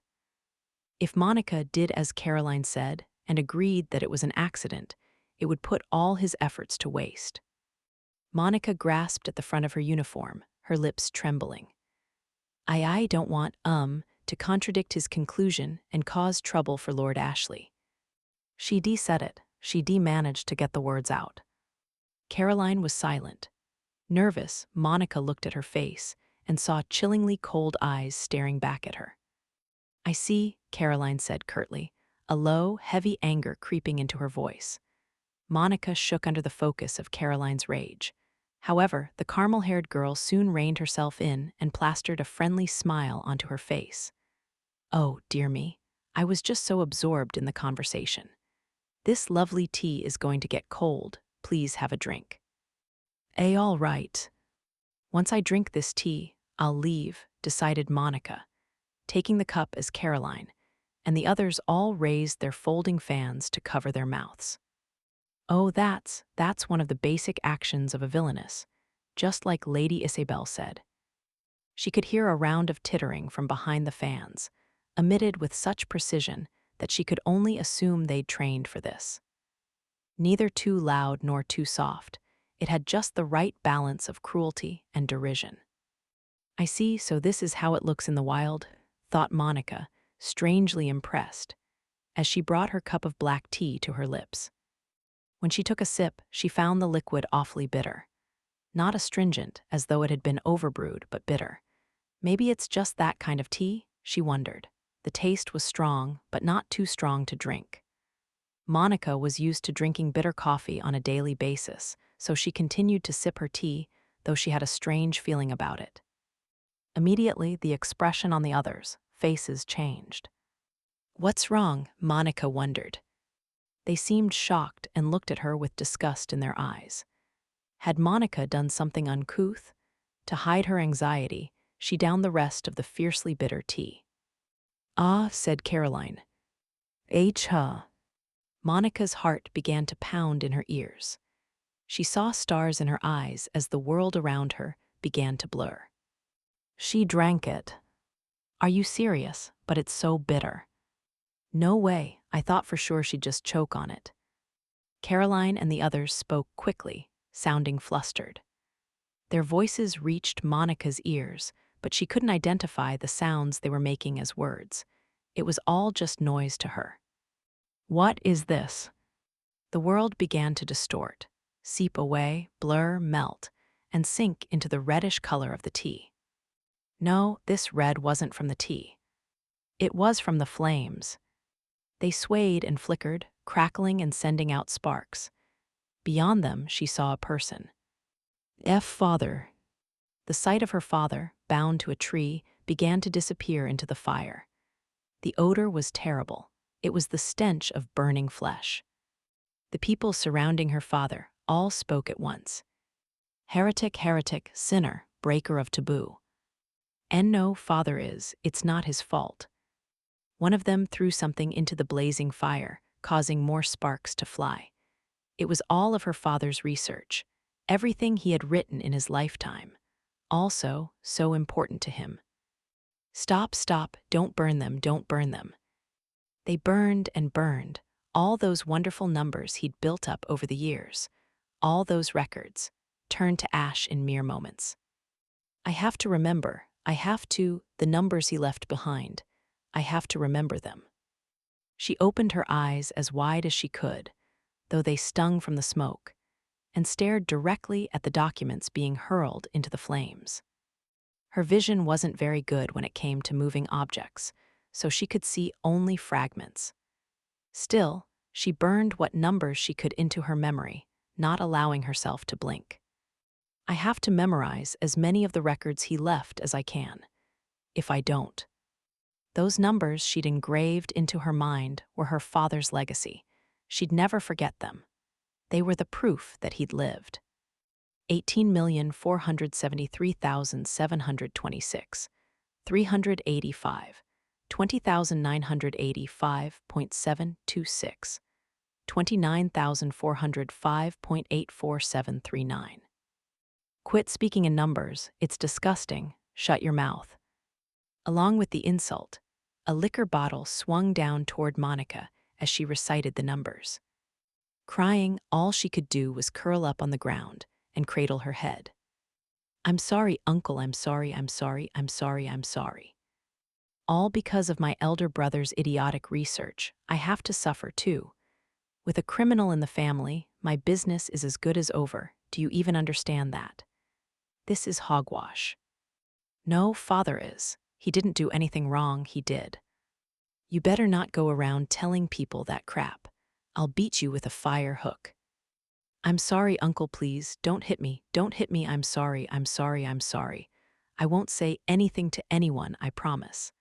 I'll keep quiet, don't hit me, I'm sorry, I'm sorry, I'm sorry. The courtyard was in an uproar. Monica Norton had suddenly fallen out of her chair during a tea party and passed out. Her face was white, and she was wheezing unnaturally, scratching at her own throat and muttering nonsense in between each breath. Caroline and the others who had been at her table all watched her as though she was an object of disgust. Nobody tried to help her.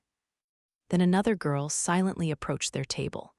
She had black hair and a gloomy aura, Claudia. Without a word, she knelt down next to Monica and checked her condition. What did you make her drink? Caroline shook her head and shouted shrilly. I don't know, I don't know, I don't know anything. Claudia quietly stood up, then slithered over to Caroline like a snake and shoved her hand into the other girl's pocket. Her fingertips found something. Eye drops. Hey, give that back, don't touch my things. Eek. Claudia wordlessly grabbed Caroline's chin as she wailed. Then she brought her free hand up to lift Caroline's makeup-covered eyelids before carefully examining her eyes.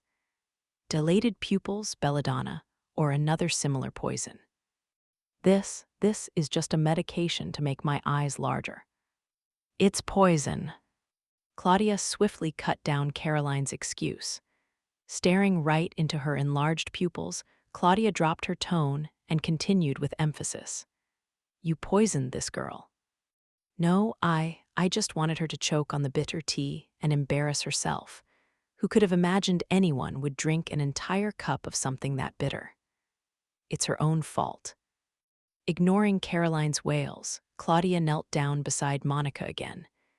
She lifted the girl's upper body, then plunged a finger into her mouth.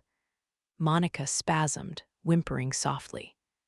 La ugwe. Throw it up. Even with Claudia's finger at the back of her throat, Monica wasn't able to vomit. She just continued to moan quietly. Calmly, Claudia issued an order to those standing around her watching. Somebody bring a weak saline solution. Also, contact the infirmary and the student council. Whenever Monica remembered her father, she always saw his slender back, clothed in white. Father. He was a scientist, the kind who sat at his desk for most of the day. Wanting him to turn toward her for even a few minutes, the young Monica would reach out for his back before lowering her arm again. She knew her father's work was very important. She didn't want to get in his way. But on that day, he seemed to hear her thoughts. Suddenly, he stopped writing and turned around to face her. He had a big beard and wore small, round spectacles. Behind them, his eyes were calm and intellectual. He'd always been a peaceful person. He took her lowered hand and wrapped it in both of his, squeezing it. His hands were big and warm. She giggled, "Heh, Daddy." Her face broke into a smile at his hand's warmth. Then, for some reason, she heard a voice from above her. But it wasn't her father's voice from her memories. Do I really look that old? Sir, there is no need to pay any mind to this girl's sleep-talking. This is when you'd usually suggest slapping her awake, you know. WL, she's sick so. Monica gave a soft moan and lifted her heavy eyelids. She seemed to be on a bed in the infirmary. It was a place she'd been carried to before. Next to the bed on which she'd been sleeping were two figures. The evening light filtered in through the window and lit up their hair, vivid blonde and silver. The Prince and Lord Ashley. Felix was holding her hand, and Cyril was next to him, peering into her face. What were the two of them doing in a place like this? And why was Felix holding her hand? Slowly regaining consciousness, Monica idly sorted through her memories of the events that had led her here. There was a tea party, and I drank some bitter tea, got dizzy, and everything after that was hazy. But she felt like she'd just had an awfully scary dream. "You were poisoned," said Felix, "by Count Norn's daughter at a tea party. It caused you to fall into a terribly distraught state." Monica blanched and pulled her hand away from Felix.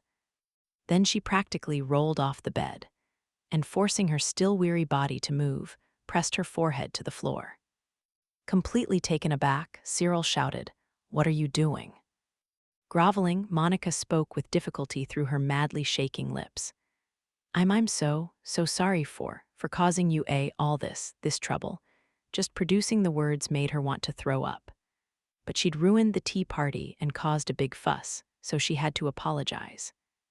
"I'm on the student council, but I can't do anything right, I'm sorry." Dance class had gone awfully for her, so she'd wanted to at least figure out tea parties. But instead, she'd added yet another stain to the student council's record. Sobs crept into her apology. The back of her nose stung, and the backs of her eyes grew hot. Her tear ducts were looser than usual, and her tears fell quickly, blotting the floor. "Lady Norton, look at me," said Felix, kneeling down beside her. But Monica couldn't bring her face up. "Everyone must be sick of me. I'm a student council member, and yet I can't even conduct myself properly at a tea party." She could think of plenty more words with which to criticize herself. And she was doing just that, lining up all her failures, grinding down her own spirit, when suddenly hands dove in under her sides. The hands lifted her like someone picking up a cat. "Get up already. How dare you make the prince kneel?" The one to do it had been Cyril. And now Lord Ashley is angry with me again. All because I can't conduct myself properly, thought Monica, still bawling. Cyril carefully pushed her back onto the bed. Then, placing the blanket over her, he yelled, "You're the victim here. The victim has no reason to bow and apologize. But you look like you're about to pass away. Keep your mouth shut. I dare you to get out of bed again without permission. I'll tie you to it with rope." Cyril scowled as he made this rather violent declaration. Just then there came another voice. "Oh, what are you making such a fuss over in the infirmary, dearest elder brother?" The curtain partitioning the bed swayed, and out popped the face of a beautiful girl. Just the face, like some kind of eerie floating head. The rest of her body remained hidden behind the curtain. It was Claudia. "Elder brother," thought Monica. Cyril stared at her in surprise. He fell silent as his lips twisted into a frown. In contrast, Felix greeted her with a sweet smile and spoke up. "Lady Claudia Ashley, thanks to your very competent first aid, a student's life has been saved. As student council president, I thank you from the bottom of my heart." Claudia's face fell into despair, as though she'd just witnessed the end of the world. "You're welcome," she muttered bitterly. Cyril glared at her. Her behavior wasn't exactly respectful. "The prince has just given you praise. It's an honor. You could be a little happier about it." "Oh, so you want me to wag my tail as if I'm some stupid dog, just like a certain someone." Claudia snorted in derision while keeping all expression from her face, an impressive feat. Her behavior would have set just about anyone off, and as expected, Cyril blew his top. "Who are you calling a dog? Nobody said I was referring to you. Oh, why are you grimacing like that? Aren't you the one who tried to carry Monica Norton here while she was out cold, then couldn't make it and had to hand her off to the president, dearest elder brother?" As she spoke, she maintained an emotionless monotone. Cyril's face went red at first, but as she kept going, it paled until it was a ghostly white. It was a miserable sight to behold. I'm sorry I'm so heavy," muttered Monica, doing her best to back up Cyril. Cyril scowled and began to wordlessly grind his teeth. It was a little scary. What do I do? Lord Ashley is mad, all because I'm so heavy." As she panicked, Felix leaned forward and smoothly stroked her cheek. "You're not heavy. In fact, you're surprisingly light. I think you should eat more." He adjusted her blanket and turned to Cyril. "We shouldn't stay too long, she's sick. Let's take our leave." Cyril nodded without complaint. Then he turned a glare on Monica and said, "No need to come to the council room today. Assume there's no work for you to do even if you did. But we're busy with preparations for the festival." They had to draw up documents to send to the contractors, review proposed club budgets, and a number of other things she would have liked to finish today. But Cyril answered her firmly, "It won't be a problem." When Monica tried to protest again, Felix peered into her face and smiled softly. "Go back to the dorm and get some good rest, all right." His voice was tranquil but also firm. He wouldn't take no for an answer. Seeing Monica swallow her next objection, he and Cyril stepped away from her bed. Claudia took a handkerchief out of her pocket and waved it after them ostentatiously. Her face was expressionless. Cyril looked like he was about to lose it. "Claudia," he said, "keep an eye on her and make sure she doesn't sneak out of here and try to go to the student council room to work." "Oh, if you're so concerned, you need only say so." You did seem awfully worried peering into Monica Norton's face as she slept. "How flustered you looked, my dearest elder brother." Cyril began to shake. Felix chuckled at the siblings' exchange, then left the infirmary with Cyril. The room grew quiet the moment they were gone. Steeling herself, Monica turned to Claudia. Thank you for the first aid." "How much do you remember?" she asked. "Up until I drank the tea." Monica didn't recall anything after that, aside from having a nightmare. When she'd come to, she'd already been in the infirmary bed. Claudia slipped away for a moment, then came back with a cup. It had milk in it. "Drink this," she said. "A little at a time is fine. It's not much, but it'll help protect your stomach's lining." Monica took the cup and put it to her lips as Claudia sat down on the chair next to her bed. "An eye medicine used for dilating pupils was mixed in with your tea." Eye medicine? Was that why Lady Caroline's pupils were so large, even though it was bright? Monica had felt something was off about the girl from the moment they came face to face in the courtyard. Normally, in bright places, one's pupils shrink to limit the amount of light that can enter. Caroline S., however, had stayed large.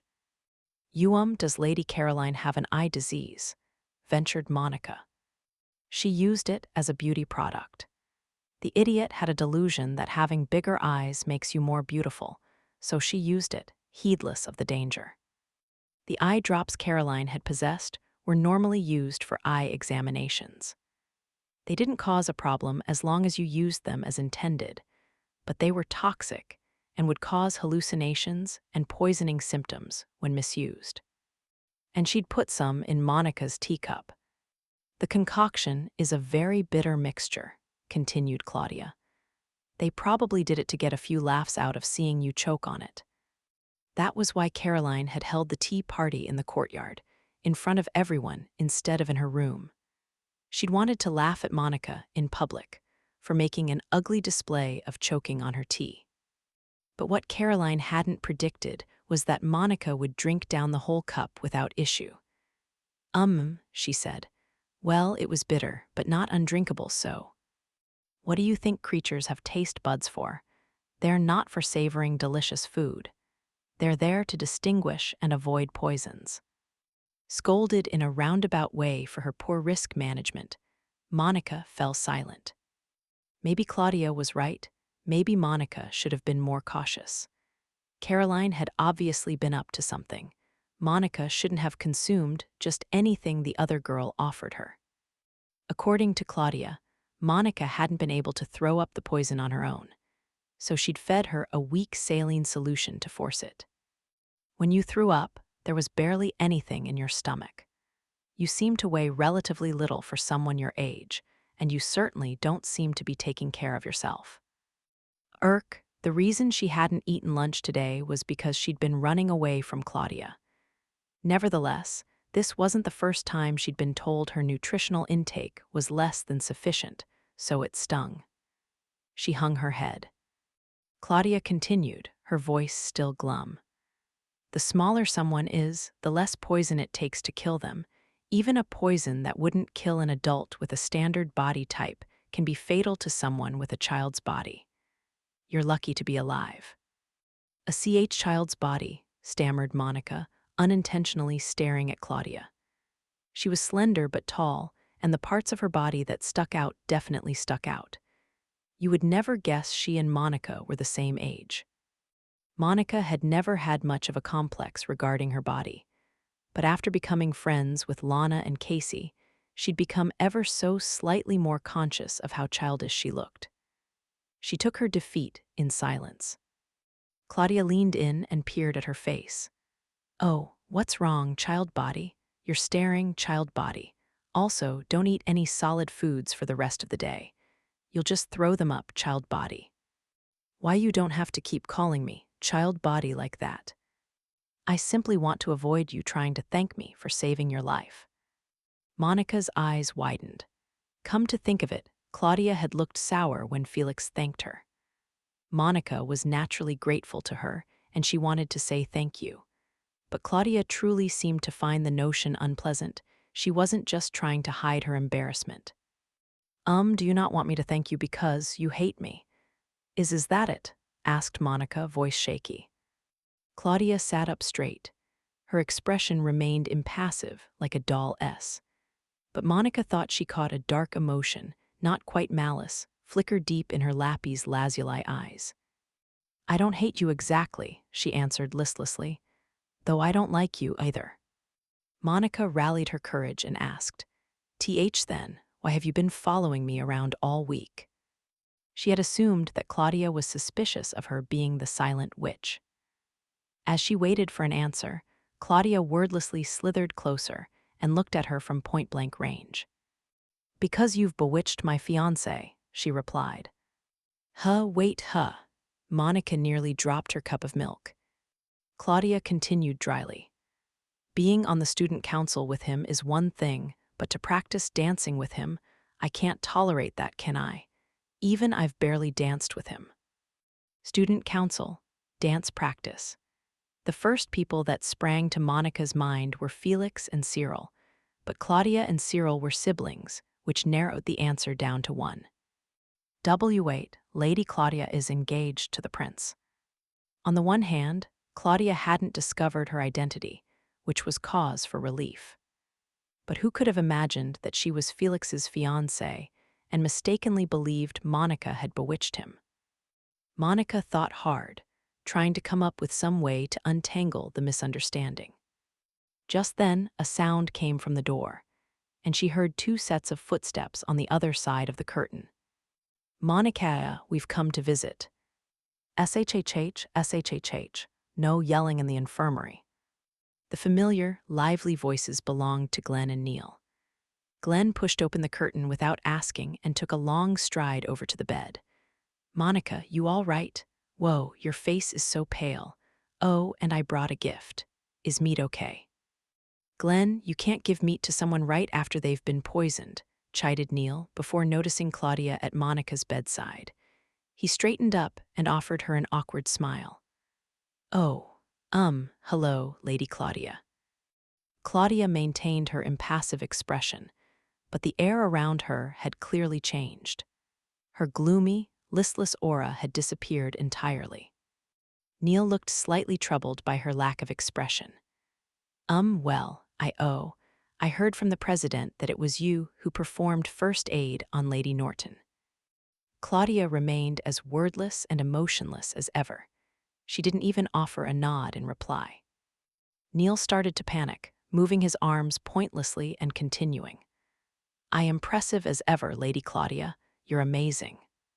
"Hello." Just then, Monica was certain she'd seen it. Claudia's lips, as she said that one word, they had slightly, very slightly, come up at the corners. She'd been so sour about Felix praising her, but now she actually seemed to be happy. Wait, thought Monica, could Lady Claudia's fiancé actually be? Is this your friend Monica? Asked Glenn. Neil, do you know her too? Before Neil could reply, Claudia slipped closer to Monica, practically snuggling up to her. We are indeed friends, said Claudia slowly. Isn't that right, Monica dearest? This was the first Monica was hearing of it. Hadn't Claudia just said she didn't hate her, but she didn't like her either? While Monica looked on in a daze, Claudia stared at her with those lapis lazuli eyes. Eventually, the pressure got to her. Why, yes, she stammered, nodding awkwardly. See, said Claudia, looking at Glenn and Neil. I am Claudia Ashley, a second year and Neil's fiancé, so pleased to meet you. W8 fiancé, Neil's, you're his fiancé, cried Glenn. Neil smiled vaguely. Well, you see, it was something our parents decided on. Oh, would you be happier with someone else? Asked Claudia, turning her doll-like face to Neil. The intensity of her beauty made her lack of expression strangely intimidating. Neil's face stiffened, and he shook his head. No, I didn't mean it like that. It's just that I'm a terrible fit for you, and I feel guilty about it. His eyes flitted to the crown of Claudia's head. That clued Monica into what was bothering him. Neil was short compared to other boys his age, while Claudia was tall for a girl. Side by side, she'd be taller than him. Plus, Claudia came from a marquis's family, while Neil was the son of a baron. So their families weren't a good match when it came to rank. As Monica remained speechless, Claudia quickly rose, linked her arm with Neil's, and gave a creepy smile. Look, Monica, don't you think Neil and I are a good match? Don't you? With the two of them lined up, their height difference became even more apparent. But Claudia's final "don't you" had been delivered with such force, Monica buckled, foregoing all thought and simply nodding. Why, yes. See, Neil, said Claudia, even our friend Monica has given us her blessing. Her tone seemed to say, look, there's no problem at all. Neil feigned a smile as Glenn muttered, she's so intimidating. At that very moment, the door to the infirmary burst open yet again. A girl rushed in, her ponytail swaying behind her. It was Casey. Monica, she exclaimed, I heard you were brought to the infirmary. Are you Al? She stopped and stared at Neil and Claudia, arm in arm. She was silent for a moment, then she looked perplexed. Hey, what's going on here? It should be plain to see. Neil and I are about to regale you with the story of how our romance began. Hold on, sorry, I'm afraid it's still not clear to me, said Casey, astonished. Monica offered her a pained grin. Felix made his way down the hallway, his characteristic tranquil smile gone from his face. Its absence only made his clear, handsome features more conspicuous. Cyril followed meekly behind. Perhaps he'd sensed the prince's quiet irritation. As Felix walked, he silently confronted the source of his vexation. What a bother, he thought. I've never been one to waste my anger like this. The rage he felt inside was reserved for when it was needed, and for whom it was needed, it wasn't supposed to come out on its own like this. But when Monica had groveled on the floor to apologize, it had brought back a memory from his past. I'm on the student council, but I can't do anything right, I'm sorry. She'd been shaking as she said it, and in his mind, her image had overlapped with that of another, a young boy. I'm royalty, but I can't do anything right, I'm sorry. A boy who had hung his head in the face of his own powerlessness, tears creeping into his eyes as he shook and waited to be scolded. Yes, the resemblance is clear, he thought to himself. I cannot seem to suppress my anger over this incident, he said with unusual coldness. Cyril gave a start. His expression grew tense. The daughter of Count Norn and the other two girls are waiting in the reception room for questioning. And he paused, looking around before whispering into Felix's ear. Lady Isabel Norton, daughter of Count Kerbeck, has barged into the student council room demanding to speak with Count Norn's daughter. Lady Isabel. Ah, the little squirrel's younger sister, correct. They're not blood-related. It appears she is Lady Norton's niece. Said Felix, his lips forming a smile. Good timing. In that case, have Lady Isabel join us. A cold smile appeared on his gorgeous face as he declared, I think this tea party will be very fun indeed. Chapter 8. The Star Villainess's High-Pitched Laugh. Caroline Simmons, the daughter of Count Norn, took her seat on the reception room sofa, where she'd been ordered to wait. She fiddled with the tassel on her folding fan, irritated. Her irritation was partly due to the bitter looks she was receiving from her two friends seated next to her. You were all for this plan, remember? She thought to herself. All she'd wanted to do was put Monica Norton back in her place. The girl had been showing off recently. Her seedy looks were a far cry from what was expected of a noble young lady, and her behavior was simply disgraceful. And yet, for some reason, she'd been appointed to the student council. And to make matters worse, she'd received dancing instruction from Felix and Cyril, the two most popular boys at the academy. During last year's school festival ball, Caroline had done her best to try and get close to them, but to no avail. They were always surrounded. Not only had she been unable to get them to dance with her, she hadn't even been able to talk to them. All she could do was watch them from a distance. And yet, that little girl, why? Caroline clenched her fan hard enough to make the spokes creak. Everything was Monica Norton's fault. All Caroline had done was offer her some slightly bitter tea, but she'd made such a huge display of things and shamed Caroline in the process. What an awful, terrible girl. Yes, she's to blame for everything, everything. Caroline heard a snap from her hands. She'd cracked her fan. Oh, and now I've broken my favorite fan. I'll have to get my father to buy me a new one. She knew he would, he'd help her. He adored her, and he donated a lot of money to the academy.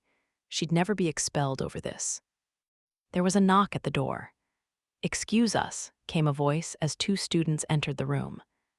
One had softly swaying blonde hair and mysterious sky-blue eyes, with just a hint of green mixed in. The second prince, Felix Arkriddle, always maintained a gentle, mild demeanor. The other had silver hair tinged with a tiny bit of brown, like a drop of honey on winter snow. His eyes were a deep blue color. Cyril Ashley, the son of Marquis Hyon, was well known as the Icy Scion. As the student council president and vice president, respectively, they stood at the very top of the academy's social hierarchy. Felix took a seat across from Caroline, then folded his hands on his lap. Cyril remained standing behind him, his cold eyes glaring down at the three girls. His expression was one of clear rage, while Felix retained his usual gentle smile. Oh, I just know the prince will understand, thought Caroline, breathing a sigh of relief. He'll know I'm not to blame. Felix turned his soft smile on her. Lady Caroline Simmons, do you have anything to say about your attempted assassination of Lady Monica Norton via poisoning? The words assassination and via poisoning were enough to make Caroline and her friends' faces go white. Murder was severely punished even in noble circles, and attempting such a crime warranted a suitable penalty, even if the murder didn't actually come to pass. You misunderstand, Your Royal Highness. It was just a little prank. Monica Norton made a big show out of it. She obviously wanted to shame me. You would poison a classmate's cup as a prank? Asked Felix. His voice was as calm as ever, and yet his words were chillingly merciless. Tears formed at the corners of Caroline's eyes as she began to plead. That wasn't poison. It was just eye medicine. It's very bitter, and I heard it could work as a restorative, that's it. I thought it might snap her out of all that trembling. She made up that last part on the spot. The peddler who had sold her the medicine had joked that it was very bitter, but that didn't mean it made a good restorative. At the time, she'd scoffed at the absurd notion of putting eye medicine in your mouth, but she'd say anything now if it would get her out of this. As she wove her frantic excuses, Cyril removed a small bottle wrapped in a handkerchief from his pocket. It was the bottle of eye drops they'd confiscated from her earlier when she was brought to this room. According to my younger sister, Claudia, the medicine you had is manufactured for use during eye surgery. Without a doctor's license or a state-approved certification to practice medicine, you are not allowed to possess it. There was a glaring light deep in his blue eyes as he glowered at Caroline. Not only were you in possession of an illegal, dangerous drug, you fed it to someone else. If you won't call that attempted murder, then what would you call it? Cyril's sister, Claudia Ashley, was a direct descendant of the lineage of the wise. Her vast knowledge had earned her the nickname the Walking Library and outstripped even that of adults. If she had said that, it was most likely true. The color drained from Caroline's face, but she continued her desperate search for a way out. Well, I had no idea the eye drops were so dangerous. I was only told that they were medicine for your eyes. Ah, Prince, please believe me, she begged, tears rolling down her face. Felix smiled softly. Then you claim that you knew nothing and put the eye drops in Lady Monica Norton's cup as a simple prank. Yes, that's right. To shame Lady Norton, added Felix quietly. Caroline immediately bit her lip and fell silent. The prince leaned an elbow on the armrest of his chair and placed his chin in his palm. His blue eyes narrowed. Then it's defamation of character in addition to the rest. Caroline knew she'd skillfully excused herself, and yet Felix offered no words in her defense. Why wasn't he helping her? At the moment, she still earnestly believed she could escape by claiming total ignorance. And then there came a knock at the door. Enter, Felix called out. A female student walked into the reception room and curtsied gracefully. She was a first-year student with curled orange hair, slightly stern yet beautiful features, and a dignified presence. I am Isabel Norton of House Kerbeck. Your Royal Highness, I sincerely thank you for allowing me to meet with you today. Monica Norton had apparently been taken in by House Kerbeck. In which case, Isabel, Count Kerbeck's daughter, would naturally come to ask about the situation. But I should be fine, thought Caroline. Count Kerbeck's daughter has a vehement hatred for Monica. She torments her. In fact, she'd actually witnessed Isabel scolding her on 1 or 2 occasions. She won't criticize me too much for something that happened to Monica.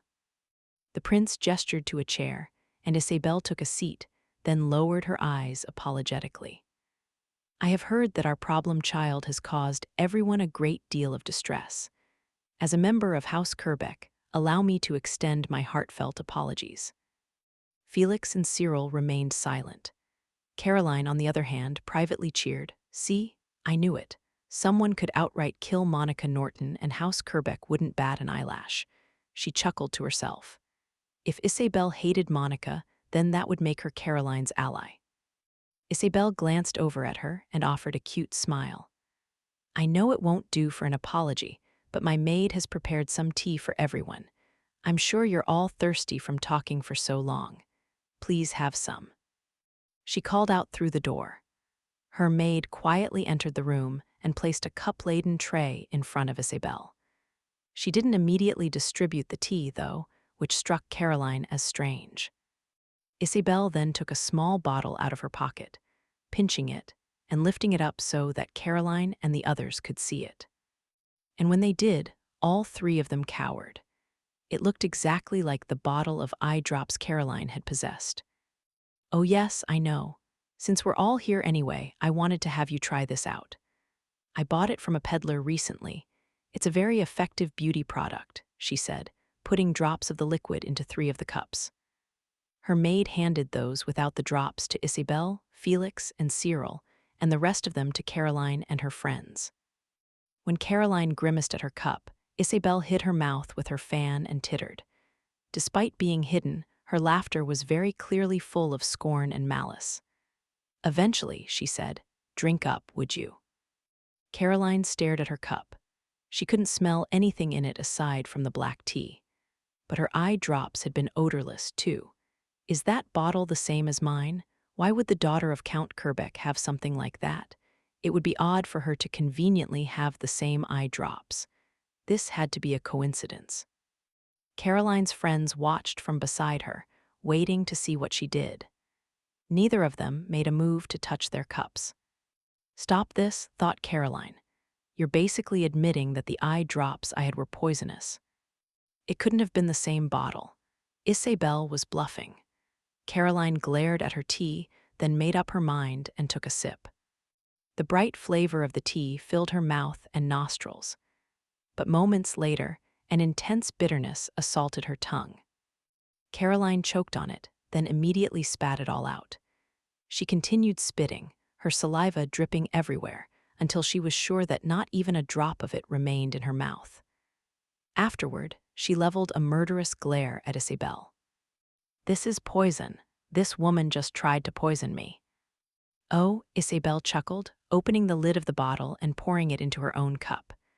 Then, with a cool look, she downed the whole thing and smiled. "As I said, this medicine is a kind of beauty treatment. It is a little bitter, though, so I'm sure it must have surprised you." "Why, you." "Hee," she giggled. "At any rate, I'm quite certain it wasn't so bitter that you needed to make that unsightly display of spitting it everywhere. And that girl drank all the bitter tea you provided, didn't she?" That girl obviously referred to Monica Norton. Isabel heaved a melancholy sigh. She had such a pitiful upbringing, our family's shame. However, I'll admit she does at least know how to behave herself as a guest, considering she tried to finish her tea, no matter how poorly it tasted. However, it seems you can't even manage that. What a shameless thing to do in front of a prince, she finished, tilting her fan to cover her mouth again and letting out a nasal laugh. Caroline had tried to embarrass Monica in front of everyone, and now Isabel had successfully embarrassed Caroline in front of Felix. "What is going on? I hate this, I hate this." Felix maintained his silence. He did, however, watch the exchange with an almost amused expression. Isabel started on her second cup of tea, relishing it. "Oh, and another thing," she said casually. "I've taken the liberty of informing my father of this matter. She does still possess the Norton family name, and you have attempted to poison her. I assumed you wouldn't mind." Only then did Caroline's eyes go wide, as she realized the full extent of what she'd done. Isabel might have hated Monica, but they still shared the same last name. Caroline had essentially just picked a fight with House Kerbeck. "It's such a shame," continued Isabel. "House Kerbeck has long maintained friendly relations with House Norn. House Kerbeck S was the largest domain in the kingdom of Riddle's eastern region. It was too big for anyone to deride them as mere country nobles. And with all the dragons in the mountainous region, those with eastern territories, like House Kerbeck, were constantly plagued by dragon raids. The royal capital would send the dragon knights if requested, but it took time for them to travel to the east, so all the eastern nobles retained their own soldiers. And House Kerbeck's forces were far and away the largest of them.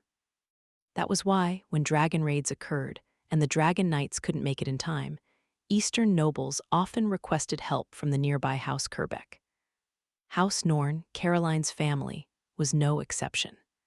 Every time Count Norn's territory had been faced with a dragon raid, they'd been helped by House Kerbeck's soldiers. What might happen if their daughter was to repay that kindness with hostility? What if Count Kerbeck abandoned Count Norn? With its meager military might, Norn wouldn't be able to withstand the dragon raids. At worst, the entire territory could fall. "Oh, us," stammered Caroline, fussing with her hair. "No, this is wait. I didn't mean to, I didn't." Isabel flashed her a cold look. She was a year younger than Caroline, but possessed an intimidating presence the older girl lacked. The beautiful girl who had just torn Caroline's pride to shreds continued. "Your thoughtless actions may lead to the ruin of your homeland, but that's just how the social world works, isn't it? Now, I want you to go back to the dormitory and tell all your friends about what will happen if they make an enemy of House Kerbeck." Then Isabel raised her fan and gave a light, high-pitched laugh.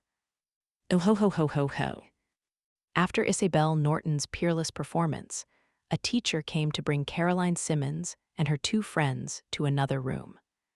Cyril saw them off with an icy expression.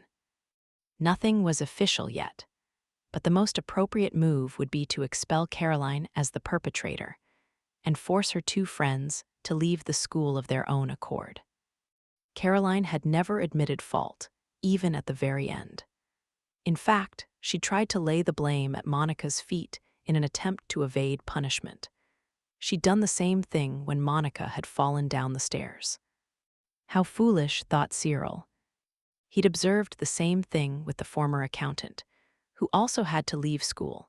Nobody seemed to realize that this academy was very much a part of the social world. They assumed their parents could just pay more money and make the problem go away. How easy it would be if trust could be bought with money. Shallow fools. Once Caroline had left the room, Isabel straightened up and bowed to Felix and Cyril. "I'm sorry you had to see that, gentlemen." Isabel's demeanor was so changed. It was hard to believe she had been roaring with imperious laughter mere moments before. Girls are terrifying, thought Cyril. But Felix responded with a tranquil smile. "It was quite enjoyable, actually. Do you think your father would truly abandon Count Norn?" Isabel shook her head. "No, I am certain he'd never abandon another territory for emotional reasons. It would bring harm to the kingdom as a whole." A crucial shipping route ran through Count Norn's domain. If it was blocked by dragon raids, that could prove a serious issue. Still, Count Kerbeck was a tough customer. He'd probably use this incident to his favor in future negotiations with Count Norn. Count Kerbeck was the most influential noble in the East, a region that not only bordered several other nations, including the Empire, but often fell victim to dragon raids. When trouble struck, the East would be on the front lines. Thus, the region's military might was at least equal to the capital, S. A rebellion from the East, then, would be the most difficult to deal with. Central nobles, fearing this possibility, wanted to decrease the Eastern forces. However, the Eastern nobles were resistant to any changes, constantly under threat as they were from both dragons and neighboring countries. I've heard Count Kerbeck is a neutral party to the succession. Backing neither the first nor the second prince, Cyril watched Isabel closely. Felix continued conversationally. "Oh yes, speaking of Kerbeck, I heard about the Black Dragon of Wergen." "Yes, and we're grateful to the capital for dispatching the Dragon Knights," said Isabel. "Truly, we must thank His Majesty for his swiftness and generosity in responding to the situation." Though Isabel maintained a proper attitude, Felix took on a more jocular tone. "It seems your forces were enough even without the Dragon Knights, though, weren't they? The Count's troops were accustomed to slaying dragons, so they often dealt with the problem before the Dragon Knights arrived." Felix was implying in a roundabout way that perhaps they hadn't needed to dispatch them at all. Isabel, though, exclaimed, "Oh, not at all. House Kerbeck has certainly been fighting dragons for centuries, but we only confronted a black dragon on one other occasion, 2 millennia ago. We were only able to slay the Black Dragon of Wergen thanks to the assistance of the Dragon Knights and the Silent Witch." The Silent Witch, one of the 7 sages. Cyril had heard of the genius young mage appointed to their ranks 2 years ago at the age of 15. He'd never seen the Silent Witch, but apparently she always wore a robe with a hood pulled low over her eyes, even during ceremonies, so nobody had ever seen her face. A mage who hides her face. Cyril's hand unconsciously crept up to his brooch. Something was stirring within him. He heard Isabel go on, unable to contain her excitement. "I saw her with my own eyes," she said, "just as she shot down an entire horde of pterodragons in an instant." Cyril's heart began to pound. She shot down a horde of pterodragons in an instant, he thought, but that's impossible. Dragons were weak to the cold, but their bodies were very sturdy and resistant to mana, so most magecraft didn't affect them. To slay one, You had to aim right between the eyes. But hitting a moving target on its forehead or between the eyes was an incredibly difficult feat, even for high mages. And yet, the events of that night, a few weeks ago, flashed through his mind. He remembered the terrifyingly high-level magecraft that had shot down all his ice arrows in an instant. It had been so well-timed that chanting would have never worked. And yet, the person had waited for Cyril to fire before using their own precise spell. Like a silent monster, could the same person have also managed to shoot down all those terror dragons at once, in the same way? Cyril quieted the turmoil in his heart, trying his best to listen to Isabel's impassioned story about the silent witch. After leaving the reception room, Isabel took her maid, Agatha, and headed down the hallway. The students nearby threw glances at her, most of them filled with dread. Caroline must have already spread the word about her punishment. "Are you certain about this, madam?" asked Agatha. "I am, and I was quite prepared for it," replied Isabel. Trampling on someone naturally created enemies. Isabel had retaliated anyway. If she made sure everyone knew not to mess with House Kerbeck, nobody would interfere with Monica anymore. The silent witch Monica Everett had saved the lives of everyone living in Kerbeck. When the black dragon had first been spotted in their territory, the people of Kerbeck had, to a man, cried out in despair. Dragons brought calamity, and the most fearsome of them all was the black dragon. A black dragon's scales repelled all magecraft, and it breathed the flames of the underworld itself, capable of incinerating all known defensive barriers. There was even a legend about how a past encounter had brought the entire kingdom to ruin. But where the people had despaired, the silent witch had boldly strode into the Wergen Mountains, into the dragon's nest, all alone. And she'd successfully defeated it. If that wasn't a miracle, then what was? For House Kerbeck, the silent witch was their savior. And yet, the mage herself had declined their offer of a warm welcome and left their lands. So when the barrier mage Louis Miller had asked them to come to her aid, Isabel had made up her mind. She would use every means at her disposal to repay the silent witch for what she'd done for them. Upon returning to her private quarters and closing the door, Isabel took a long look around the spacious room, putting a finger to her cheek in thought. "Agatha, we could fit a second bed in here, couldn't we?" "Yes, we could indeed," replied the sharp-witted Agatha, immediately realizing what her charge was after. Isabel gave a proud snort and clenched her fist. "Then prepare one at once. My sister will need to take a break from her classes to convalesce, but I cannot take care of her in that attic room. Have her brought here, but don't let any of the other students know." "I'll make the arrangements right away, madam." "Thank you," Isabel chuckled. "Being in the same room as the elder sister I so adore, this must have wounded her in both body and mind. I shall have to comfort her. I wonder if she enjoys romance novels. I'd like to lend her one of my favorite series, and then we could speak at length about the books. Oh, how wonderful! Oh, and night clothes. Prepare them as well, Agatha. Ones that match mine, cute ones." Isabel's eyes glittered as she made her requests, and Agatha, the ever-talented maid, nodded firmly. "Please leave it to me." After discussing Caroline's treatment with the faculty, Felix headed straight to the infirmary.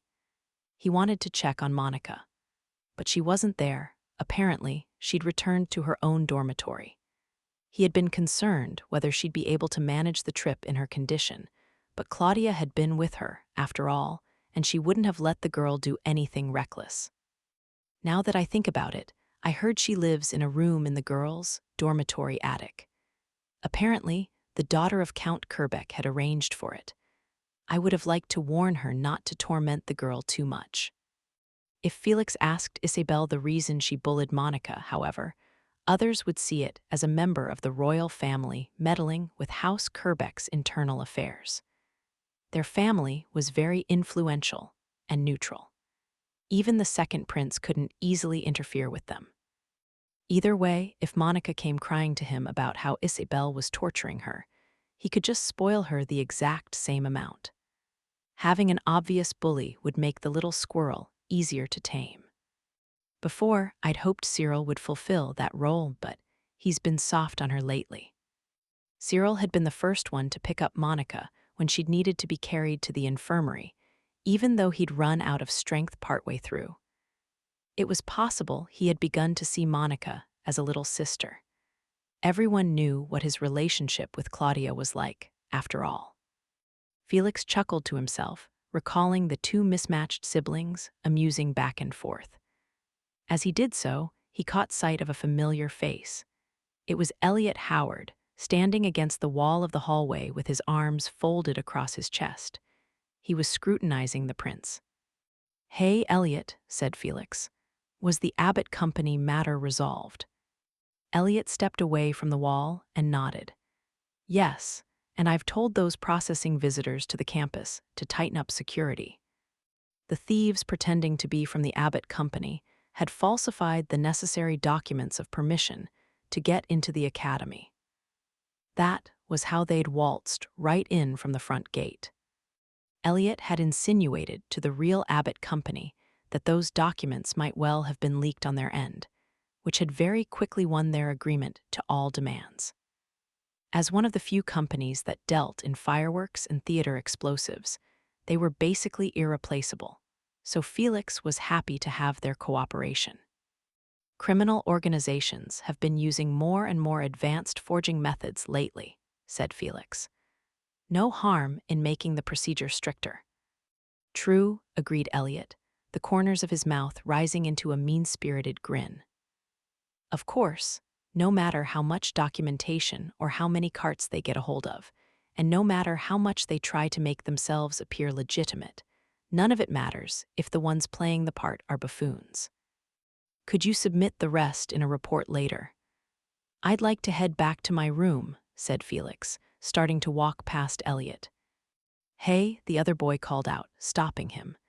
Felix turned around. Elliot paused a moment before continuing. "I heard Lady Norton made a show of herself at a tea party." "She's the victim. The blame lies with Count Norn's daughter. Or were you going to tell me that a commoner like her should have known her place and never participated in a tea party to begin with?" Seeming surprised, Elliot snorted and shook his head. "Poisoning a guest's tea and scorning them are shameful acts that ill befit a noble. I'm not about to defend the perpetrator." He shrugged dismissively, but his tone seemed indecisive as he continued. "Although, there will be more who try to do similar things to Lady Norton. She is a commoner who was chosen for the student council, after all." Elliot pretended to be a thoughtless person, but deep down, he was the truest noble Felix knew. He would certainly never look down on the common people. He just had difficulty tolerating anyone who wasn't fulfilling their normal role, whether they were a noble or not. Felix knew Elliot was probably the angriest of them all over the former accountant's misdeeds. "Elliot," said Felix, "you said something before. Everyone has their roles assigned to them at birth, that nobles should act like nobles and commoners like commoners." "Yeah, I did, and that's why I want to ask you this." Elliot narrowed his eyes and sharpened his gaze. "Why did you make Monica Norton the accountant?" "Because I don't know what her stature is. And I think you've been feeling the same way, if perhaps unconsciously." Elliot frowned and fell silent. With his usual calm smile, Felix continued. "She is far too extraordinary to be a common person. Assigning her the accountant role may yet reveal her true measure." Prince's reasoning appeared logical, but Elliot didn't seem convinced. His face, which normally sported a flippant grin, twisted into a hateful, sour expression. In a low voice, he said, "I'll admit that Monica Norton isn't ordinary, but that doesn't change the fact that she doesn't know her place." He sniffed and put on a sardonic smile. "Do you know what I hate even more than those who don't know their place? Those who don't fulfill their own roles. That goes for everyone, royalty and commoners alike." His attitude could have been taken as disrespect, since Felix was a royal, but the prince wasn't offended by it. Calmly, he answered, "You have my word that as long as I call myself Felix Riddle, I will fulfill my role." Then, much more quietly, a distant look in his eyes, he said to himself, As long as I call myself that anyway, before passing by Elliot. This time, Elliot didn't try to stop him. Once he'd returned to his quarters and closed the door, a white lizard crawled out of Felix's breast pocket. It slithered down his body until it reached the floor. Once there, its form blurred, transforming into that of a servant with combed-back hair, white with hints of blue. The spirit Waldianu, having taken on the form of a human, lowered his gaze and bowed. Well, you've been through quite a lot today, master, he ventured, trying to be considerate. Felix nodded happily. Yes, but I'm in a rather good mood now. I got to hear about her again after all. It's been such a long time. Her, sir? Asked Waldianu, perplexed. Felix grinned. Just saying her name made his voice leap, unable to contain his joy. The silent witch, Lady Everett. In the reception room, Isabel Norton had spoken of her with utmost excitement. I saw her with my own eyes, just as she shot down an entire horde of terror dragons in an instant. Felix had simply nodded and let her continue. But inside, he was thinking, yes, I witnessed it myself. Felix had undercover business in the Eastern Territories at the time. But the East was in chaos because of the Black Dragon, and the crowds of people evacuating their villages and towns had slowed him down. He'd blended in with them to avoid anyone realizing who he was, and in a stroke of misfortune, he'd run right into the horde of terror dragons. And that was when he'd seen it. The terror dragons blotted out the sky. Their shrill, ear-piercing cries were hostile, making plain their fury. If one was to impulsively glide down, a simple scrape from its talons would be enough to fell thick-trunked trees. The horde itself was like a natural disaster with a mind of its own. And these were large terror dragons, each of them bigger than a civilian house. The sight of them swarming in the air in such a huge group was nightmarish. But a moment later, a gate opened up in the sky, the grand spell to summon Sheffield, king of the wind spirits. Wind rushed down from the gate's open maw, glittering white, turning into spears and piercing each of the terror dragons between the eyes. The terror dragon cadavers plummeted toward the earth, but the shining white winds engulfed them, slowing them, sending them fluttering into a pile on the ground like snowflakes. Such a quiet, beautiful spell. Felix had seen the silent witch several times before at ceremonies, but she'd always kept the hood of her robe low over her eyes, so he'd never gotten a look at her face.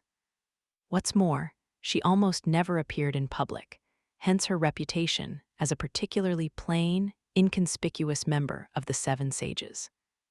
And yet, she is able to use such incredible magecraft. His thoughts racing with the memories of what he had seen in Count Kerbeck's dominion, Felix hummed a tune and took a key from his pocket. He used it to open a drawer, from which he removed a stack of essays. Seeing this, Waldianu slowly blinked.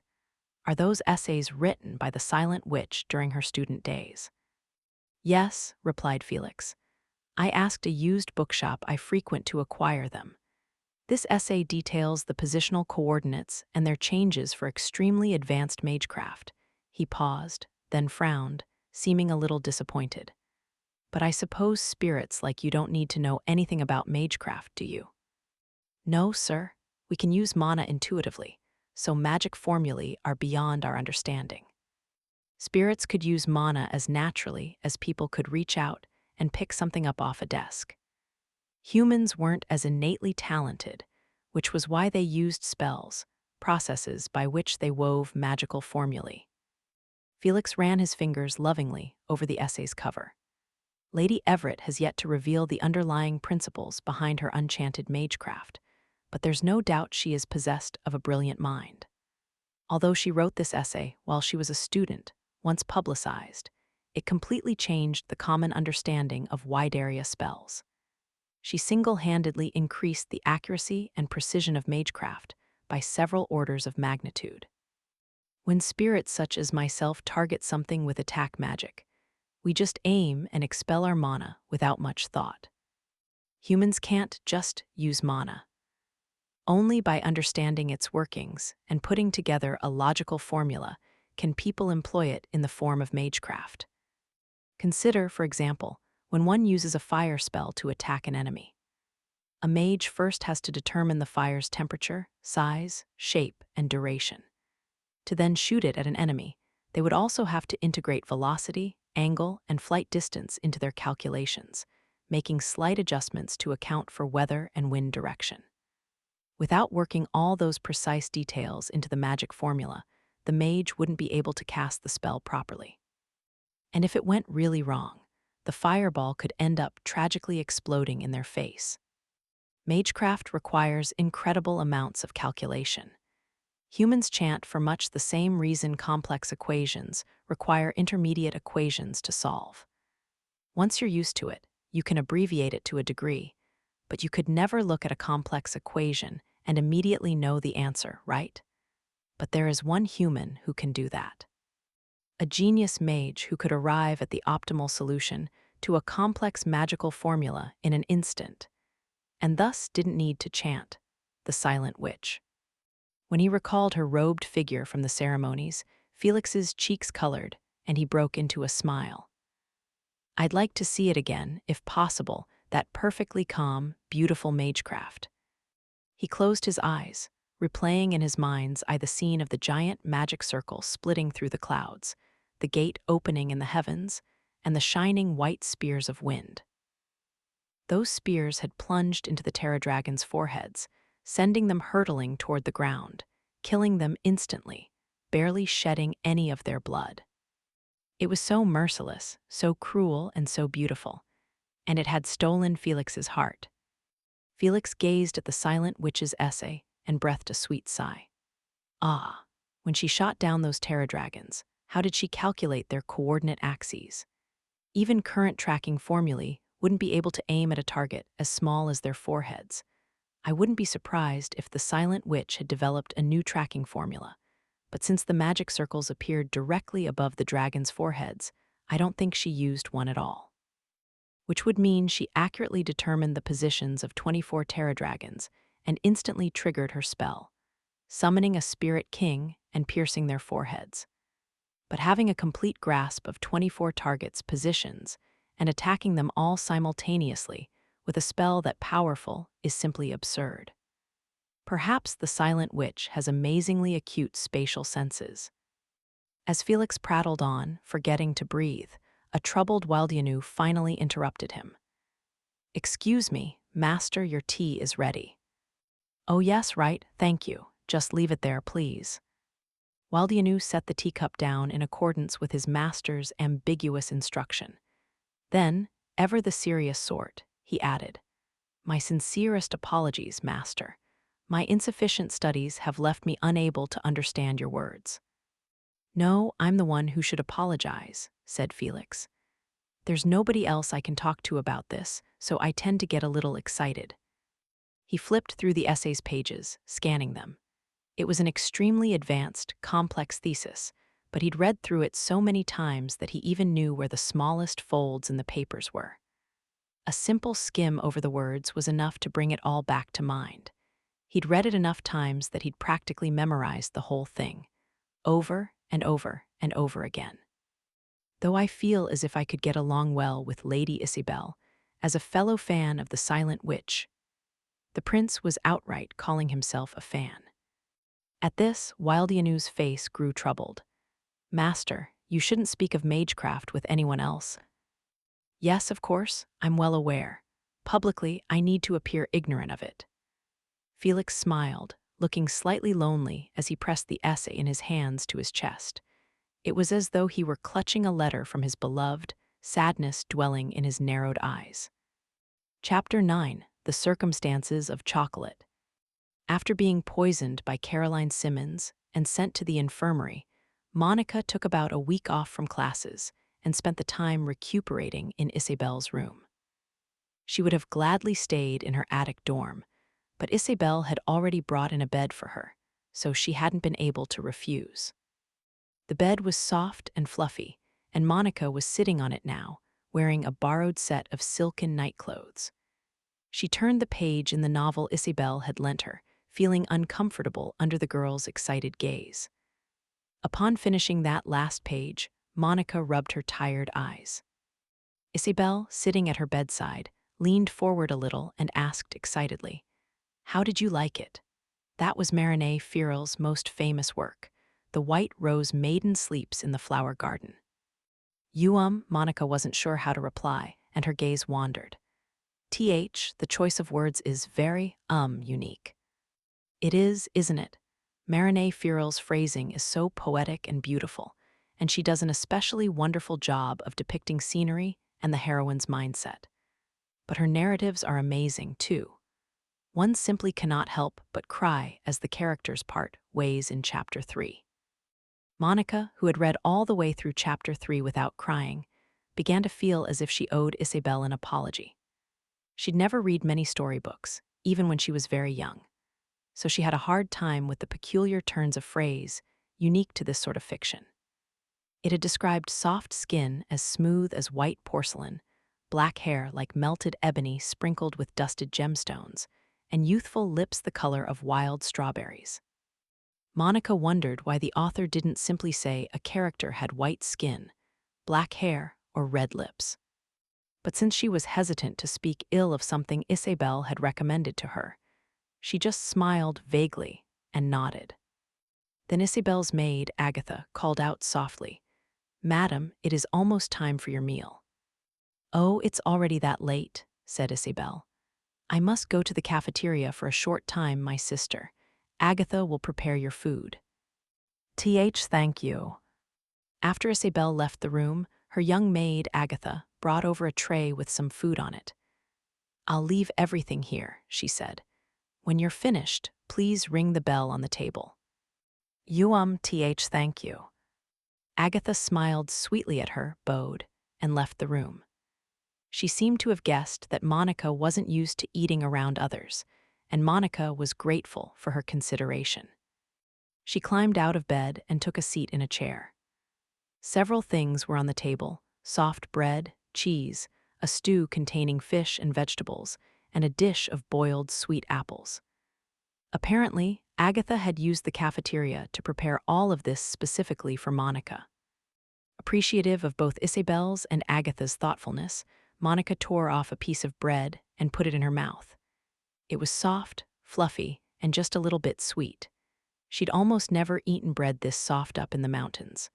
Hers was always blackened and hard as stone. However, even that wasn't half bad when soaked in soup and eaten with cheese. As she was chewing on the bread and reminiscing about cabin life, she heard a scratching noise at the window. She looked over to see Nero outside, scraping his claws against the pane. Monica got up and opened the window, and Nero slipped in and sniffed around. "Now, that smells good," he said. "There's fish," she noted. "Do you want any?" Not a huge fan of fish. Meat's more my thing, bird meat in particular." The cat jumped up on the table, but when he saw there was no meat, he scrunched up his face and complained, "Fine, I'll compromise and have the cheese instead." Monica set the small plate of cheese in front of Nero, who proceeded to deftly use both paws to pick it up and munch on it. "Woo, this is good stuff," he said. "Would have been perfect with some meat. Maybe I should go for a little hunting session tonight." And who was it who once got a bird bone stuck in his throat and made all that fuss? I was young and thoughtless back then, but all intelligent creatures must fail in order to grow. Nero nodded to himself, perfectly satisfied with his own explanation. Then, when he noticed the novel by her bedside, his golden eyes went wide. "Don't see that every day. Were you reading a novel? Oh wait, I get it. That Orange Twisty Girl recommended it, didn't she?" The nickname Orange Twisty Girl was probably in reference to Isabel's hair. As a rule, Nero never made any effort to remember the names of humans. "Nero," chided Monica, "that's rude to Lady Isabel." Her familiar ignored her, continuing to munch on the cheese and stare at the cover of the novel. "Never heard of the author. Good book." "I didn't really understand it." "What kind of story was it?" Monica tore off another piece of bread and thought back on the story she'd just finished reading. Well, there was a man and a woman, she began. Uh-huh. And a bunch of things happened. Right. And then they got married. And after that, that's it. Nero swallowed the cheese in his mouth and gave Monica a hard stare. It's obvious this novel didn't stir your emotions in the slightest. That whole, and a bunch of things happened, is the most important part. I can't believe you just trim thousands of words from the story like that. I'm serious. I really didn't understand much of it. In the story, a heroine who had fallen on hard times met a young man who turned out to be a prominent nobleman, and she fell in love with him at first sight. But the young man had a fiancé, and that fiancé came up with all sorts of schemes to get rid of the heroine. Ultimately, however, the lovers triumphed and were wed. What Monica couldn't understand was why the heroine had fallen in love with the nobleman. To begin with, he already had a fiancé. Wasn't it normal for the fiancé to be enraged? Monica looked silently down at the book's cover. How can someone be so obsessed with another person? The characters in the story had loved each other so much that they couldn't think about anything else.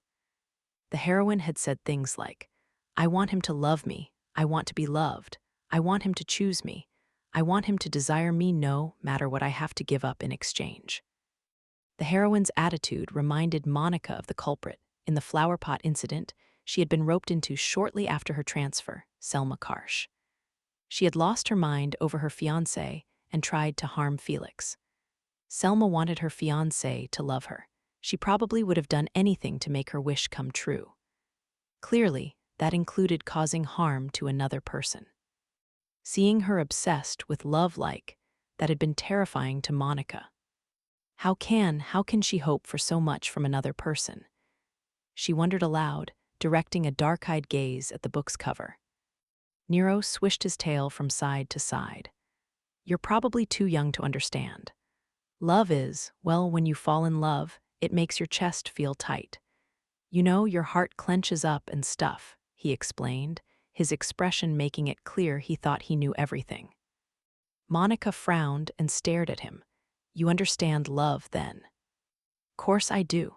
And by the way, I go for the females with good-looking tails. Tails? I just can't get it going unless she's got a nice tail on her, you know. Which means you're out of the picture, incidentally, so no need to worry about that. That was a world the tailless Monica would never understand. Just like how she didn't have a tail, maybe Monica lacked a sense for romance, too, and always had. Satisfied with that conclusion, she put another piece of bread in her mouth. Her problem was much more basic than all this love and romance stuff anyway. A timid girl like Monica could never hope for anything from anyone. The only thing worth being obsessed over was numbers. They would never betray her. After a week of recuperation, Monica had made a full recovery, and she decided to return to her own room that night. Isabel insisted she wouldn't mind if Monica stayed, but since she was supposed to be publicly bullying the other girl, they couldn't afford to remain in the same room forever. Wrapping Nero in a cloth to hide him, Monica headed to the storage room on the top floor. Her quarters in the attic were on the other side of a ceiling door at the top of a ladder. She let Nero down first, since she couldn't climb with him in her arms. When she did, Nero looked up at her. "Hey," he said, "is it just me, or are we forgetting something?" Huh, forgetting something? Come to think of it, Monica did feel like they'd forgotten about something. She made a low, thoughtful noise as she climbed the ladder and pushed against the door in the ceiling. What could it be? I don't think I left anything in Lady Isabel's room, so. Good evening, madam. I am the messenger you forgot about. When Monica pushed the door open, a beautiful maid peered down at her. It was Rin. Eep, yelped Monica in surprise. Shocked, she let go of the ladder and tumbled backward, but instead of falling, she was caught by a gentle wind. Rin had manipulated the air to catch her. The maid lightly waved a hand, causing Monica and Nero to slowly float up and into the attic room. Sweating bullets, Monica looked toward Rin. I'm sorry, Miss Rin, how long have you, For approximately 3 days. Monica paled and started bowing to her. I am sorry, I'm so sorry. I've been in Lady Isabel's room this past week. Someone tried to poison me, and I was recuperating, she explained, fiddling with her fingers. Rin's head tilted in confusion, to about 90 degrees, in fact. She'd probably meant it to look natural, but it was extremely creepy, like a doll with a broken neck. Why would the silent witch, tasked with guarding the second prince, have almost been poisoned to death? Why indeed? Monica wanted to know the answer to that question herself. Looking back, it had been a month and a half since she transferred in, and she'd had a whirlwind of a time. Someone had dropped a flower pot on her. She'd caught a mage in the act of using forbidden magecraft. She'd secretly slain a dragon. She'd tried to neutralize a pair of intruders and ended up sending a horse cart out of control. And she'd almost been poisoned and killed by a classmate. The city was a scary place. Well, I'm sorry, repeated Monica. I'll write a report immediately. Please just give me a moment. Flustered, she sat down in her chair and started writing the report. Then, as though she just remembered something, Rin pounded a fist into her palm. She rummaged around in the pockets of her maid's outfit. While you were out, several secret documents arrived. Secret documents? Yes, they were stuck under the door, so I took the liberty of gathering them. Here you are. Rin held out a few sheets of plain paper that had been folded in half. Monica felt her body tense. During her time at Minerva's, other students had stuffed awful letters with terrible things on them into her room. Grimacing at the bitter memory, she opened up one of the letters. But what she found weren't hostile words. Far from it, the messages, written with slightly rounded letters, were just about changes in the next day's schedule or notifications about things she'd need to bring into class. They also featured a few short comments. You'd better get well soon, said one. Are you eating properly, said another. There was no name on them, but Monica recognized the handwriting. These are from Lana, she thought. Judging by the number of letters, she delivered one every single day this week. Monica felt a ticklish sensation in her lips. She brought her hands up to flushed cheeks. Ha, she giggled. After reading over each and every one of the letters with care, she opened her locked drawer. The only thing inside the drawer, where she stored things important to her, was the coffee pot that was a memento from her father. Monica put Lana's letters inside, closed the drawer, and locked it again. The next day, when she showed up at the student council room for the first time in a week, everyone was already present. It had been a long time since she'd seen Elliot in particular, as he'd been running all over the place cleaning up after the Abbott Company imposter incident. Monica bowed and apologized for causing an inconvenience. Felix gave her a considerate look. Hello, Lady Norton, are you feeling better?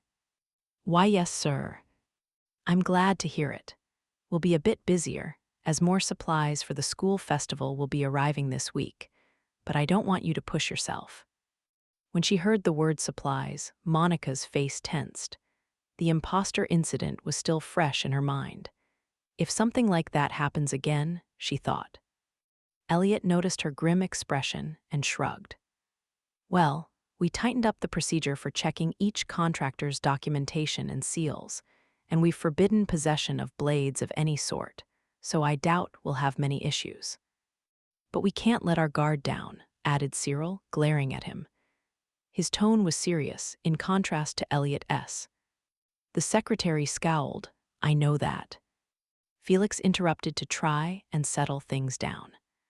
Let's get started on today's work, shall we? Lady Norton, Cyril took care of your work while you were away, so you can simply focus on taking back over. Why, yes, sir, Monica nodded, glancing at Cyril out of the corner of her eye.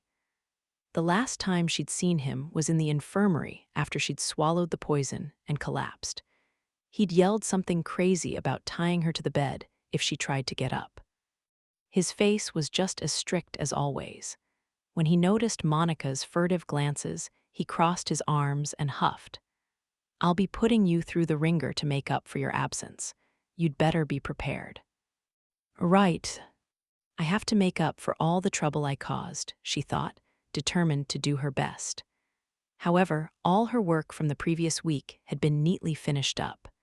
Felix was right, Cyril had already done most of it for her.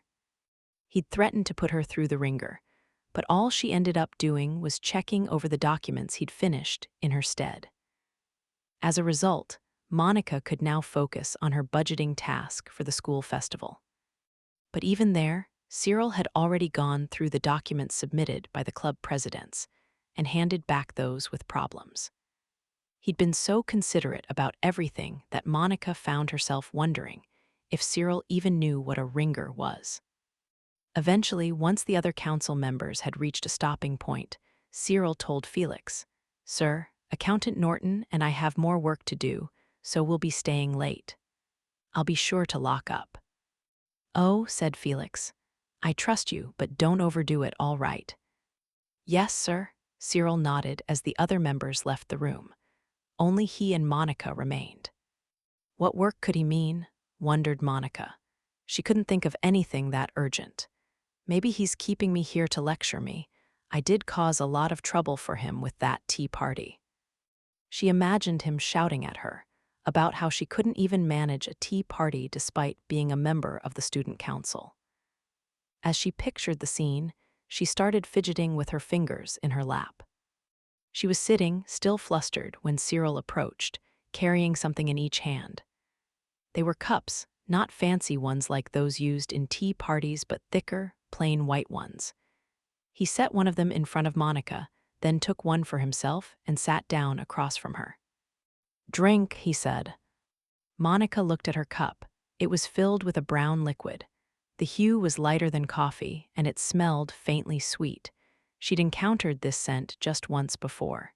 "Is this chocolate?" "Yes." Chocolate was a popular luxury item among nobles. This drink was made by crushing up beans called cocoa and adding sugar and milk. It had a very unique taste and was more expensive than coffee. She tasted it only once before in her life, but it had been a lot thicker and muddier than this. Nervously, she raised the cup, noticing how the liquid swayed. It looked much smoother than the stuff Monica had drunk before. Cyril casually took a swig of his drink. Monica followed suit, putting the cup to her lips. Her eyes widened in astonishment. It had a smooth taste and a soft sweetness, completely different from before. It wasn't thick at all, and even the acidity of the cocoa had been reduced. Chocolate took more time to make than coffee. While you could preserve coffee beans for a while in their crushed state, the same wouldn't work with cocoa beans due to their fat content. You had to crush the beans into a fine powder right before drinking. Given the effort required, chocolate hadn't yet reached the popularity of coffee. But this chocolate had none of that thick, fatty texture. "There's not much fat content in this, is there?" "That's right. I used a powdered form that already had the fat removed. It was made using cutting-edge technology." If someone had truly managed to preserve cocoa beans in powdered form, it would be a revolutionary invention. Not only would it keep better, but it'd also be quicker to dissolve in water or milk, making it much easier to drink. As Monica sat there, quietly impressed, Cyril looked at her out of the corner of his eye. "I heard from Claudia that you drank the entire cup of poison, despite the taste." Yes," said Monica, cringing at the memory. Cyril sharpened his tone. "Your problem is that you only eat scraps. Such things happen because you have no sense of taste. You need to cultivate your tongue. We can't have you bothering the prince like that again." "Why, you're right, I'm sorry. In other words, drinking this is for the prince's benefit. Understand?" "Why, yes, sir." Monica nodded her head. Cyril nodded as well. "As long as we understand each other," he said, drinking some more. "The prince thinks highly of your abilities. That means you may run into more people like Count Norn's daughter, people who envy you and who will cause problems." He was right. Monica was supposed to be the one protecting Felix, but Felix had been helping her instead. You need to at least learn how to defend yourself. That way, you won't make more work for him." "Okay." Monica hung her head as she thought. She wondered if anyone had ever been envious of Cyril. There must have been, she thought. He served as the second prince's aide, an enviable position. Surely there had been a few. And now Monica was in the same boat. Lord Ashley," she said. Thank you. About before too, and for the chocolate." Cyril gave one of his usual irritated sniffs and muttered, "Savor the taste. Understand." Monica nodded and continued to drink the warm chocolate with care. As he watched her, he suddenly seemed to remember something.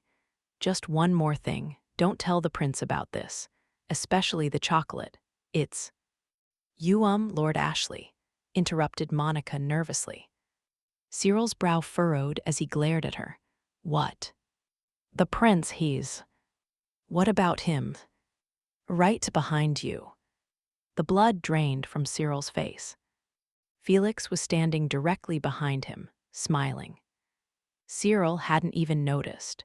The prince's skill for sneaking up on people would probably put a professional assassin to shame. "Secretly feeding the little squirrel, are we?" asked Felix. "My, that's unfair, isn't it, Cyril?" "PP, Prince," stammered Cyril. "I never thought I'd hear someone other than Monica say my title quite like that." "Oh no, I mean, this is," said Cyril, flustered and glancing at his cup. It almost seemed like he was trying to hide the chocolate from Felix. Felix just watched him, his usual tranquil smile on his face. "You don't need to hide it. I really don't mind." But the way Cyril was acting, you'd think he'd just been caught in possession of an illegal drug.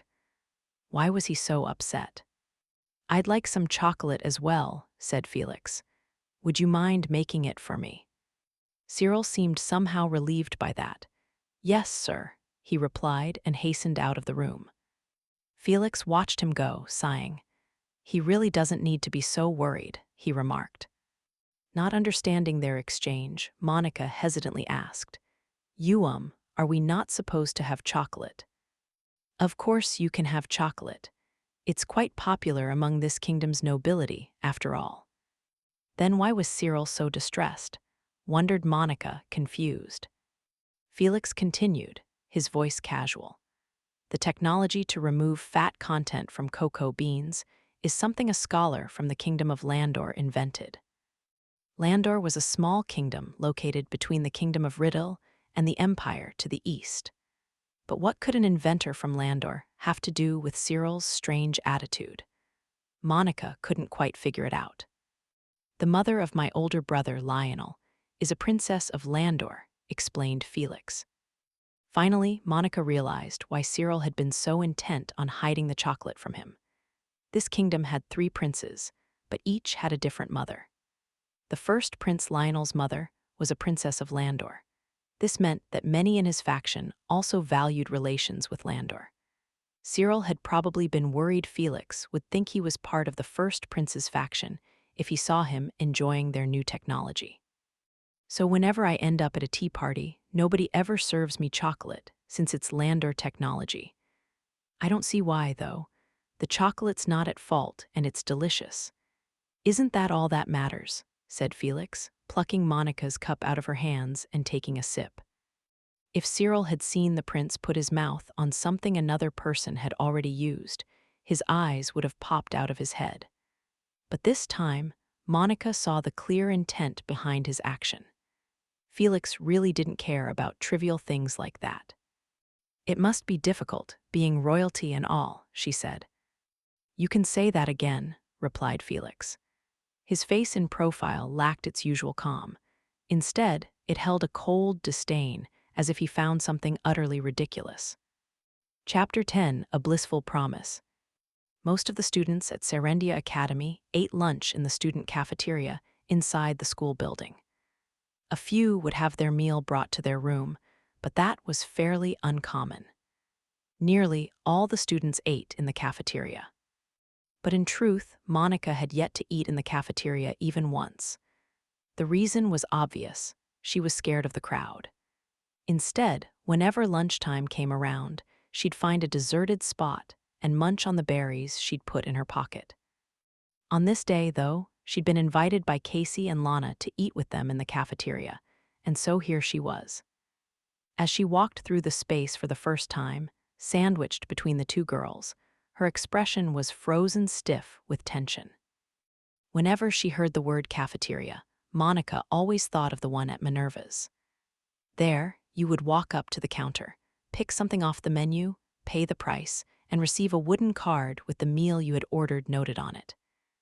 You'd then show the card to the person at the meal counter and exchange it for your tray of food. Monica had figured that Serendia's student cafeteria would work the same way. But it was actually very different than what she'd imagined. This cafeteria essentially worked like a high-class restaurant. Once you arrived, you were shown to a table by an attendant who would then take your order and bring the food to your table. The price of the food was tallied up alongside tuition, so students didn't pay in the cafeteria. Those who wished to do so could also have the food delivered to their room. Everything had been thought of. It's amazing, thought Monica. Many of the students at Minerva's had been nobles as well, and its facilities had hardly been shabby, but Serendia was on an entirely different level. Clearly, no expense had been spared. Monica fidgeted as she and the other girls were seated by the attendant. As she sat, someone quietly slid into the seat next to her. She'd been looking down the entire time, so she figured it was Lana or Casey. But when she raised her head, she saw them both sitting across from her. Then who had sat down next to her? Awkwardly, she turned to look, and saw Claudia Ashley, with her black hair and depressing aura. "What are you doing here?" exclaimed Lana angrily, glaring at the newcomer. Claudia leaned in closer to Monica. "What do you mean?" she said. "We're friends, you know, isn't that right, Monica dearest?" Totally petrified, Monica let out a few strange sounds, but was otherwise unable to speak. Claudia brought her white-gloved fingers up to Monica's face and stroked her cheek. Why did it feel like a snake slithering across her skin? "I did save your life, did I?" "Why, yes. And you are thankful, aren't you?" "Yes." "Which means we're friends, doesn't it?" "Yes," Monica nodded shakily. Claudia, confident in her victory, grinned. Lana was enraged. "Don't force her to say things like that," she shouted. All right," said Casey in an attempt to pacify her before holding out the menu. "Let's not be unsociable. Why don't we put in our orders?" "Oh, but I wasn't being unsociable," pointed out Claudia. "That girl is simply flailing about of her own accord, isn't she?" Lana ground her teeth at the obviously provocative remark. Casey looked between the two of them with an exasperated expression. "Both of you, settle down and let Monica order. Oh, and Monica, I would recommend this fried fish platter. It has an amazing special sauce. And if you like fish, I'd also recommend this sautéed dish here." "Okay, then I'll go with that." In truth, Monica earned a handsome income as one of the 7 sages, so she had plenty of money. She didn't particularly care what she got off the menu. In fact, she didn't care much about food at all, so she was very grateful that someone had given her recommendations. After a short wait, their food arrived. In front of Monica, the attendant placed a tray containing a grilled white fish sauté, bread, and soup. From the sauté came the delicious scent of lemon and butter. Monica nervously tried a bite. The soft fish melted in her mouth. Most of the fish she'd eaten while living in the mountains had been either salted down or smoked.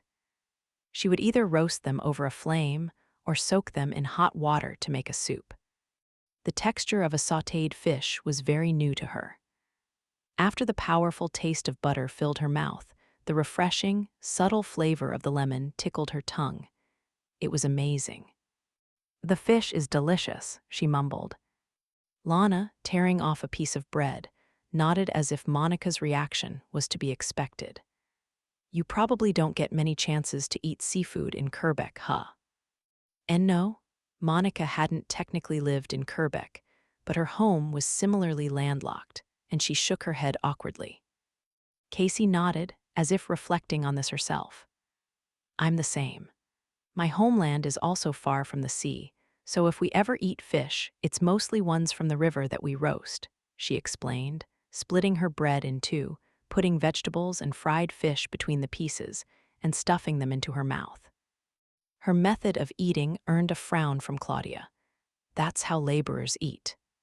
Everyone back home eats like this, explained Casey, unfazed by the black-haired girl's astonished look.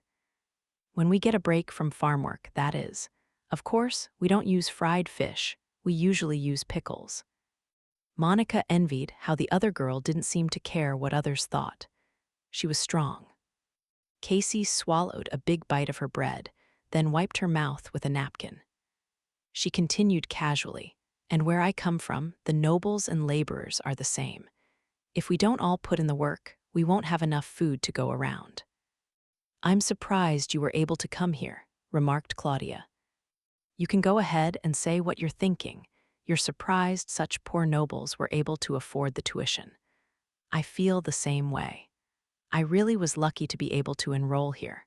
Someone with a connection supported me. Rather than acting humble, Casey appeared nonchalant.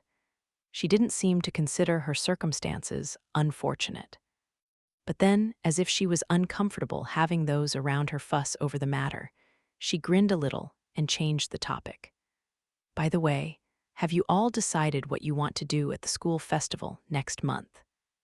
Claudia, face still gloomy, said, I'll be in my room until the ball. Her constant melancholy was ruining Casey's efforts to change the mood. Casey pursed her lips, then forced a smile. Haha, I didn't expect to hear that, but I guess you are pretty popular, Lady Claudia. You're one of the Academy's 3 beauties after all. The Academy's 3 beauties. The term was unfamiliar to Monica. As she chewed on her bread, she tilted her head in confusion. Lana lowered her voice and explained. She means Lady Bridget Graham, who is in her 3rd year, and Lady Elaine Hyatt and Lady Claudia, who are first-year students. Monica had never heard the name Elaine, but Bridget and Claudia certainly possessed incredible beauty. The first was the flowery sort, with rich blonde hair and amber eyes, while Claudia was more mysterious, with black hair and eyes the color of lapis lazuli. The two of them standing next to each other would probably attract even more attention. Most of the students at Serendia Academy were the children of nobles.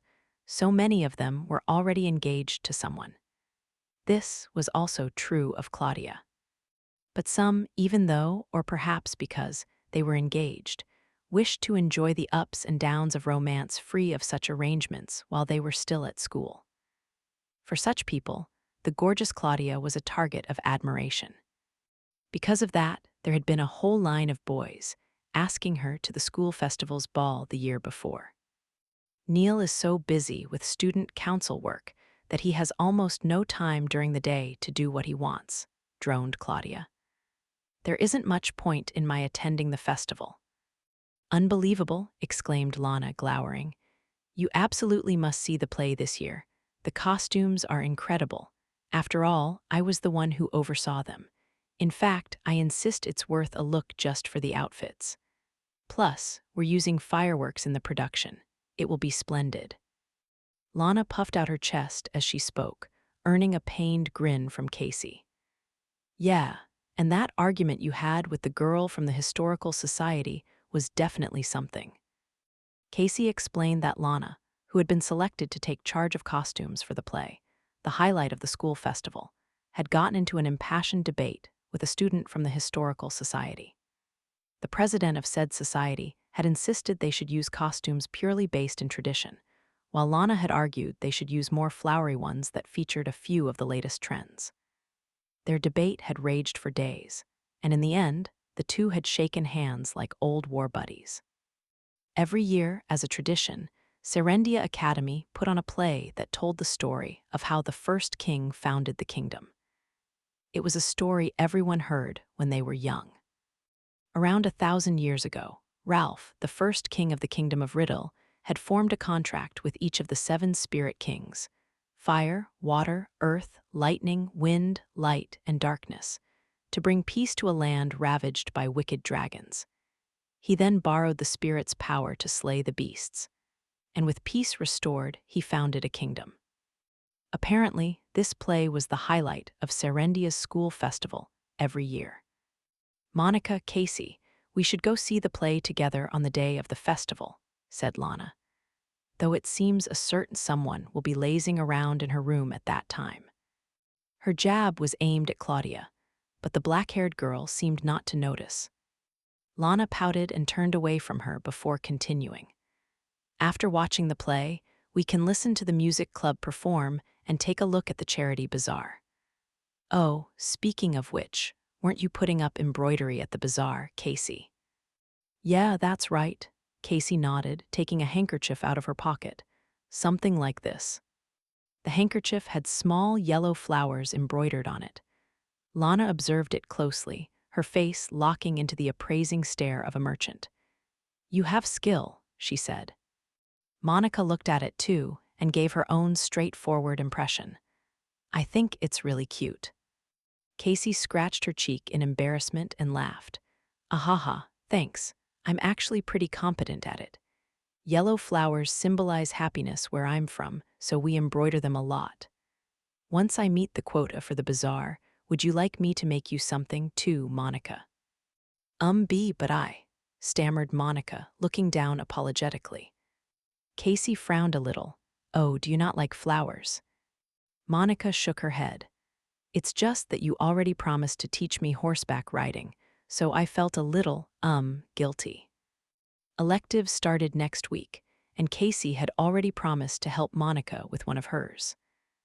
I can't possibly ask her to embroider something for me, Monica thought, still looking down at her lap. Then Casey leaned across the table and started mussing up Monica's hair. No feeling guilty. I'm offering to do both because I want to. Okay, said Monica quietly, nodding and playing with her fingers. I'm looking forward to it. The riding and the embroidery and the school festival, all of it. School festivals at Minerva's had mainly involved everyone showing the results of their research. As a scholarship student, Monica had naturally been expected to submit something fairly significant, so she'd been busy writing essays and creating materials. Back then, she would hole up in a laboratory the day of the event and spend all her time preparing her exhibit as best she could, so she didn't really have a sense of what a school festival was like. But she could feel the excitement radiating from those around her more than she'd felt at Minerva's. Monica preferred to stay away from crowded places, and festivals were as crowded as you could get. And yet, I think I'm actually a little excited. There wasn't anything in particular she wanted to do during the festival, but she hoped it would succeed, that it would go smoothly and without incident. Accountant Norton. Suddenly, someone called her name. She looked up and saw Cyril approaching their table. Automatically, she straightened up. He handed a piece of paper to her. We received advance notice from a contractor who will be bringing in materials after school today. As student council members, we need to be present, so come to the East Gate once classes are over. This is a list of materials. Be sure to memorize it. The East Gate, repeated Monica. That one was always closed and almost never saw use. Cyril gave a short nod. We have a lot of materials coming in. If every contractor came through the front gate, they'd obstruct the students. According to him, they were expecting 3 contractors, all at the same time. One would bring fabrics and clothing, another fireworks, and the last lumber. The wood was going to be the bulkiest of the 3, so they were bringing it in through the East Gate. His Royal Highness and Secretary Howard will be attending the fireworks, while Secretary Graham and Officer Maywood will be looking after the clothing. That leaves us for the lumber. All right, said Monica with a nod. Claudia, sitting next to her, took a sip of her tea, then muttered, How foolish of you to reveal student council plans to a third party. Cyril frowned and glared at his younger sister. What's wrong with informing other students of our plans? It seems Neil will be alone with Bridget Graham, a woman other than me. I'll have to get in their way. Hold it right there. Claudia Ashley was the kind of person who would actually go through with what sounded to others like a mean-spirited joke, especially when it came to her fiancé, Neil. The contractors will be present for the checks as well, continued Cyril. They won't be alone, so please do not cause any trouble for them. He turned back to Monica.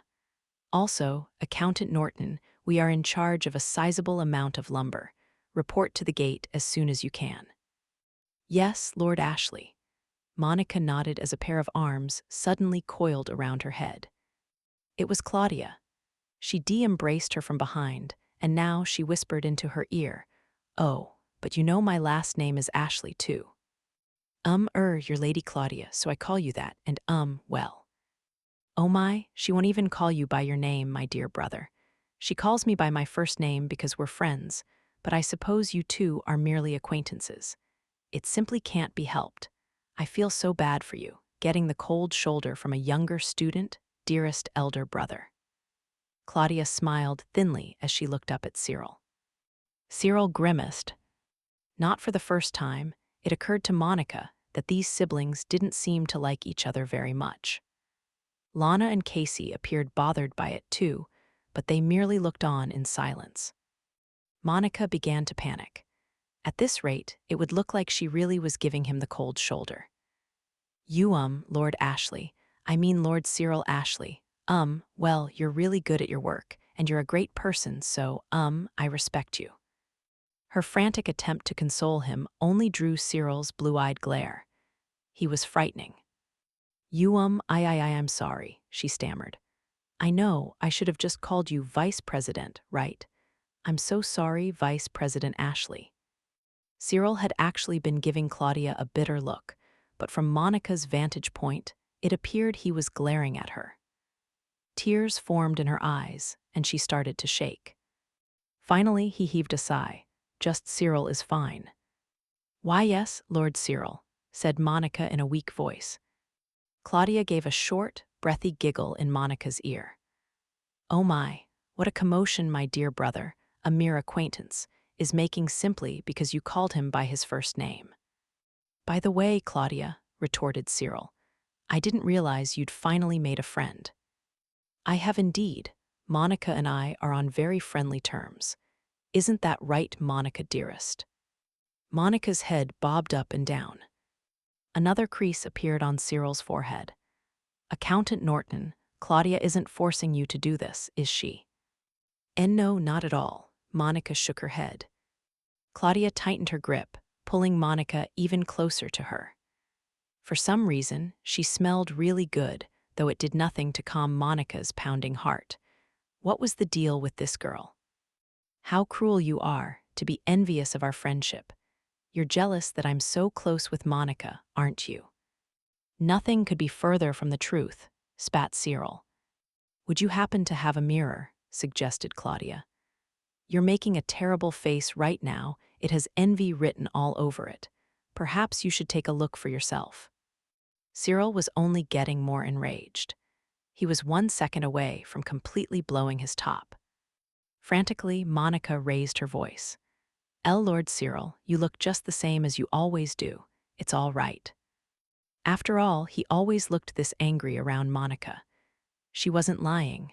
It was just like always. Ah, so you're envious of everyone all the time then. Is that it, dearest brother? Monica yelped. I didn't mean it like that. Accountant Norton, Cyril exclaimed. If Claudia is bothering you, just say so. Well, I mean she's. You don't think I'm a bother, do you, Monica dearest? En duo.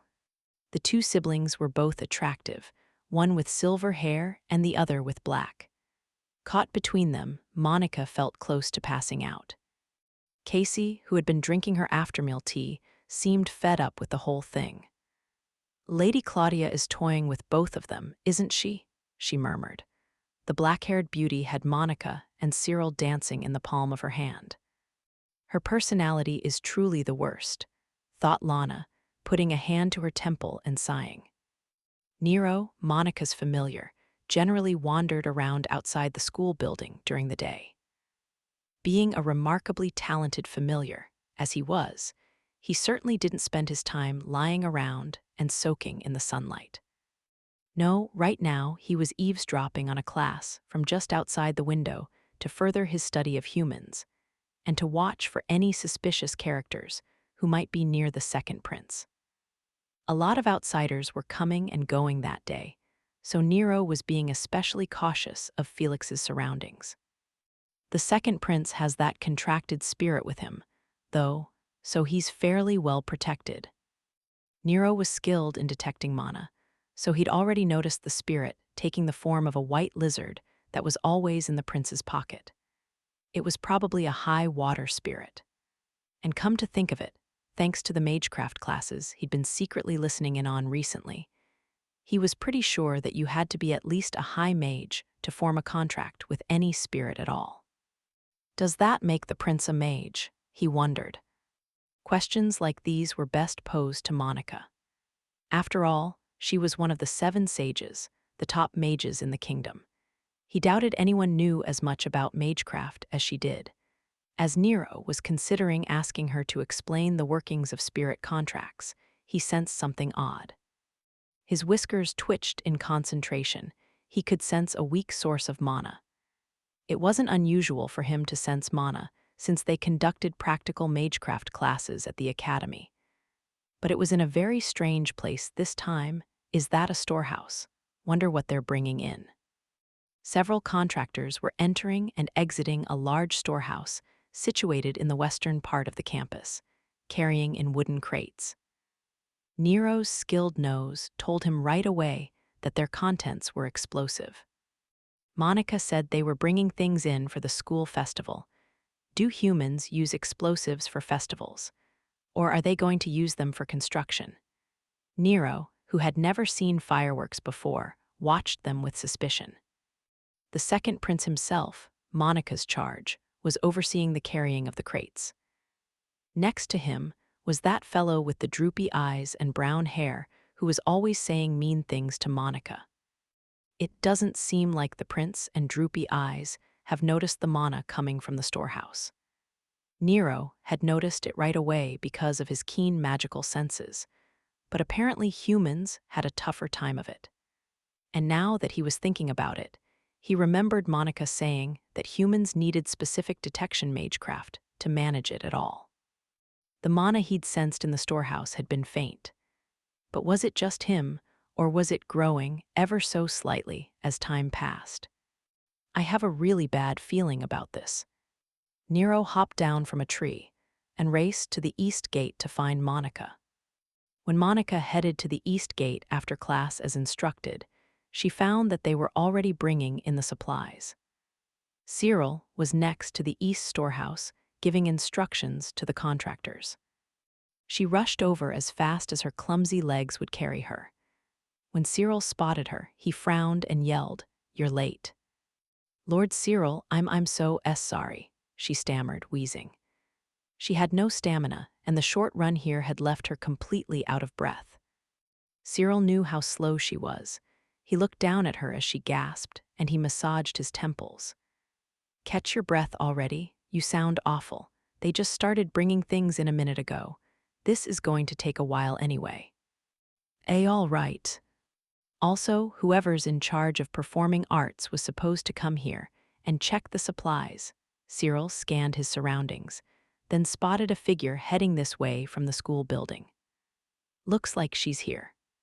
Monica followed his gaze, then blinked in surprise. The girl coming toward them looked full of energy, her light brown hair tied behind her head. It was Casey. "Sorry for being late, sir," she apologized. "I'm Casey Grove, a second year. The one in charge of performing arts got into an argument with the period research team. I doubted they'd be done anytime soon, so I came here instead." "All right," said Cyril. "It's just a numbers check, so it doesn't matter who does it." "Thank you, sir, and hello, Monica." Monica nodded at her. Considering how much trouble she had with strangers, seeing Casey was a big relief.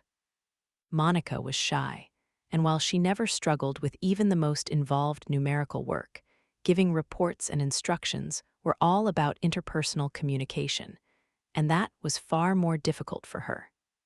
As she sighed in relief, Cyril began his instructions. "I'm going to tell the contractors where to put the supplies. Accountant Norton, you check the list and make sure nothing's missing." "Why, yes, sir," Monica nodded. Casey patted her on the shoulder. "I'll help you out. We can check all the supplies together." Thank you." "You're welcome," said Casey with a cheerful grin, taking the list. But after looking at the names and amounts of all the supplies, her smile disappeared and her face tensed. Whoa, that's a lot of numbers. Monica was the type whose heart fluttered when she saw densely packed groups of numbers, but that was a trait most people didn't seem to share. Casey was no exception. She grimaced and held the list out to Monica. "I'll just count what's actually here," she said, "so can you match the numbers up to the list?" Yes, Monica was great when it came to verification work. With a wry grin, Casey gave the list back to her and jogged over to the supplies that had already been brought in. Most of this shipment consisted of already processed lumber. It had come in a variety of forms. Some were thin planks, while others were cylindrical poles. A few of them had already been assembled into smaller structures. They were probably all props for the play.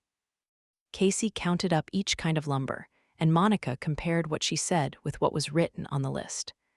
After repeating the process a few times, Monica looked up on a whim. Casey was nowhere to be found. "Huh," she murmured, looking around for the other girl. "Casey." Then she heard Casey's voice call out, "Over here," from behind some of the lumber. They were done with most of the checks in the back of the storehouse, and Monica realized it might be a good idea to move a little closer to the entrance. Just as she took a step toward her friend, she heard the sound of something ripping. Huh. A moment later, a stack of wooden beams toppled over. They had been tied together with rope and stood against the wall. The rope had torn. "Monica, over here," Casey repeated, right in the way of the falling lumber. She didn't realize the danger she was in. "Get out of the way," yelled Cyril from outside the storehouse, before quickly beginning to chant a spell. Although he was probably trying to use magecraft to help her, the lumber was very nearly at the girl's head. If someone had to chant, they wouldn't make it in time. Yes, if someone had to chant. "Please be in time," thought Monica, immediately setting off an unchanted wind spell. She calculated where the lumber would fall based on its current position and angle, then used the minimum amount of force to knock it away from Casey. "Ayek!" Casey's shriek rang out at the same time as the lumber clattered to the floor. Monica felt a cold sweat on her back. "Did I make it?" "Are you two all right?" yelled Cyril, his face pale as he ran to them. Monica nodded, then wobbled over to Casey. She was sitting on the floor, but she seemed unhurt. Just as Monica had calculated, each length of wood had fallen slightly away from her. Even so, one wrong step and she could have been crushed. Casey was shaking. Her face was white as a sheet. "Casey, are you all right?" Monica asked.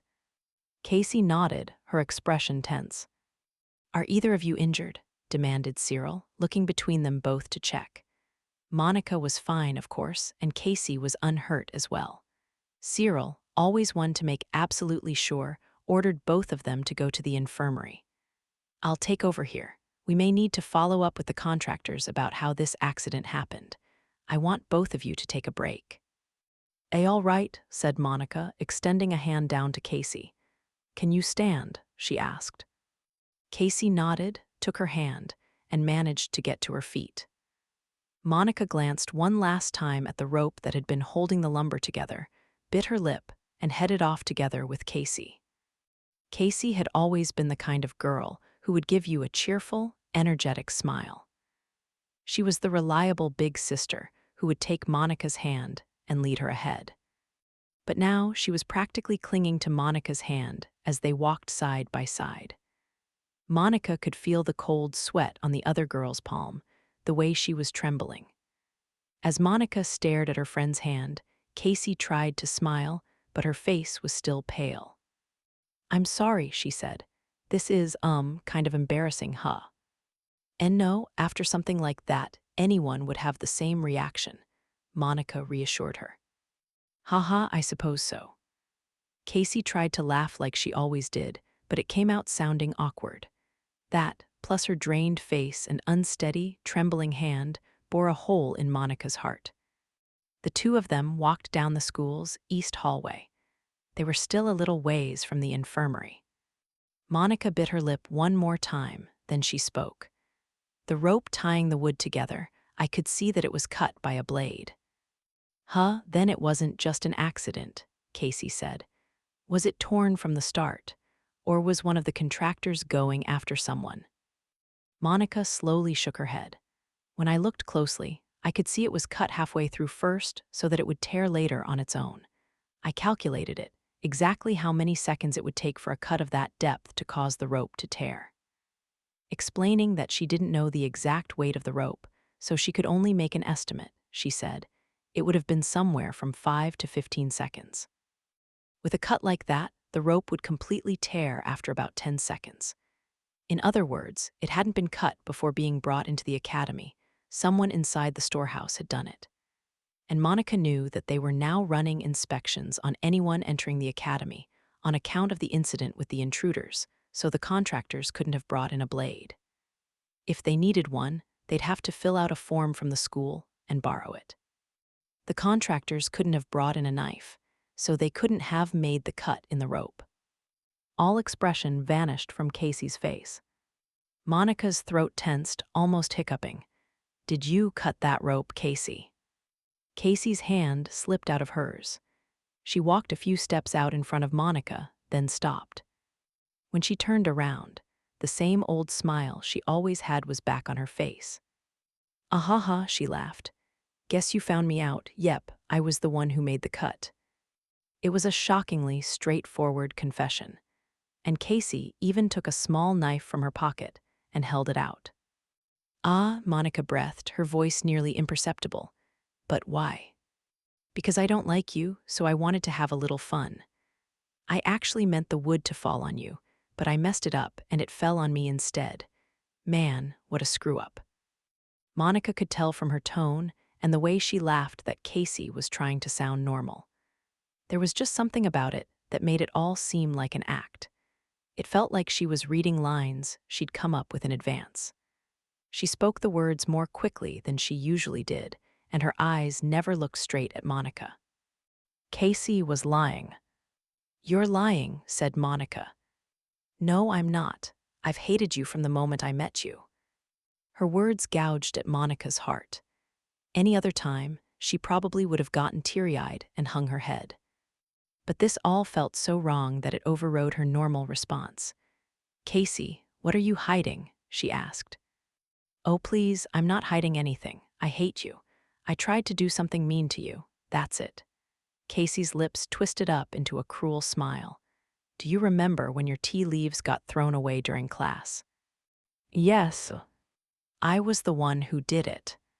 Her indifferent tone, her unapologetic attitude, despite all of it, Monica felt no anger well up within her. She just felt something was very wrong and she felt sad. She looked down. "I knew," she murmured. "Huh?" Casey blinked. Monica gripped her skirt. "People have always bullied me and hid things from me. That's why I never write my name on any of my belongings." When Monica had put her jars of leaves on the shelf, Casey had given her a piece of paper to mark them with. Casey had written her name on hers, but Monica hadn't out of worry that someone would throw them out. So instead, she'd made the bellows-shaped folds so that only she would know whose it was. "When I did that," she continued, "you were the only one who saw me." Always timid, always careful, Monica had made sure to position herself so others wouldn't see her make the folds in the paper or place her jars on the shelf. In other words, Casey was the only one who could have known those jars were hers. What's more, Casey didn't have a servant, so she'd been in the room with the jars a little before Monica in order to prepare her tea. That was when she must have dumped out the leaves. Casey appeared shocked by Monica's accusation, but after a few moments, she pushed up her bangs and gave a hollow laugh. Ahaha, I knew you were smart, I see, so you've known all this time. But you always helped MESO, I thought. Maybe I was mistaken. When Monica felt defeated after her tea leaves were thrown out, Casey had offered her own. And that wasn't all. Casey had helped her practice dancing and invited her to lunch, too. She was always concerned for Monica, always helping her out. That was why Monica had ignored the truth for so long. She told herself she had to be mistaken. As she stood there about to cry, Casey spoke. To be honest, I want to marry the prince and become queen in the future. I thought that if I was friends with you, the one he pays so much attention to, I would have more chances to get close to him. That was why I was so nice to you and why I pretended to be your friend, haha. I'm the worst, aren't I? While her voice was the same one Monica knew so well, it sounded so flimsy. Her words seemed to make sense at face value, but Monica still felt something wasn't right about her story, and the feeling wouldn't go away. Monica was terrible at social interaction. In the past, she'd never observed someone who was standing right in front of her so closely. But after coming to this school and meeting so many new people, Monica had finally learned just a little of what it was like to know someone else. And because of that, she could say for certain that Casey was hiding something. She just couldn't figure out what. Monica clutched the chest area of her uniform in frustration. What is she hiding? Her gut told her that she had to figure it out soon or there would be no going back. Suddenly, one of the hallway windows burst open and a man came flying through. Monica. No student of Serendia Academy would ever do something as absurd as come in through a window, even if it was the first floor. And indeed, it was no student, it was Nero, transformed into a black-haired young man. Although he usually wore his old-fashioned robe, he now wore Serendia's boy's uniform. "Nero," stammered Monica. "Your clothes." "Yeah, pretty awesome, right? I really put my best paw forward replicating these babies. The fabric might be a little thin since I had to go by what I saw, but anyway, that's not what I'm here for." Nero's sharp eyes turned westward, and he spoke quickly. "I detected weird mana from the west storehouse, and it's steadily getting stronger." Casey had been surprised by the mysterious man and his unusual entrance. But when she heard those last words, the blood drained from her face. Monica immediately cast a detection spell without chanting. She could sense it from the direct opposite side of the school building in the west storehouse. The signature was disguised to prevent detection. If Nero hadn't pointed it out, she wouldn't have noticed it. Fire element, absorbing and compressing the surrounding mana whirling like a vortex on the inside. This is no. Back when she'd attended Minerva's, Monica had seen this particular mana flow before, in a magic item class. It was an extremely lethal magic item meant for assassination, and its name was Spiral Flame. The moment the word passed Monica's lips, Casey's eyes went wide. "How do you know that name, Monica?" she squeaked. Everything Casey had done up until now suddenly made perfect sense. They were currently bringing fireworks into the West storehouse. Felix and Elliot were the ones overseeing it. Casey had a different reason for getting close to Monica and pretending to be her friend. "You're trying to assassinate the prince." Casey didn't answer, but the tension on her face said everything. Chapter 11, My Responsibility. The school festival would use two main types of fireworks. The first was the type that would be shot into the sky at regular intervals, and the second was the type used for plays. The former would be brought in on the day before the festival, but the latter would be used during rehearsals as well, so it needed to be brought in earlier. Aside from student council members Felix and Elliot, Lady Mabel Hands, in charge of the stage production, was supervising as well.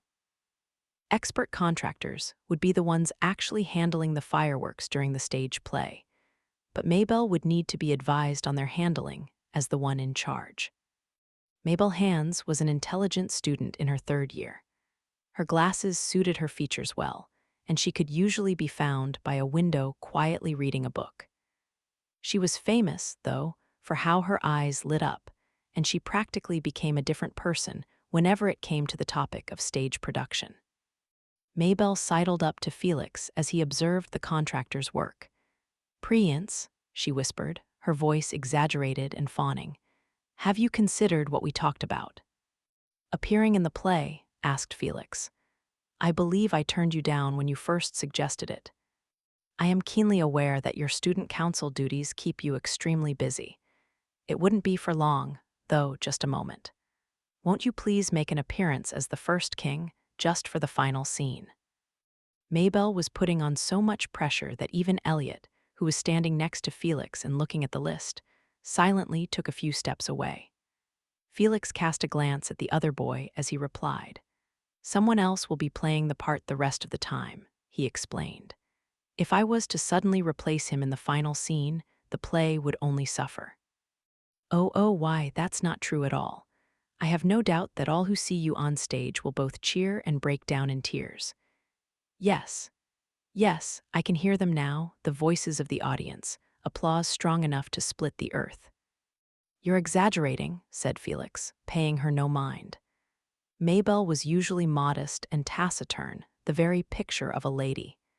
It was just that, when it came to stage production, she got a little too passionate. "If I had my way," continued Maybelle, "you would be the first king, Lord Cyril would be Sheffield, king of the wind spirits, Lady Bridget would be Lulatura, king of the water spirits, and Lord Elliot would be Artredo, king of the earth spirits. Everyone in the student council is so gorgeous, after all.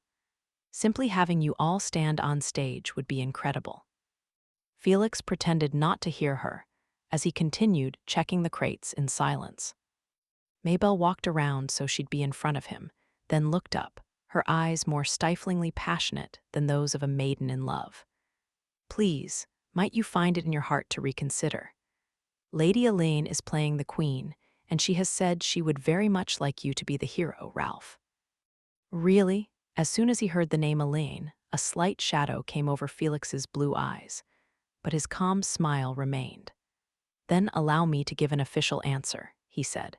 "Members of the student council cannot take part in the play, and should you continue to insist, I shall have to treat it as interfering with student council duties." Maybelle grunted, very unladylike, at the prince's firm rejection before biting down on her handkerchief. Seeing this, Felix dropped his harsh tone. "I trust that the play will be a success even if I don't appear in it," he said. "I'd like you to make it a wonderful occasion. I'm expecting a lot." Now even Maybelle couldn't push any further. After skillfully fending her off, Felix returned to his verification work as Elliot, who had been watching from a few steps away, casually walked back over. "You handled her well," commented Elliot. "A silver tongue as usual, but are you sure about this? If Lady Elaine wants you to be her partner." Elaine was Felix's second cousin. Duke Clockford seemed to be eyeing her as the prince's future fiancée, but Felix couldn't care less about that. He shrugged. "I was being honest about how busy we are with our work. My hands are tied. I'm sure Lady Elaine will understand." "Giving one of the school's 3 beauties the cold shoulder," remarked Elliot. "Others would kill to be in your position." "You don't really think that," murmured Felix, quietly enough not to be heard, lowering his gaze to his own list. It wasn't as though the prince hated the fiancée Duke Clockford had arranged for him. He just wasn't interested. He wasn't interested in anything, not marriage candidates, nor the bright future awaiting him, nor anything else, really. "And yet I must still become king," he thought, "even if others call me Duke Clockford's puppet." "I can't let Duke Clockford's puppet become king," growled Casey, gritting her teeth.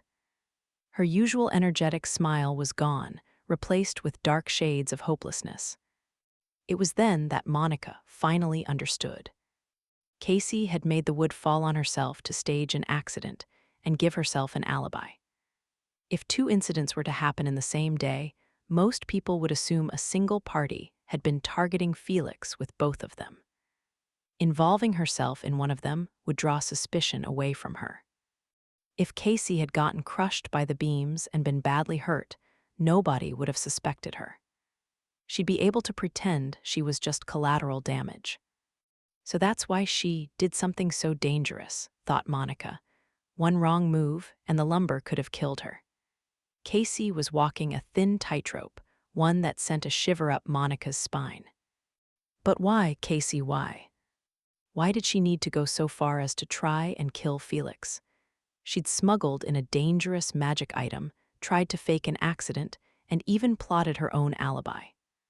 Monica couldn't understand her. Casey's lips drew back into a grin, her expression still twisted in despair. If Prince Felix ascends the throne, then Duke Clockford, who controls him, will start a war with the Kingdom of Landor. The puppet second prince wouldn't be able to stop it. The Kingdom of Landor was a small nation adjacent to both Riddle and the Empire, and the birthplace of the first prince's mother. Before, over chocolate, Felix had explained to Monica the strength of the ties between the first prince's faction and Landor. What he hadn't mentioned was how the second prince's faction felt toward the other nation. "Do you remember that earth dragon that showed up near Cream a little while ago?" asked Casey. Why is she bringing that up now? Wondered Monica, nodding weakly. She couldn't possibly forget it. She'd slain it herself, then concealed it and let Glenn take the credit. "When I heard a passing mage had slain it," explained Casey, "I was relieved, but also envious. When an earth dragon appeared in my homeland, we had no mages to stop it. An entire village and so many people gone, just like that. Even if a mage had been present, it wouldn't have been an easy task to slay a dragon. With their high resistance to mana, you couldn't kill one without hitting it exactly between the eyes." Casey must know that, but the warped look on her face told Monica she couldn't help but feel envious despite herself. That was the face of someone who had seen many dragon raids and lost much that was important to her. "You see, my homeland is on the border with Landor. The dragon raids are awful there, but we don't have the money to rely on other nobles. The suffering is constant. It would take time for the dragon knights to arrive from the capital, and they would need to pay for assistance from nearby nobles with ready combat forces. Certain nobles like Count Kerbeck provided military support to nearby houses, but it wasn't charity work. It took vast funding to maintain an army. We had no soldiers and no money," continued Casey. "Both the people and the land itself were exhausted from fighting dragons, and yet this nation never reached out to help us." Monica had heard about the discord between center nobles and country nobles. The capital's dragon knights were the best of the best, but the reality was that they wouldn't act on the threat of a single lesser dragon. "Landor helped us in secret. My family has had exchanges with Landor for generations. They secretly dispatched knights across the border to save my home. King Landor sending knights across a border in secret broke international regulations, of course. But how grateful must Casey and the others have been after living their lives in constant fear of dragons. Riddle's dragon knights were always dispatched based on a system of priority. It wasn't difficult to imagine them leaving a small, penniless region in the countryside for later.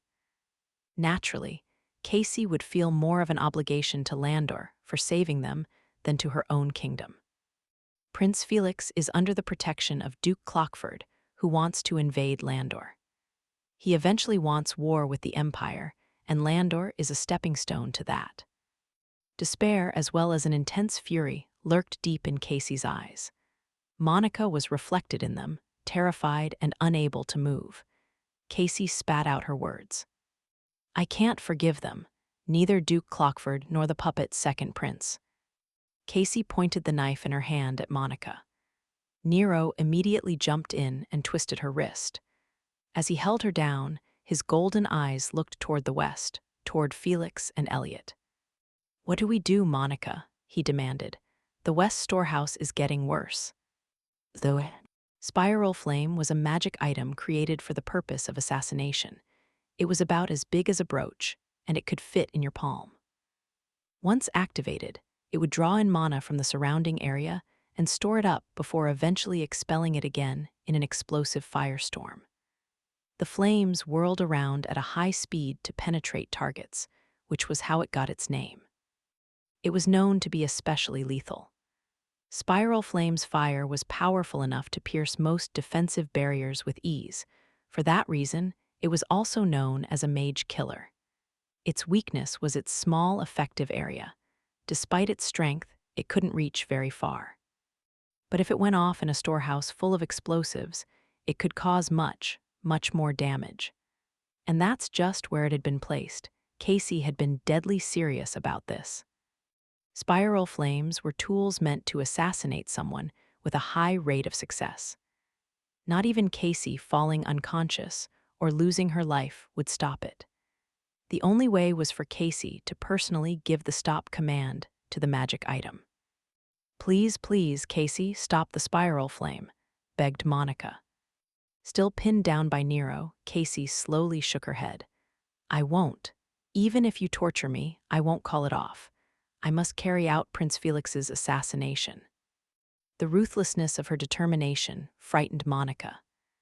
No matter how much she cried or wailed, Casey would probably never stop the item. "Hey, Monica, we don't have time," Nero yelled. Monica had been standing, frozen in place. Tears formed in her eyes. How she would have liked to just break down and cry like a child. But if Monica did nothing, there would be massive casualties. The academy would be thrown into chaos, and Felix, as well as anyone nearby, would either be injured or lose their lives. "I can't let that happen," Monica shut her eyes over her tears. If Monica Norton's responsibility as student council accountant was acting in a manner befitting of her position, then this is responsibility as the Silent Witch, one of the 7 sages. She'd gotten help from everyone else when it came to dancing and tea parties, but this was one thing she had to do on her own. Shoving back down the whines and complaints that were bubbling up in her throat, Monica thought through every option available to her for resolving the current situation. Use an amplification spell to warn all the students to retreat. No, I can't use words to convince people. They'll never believe me. Use a wind spell to knock the spiral flame into the air. No, the spiral flame is affixed to something when used, so it's probably attached to the wall or floor. And since it drains the surrounding mana, one wrong move could cause it to explode at the same time my spell goes off. In the end, the best option she could come up with was to enclose the spiral flame in a barrier to hold in the effects. Since Monica could use remote magecraft, she could just barely put a barrier up from here. The issue would be its strength. The item was destructive enough to rip through most barriers. If I pour all my mana into it, I could dampen the spiral flame's impact, but that won't be enough.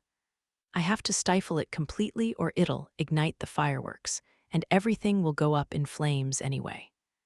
I'd need a barrier at least as powerful as Mr. Louis'.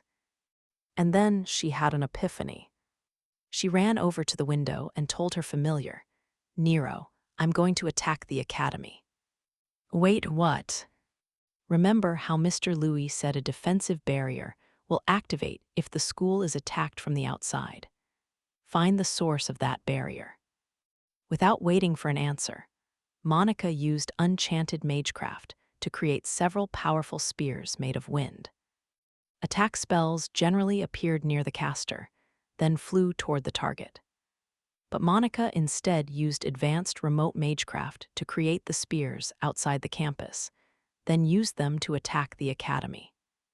This school was protected by a large-scale defensive barrier created by the barrier mage Louis Miller. If Monica fired spears at it, the barrier would register them as an attack from outside and immediately deploy across the entire academy. The firm barrier easily repelled her wind spears. As expected of the barrier mage, his work was in a league of its own. "Nero," she shouted, "where is it coming from?" "Close by," replied Nero. The old gardens, I think. Bring me there. Gotcha, said Nero, slinging Casey over his left shoulder and Monica over his right.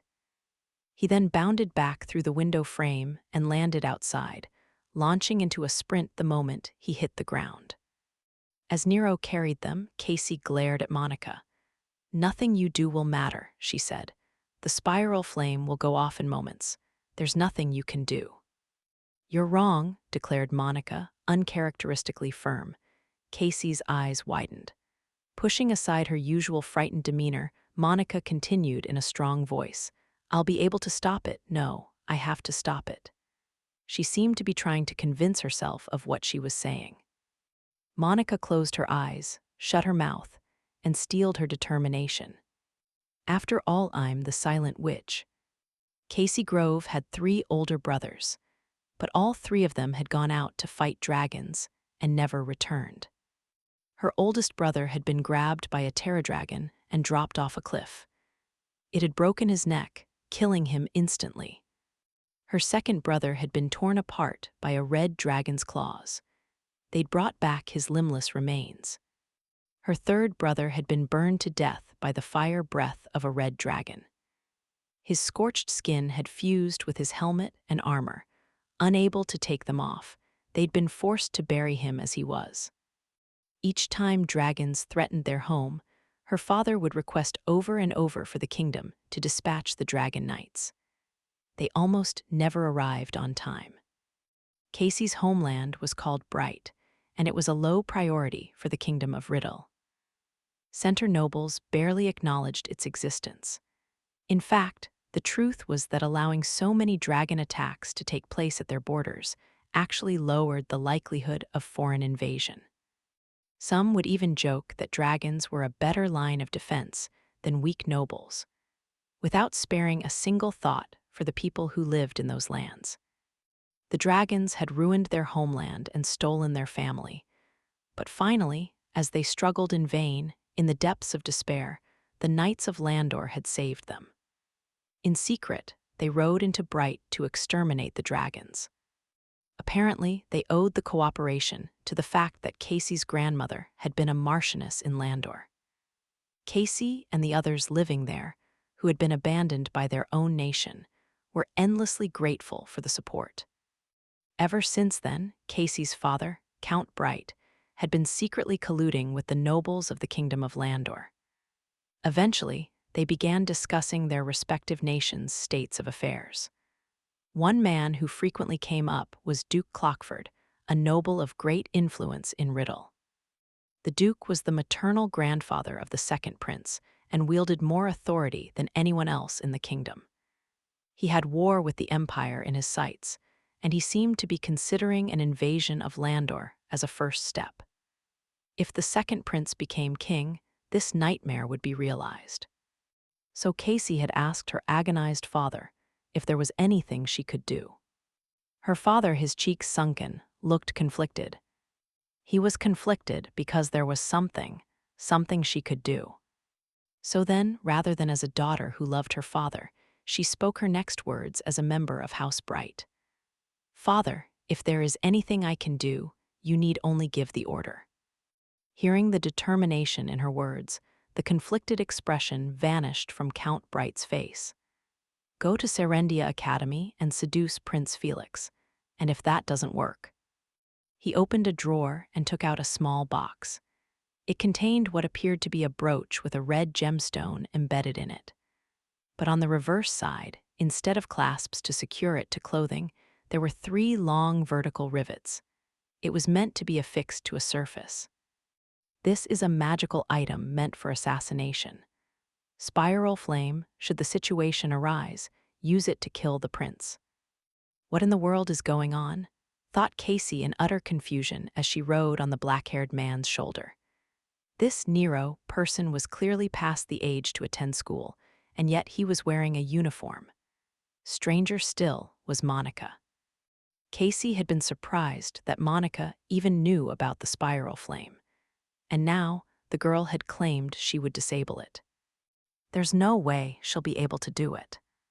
Casey's father had told her just how powerful an item a spiral flame was. Its flaws were that it took a little bit of time to activate after its user gave the trigger command, and that it had a short, effective range. She'd been very careful about preparing it beforehand.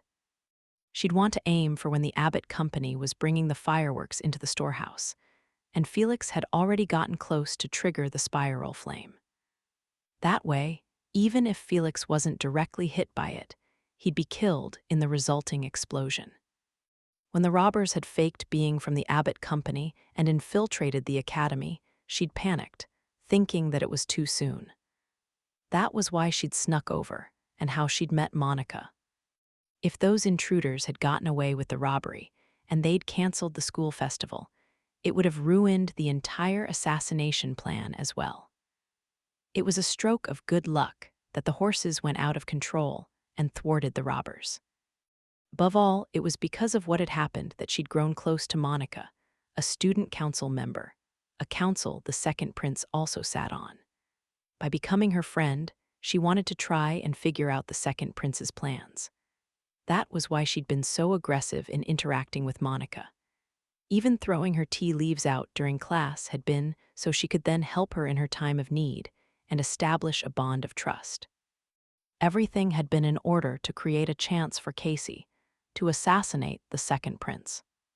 Finally, the contractors had arrived to bring in the fireworks, and the second prince, her target, would be overseeing it. It was a once-in-a-lifetime opportunity. She'd already triggered the spiral flame. Now, she just had to wait for it to go off. So then why? Monica was deep in thought, her face so expressionless. Casey could hardly believe she was the same person. Casey recognized the look on her face, though. She'd seen it on her brothers' faces when they'd made the decision to leave and fight the dragons. Upon arriving at the entrance to the old gardens and seeing the gate, Nero scrunched up his face. "Gates closed, Monica. Little high for even me to jump over." Monica climbed off his shoulder, pointed a finger at the gate's lock, and used an enchanted fire spell. It produced a small fireball about the size of her fingernail, but the attack had been strengthened fourfold, and a mere swing of her finger incinerated the lock easily. Giving off the odor of burning metal, the lock fell to the ground with a clunk. Casey gasped. Monica chose not to look back and proceeded into the old gardens. The place hadn't been maintained, and it was covered with weeds, and in the middle of it sat a worn-down fountain. Monica placed a hand on the edge of the fountain and peered inside. Rainwater had pooled at the bottom of the unused bowl, and it was all covered with moss, behind which she could make out a magical formula. Nero took a look into the fountain as well, Casey still slung over his shoulder. This the barrier, the one that Lountat, a guy with the awful personality, said he put up to protect the academy. What are you gonna do with it? I'll rewrite it to counteract the spiral flame, Nero. Stand back a moment, said Monica, touching the magic formula at the fountain's bottom with a finger. Around the large-scale barrier was a trap that had been set up to activate when someone attempted to rewrite it. Even Monica had no way of knowing what exactly the trap was. That meant that the only option was to trigger it on purpose, then disable it. Staying cautious, ready to deploy her own defensive barrier at any time to block the attack, she poured her mana into the magic formula. Wait, nothing's happening. Miss Rins said there was a trap here. Monica below, exclaimed Nero, grabbing her by the back of her neck and jumping away. A moment later, the ground around the fountain rose and fell as something burst out of it. For a moment, she thought she was seeing the bodies of thin snakes, but on closer inspection, it was a branching clump of green vines. They grew at an alarmingly fast rate, covering up the fountain as they went. Sharp thorns were all over the vines, as well as a few buds here and there. Those buds immediately expanded, blossoming into vivid red roses. A beautiful rose cage now covered the fountain. It was wonderfully fantastical, but the vines coiled and twisted around the fountain like snakes rearing their heads in warning. If she got too close, it was clear that they'd wrap around her and send her into a world of pain. Nero scowled and groaned. Now that's one killer barrier. I knew your colleague's personality was awful, but was it this bad? No, I don't think. That Mr. Louis was the one who made this.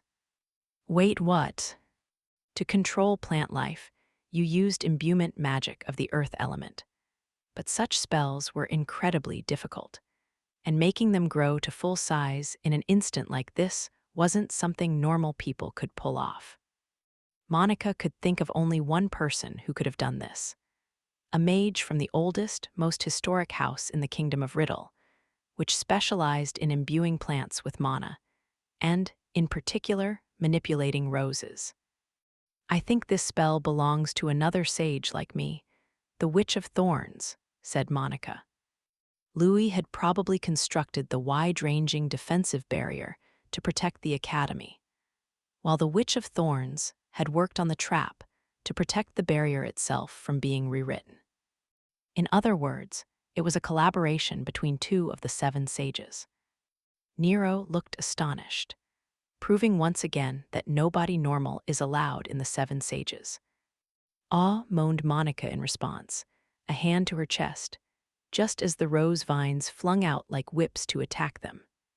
Casey, still on Nero's shoulder, gasped, terrified. Monica, though, didn't bat an eyelash as she used an enchanted spell to produce a blade of wind to sever the vines.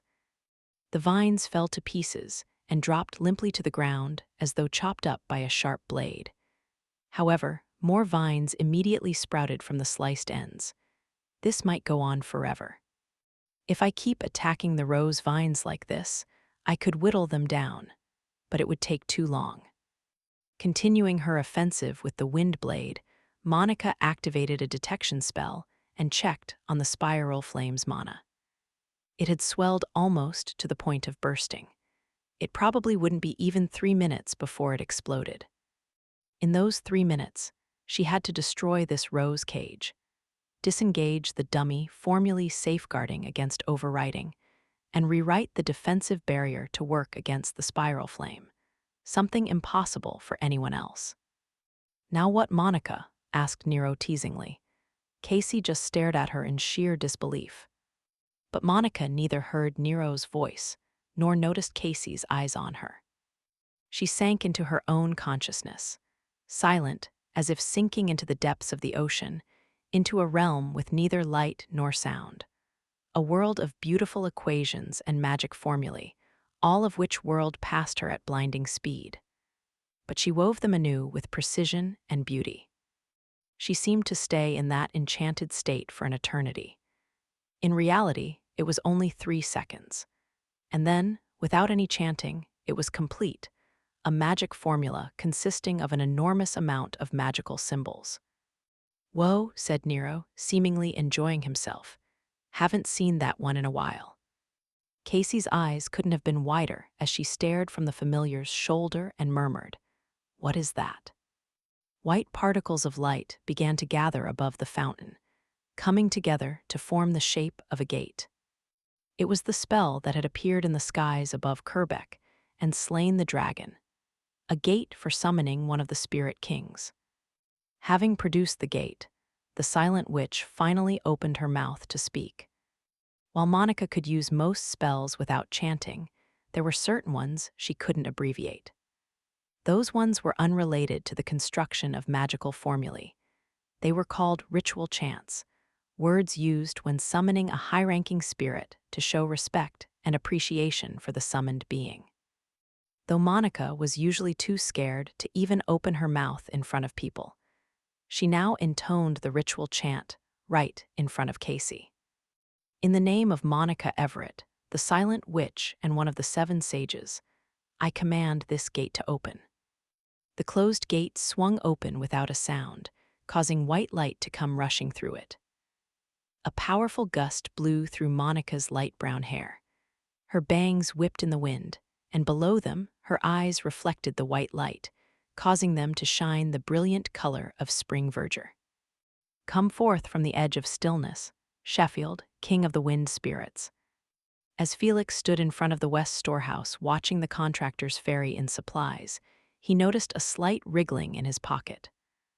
Wildianu, his contracted spirit who took the form of a white lizard, was moving around. It seemed he had something to tell him. Felix told Elliot he'd be stepping away for a moment, then left and hid himself behind a tree. "What is it, Will?" he asked. "I apologize for interrupting your work," replied Wildianu, poking his face out of the prince's pocket before anxiously looking around. This didn't seem normal. "Will?" asked Felix a second time. Wildianu looked up at Felix with his light blue eyes. "A gate to summon a spirit king has opened somewhere in the vicinity." "You mean someone has used a spell to summon a spirit king?" "Yes, I sense it is most likely Sheffield, king of the wind spirits.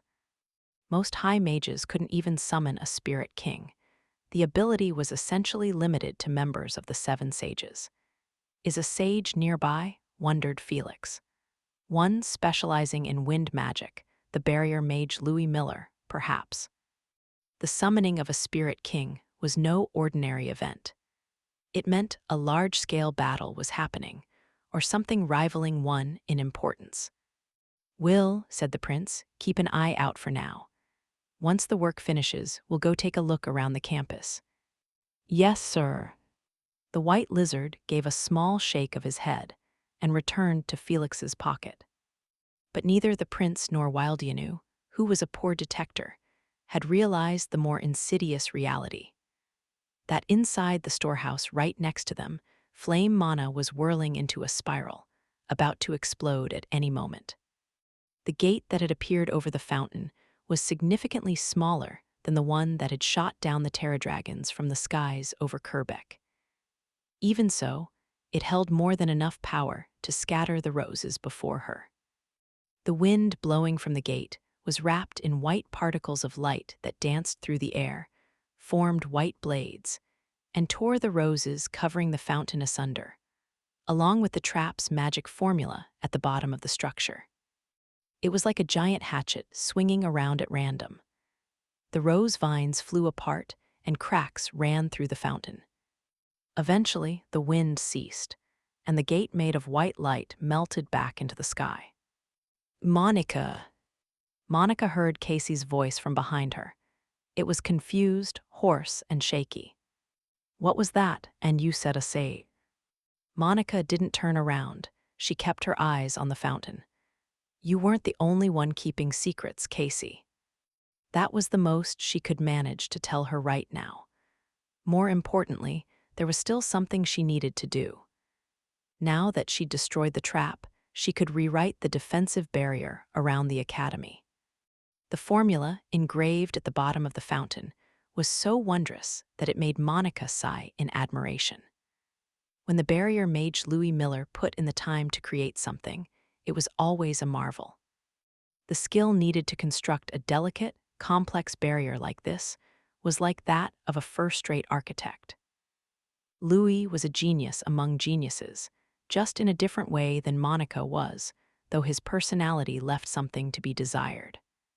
Several dummy formulae had been embedded in the main formula to guard against overwriting. She had to disengage those before she'd be able to rewrite the barrier. "Monica, the mana in the West storehouse is out of control. It's gonna blow." Even Nero's yells no longer reached Monica's ears. Her eyes were fully open, reflecting the complicated, nigh incomprehensible magic formula. She read it piece by piece as though she was solving an equation. Dummy formulae analyzed, disengaging done, specifying barrier coordinates, changing activation conditions from external attack to internal attack, restricting to fire attribute spells, eliminating oxygen. Now I just have to compress it. Further. Unlike her flashy spell for summoning the Spirit King, this was a modest, quiet battle. Having gained full comprehension of Louis's defensive barrier, she compressed it down so that it would cover just the spiral flame instead of the whole school. She could make it extremely small, since the spiral flame could fit in the palm of one's hand. Done. A moment after she'd finished rewriting the formula, the spiral flame set under a shelf in the West storehouse blew. It was like a million tiny springs, all finally uncoiling, sending fire swirling into a spiral. Those flames would have incinerated everyone within range, ignited the fireworks, and caused a massive explosion. But the super small barrier Monica had rewritten held it all in. Normally, barriers were made to permit the entrance of things humans needed to live, oxygen, and so forth. But Monica had purposely set it to block oxygen from entering. It was the same as the logic behind putting a lid over an alcohol burner to extinguish the flame. Without any oxygen inside the barrier, the spiral flame's effects quickly vanished as though nothing had happened. Monica used a detection formula to verify that the spiral flame had completely burned itself out. Then she heaved a long sigh. "Spiral flame successfully disabled," she said, falling over backward. She'd hit the bottom of her mana reserves after summoning the Spirit King and rewriting the large barrier spell. Nero looked down at Casey, who was stunned silent, and he shot her a proud grin. "How'd you like that? My master's pretty amazing, eh?" Epilogue, a soft wall. "Hey, Monica, you awake?" Lying back in the ruins of the fountain, Monica wheezed. Out of breath, she answered, "I think." "Man, that was crazy," continued Nero. "You've got basically no mana left, right?" "Yeah, I haven't used this much in a long time." Monica's typical combat style involved using precisely controlled spells to defeat her enemy, keeping her mana consumption to a minimum. But the Witch of Thorns' rose cage had been too quick to regenerate. Her only option to defeat it had been to use an extremely high-powered spell. Right now, all she wanted was to succumb to her exhaustion and fall asleep, but she still had things she needed to do. Slowly, she got to her feet. Casey laughed weakly, her face haggard. "Ha, I was only thinking about making you like me. I was totally fooled. I never really looked at you, the real you. And that's why I lost." "Casey." The girl with the ponytail smiled sadly. She didn't seem hateful or angry. It looked more like she'd just given up. "What's that look for? I'm a bad guy. I deceived you." She'd been kind to Monica to get close to Felix, and she'd succeeded, too. By placing herself at Monica's side, she'd found out what the student council members' plans were and carried out her own scheme to assassinate the prince. Casey had used her. "But I still," murmured Monica, clutching the fabric of her uniform as words rose from deep inside her chest. "When you said you'd teach me how to ride a horse, I was really, really happy." Even if everything Casey had said and done had been to take advantage of her, Monica still couldn't bring herself to hate the other girl. Not the girl who had put her fried fish between slices of bread and taken a big, hearty bite. Not the girl who had casually smoothed things over when Claudia and Lana started to fight. Not the girl who had unfolded that pretty handkerchief she'd embroidered with a bashful smile. Monica had liked her. "Stop, Monica." Casey closed her eyes and slowly shook her head. "I tried to kill the prince. I'm the worst of the worst. You have to hate me." For plotting to assassinate the prince, Casey and her family would be put to death. Executed. A chill ran down Monica's spine at the thought. As she tried to stop her heart from pounding its way out of her chest, Nero looked up at the sky and clicked his tongue. "Hey, Monica," he said. "We've got a problem. I'm gonna hide." Her familiar quickly leaped away. He would probably duck into the shadow of a tree and change back into a cat. She'd known he'd show up sooner or later, once she'd tampered with the barrier. Her legs wobbled, but she managed to stand and steady herself before turning to look up at the sky. Far in the distance, she could see a tiny black speck. It was heading this way at incredible speed, had they even considered how they would land. Monica had a bad feeling and took a few steps back. Moments later, two figures descended from the air. They were spinning like a top, with enough force to drill themselves into the ground. One of them, a beauty in a maid's outfit, continued her high-speed rotation, standing straight up. She stopped once she'd submerged herself in dirt up to her knees. The other figure, who had been positioned behind her, swung his staff and levitated just in time, avoiding a crash landing. The one with the staff was furious. "Why, you horribly moronic maid, how many times have I told you to rethink your landings?" "I have named this one the Tornado Kick," came the other's monotone voice. "It has a high attack power and is extremely stylish." "You're knee-deep in the dirt. Stylish is the last thing I'd call it." With a dramatic click of his tongue, the man, dressed in a robe embroidered with gold thread and sporting a long braid, took a look around. It was the barrier mage Louis Miller. Seeing Monica standing amid the remains of the roses and the fountain, he heaved a sigh. "I knew something awful had happened to my barrier, so I came to have a look, and I see you were indeed the culprit, my esteemed colleague." "Hello again, Mr. Louis." Monica bowed her head. Louis observed her face for a few moments, then his expression turned suspicious. "Well, this is unusual. You seem to have expended all your mana. I've never seen you use so much of it, you, who destroyed that entire Terradragon horde without breaking a sweat." Behind his monocle, Louis narrowed his eyes dangerously. Then he looked toward Casey, who stood a short distance away. "Now then," he said, "the young lady over there, I can see she's a student of this academy.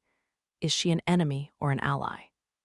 As Monica hemmed and hawed, Casey shrugged a little before stating plainly, "An enemy. A foolish enemy who tried and failed to assassinate Prince Felix." "I see," said Louis. "Rin, restrain her." The beauty in the maid's outfit pulled her legs out of the ground and tied Casey's hands behind her back. Casey didn't resist, she just let it happen.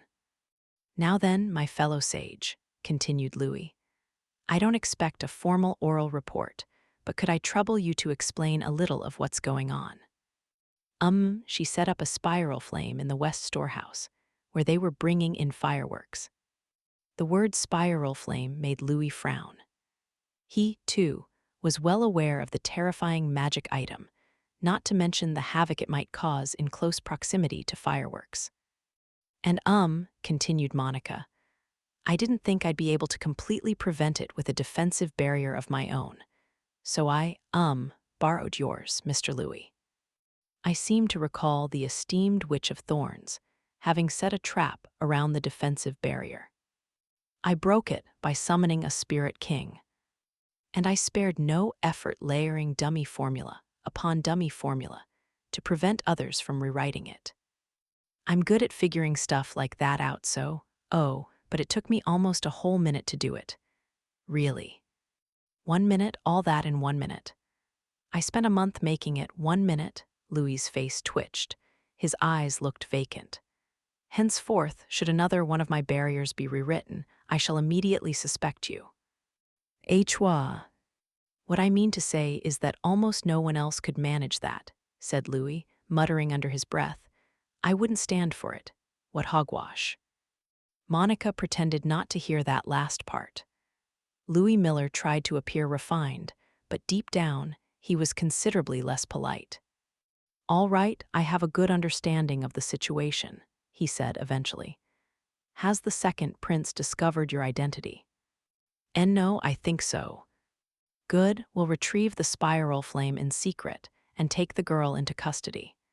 Please continue to guard the—" "W8," interrupted Monica. Louis frowned. This wasn't like her. "What is it?" "See Casey, what's going to happen to her. They'll conduct an investigation and get the names of everyone involved in the assassination. If she's too tight-lipped, they'll probably use mental interference magecraft. Magecraft that interfered with the mind, such as to force someone to confess their crimes or obey a command, was generally designated as forbidden. It was permitted only in specific circumstances, such as interrogations of violent criminals, and it severely damaged the mind of the target. In the worst cases, the person would fall into a coma and never wake up. Guessing from her expression what Monica was thinking, Louis smiled coldly. You object to the use of mental interference magic, don't you? Unfortunately, in her case, it may be better if she never wakes up. The attempted assassination of a member of the royal family demands capital punishment. Being executed while unconscious will at least spare her the pain. Casey went pale. Monica swallowed the saliva that had built up in her mouth and forced her trembling body to look straight at Louis. Mr. Louis, you're with the First Prince's faction, aren't you? Well, now that was abrupt. Why do you ask? Please answer my question. Louis leveled an intelligent, searching gaze at Monica. Normally, the silent witch would immediately look away, but now she was staring him dead in the eye. That caught his interest. All right, I shall. I went to school with First Prince Lionel. I've no objection to people thinking I am part of his faction. But there is one thing I don't want you to misunderstand. I have no special desire for the First Prince to ascend the throne. Monica had expected him to insist that Prince Lionel was the rightful heir, so she was a little taken aback. Louis continued, I claim to be part of his faction because I don't like Duke Clockford or the second prince. That reasoning was very like Louis, but it was true that he was friends with the first prince. Now that she was sure, Monica made her next play. See, Casey is connected to Landor. She's part of the first prince's faction.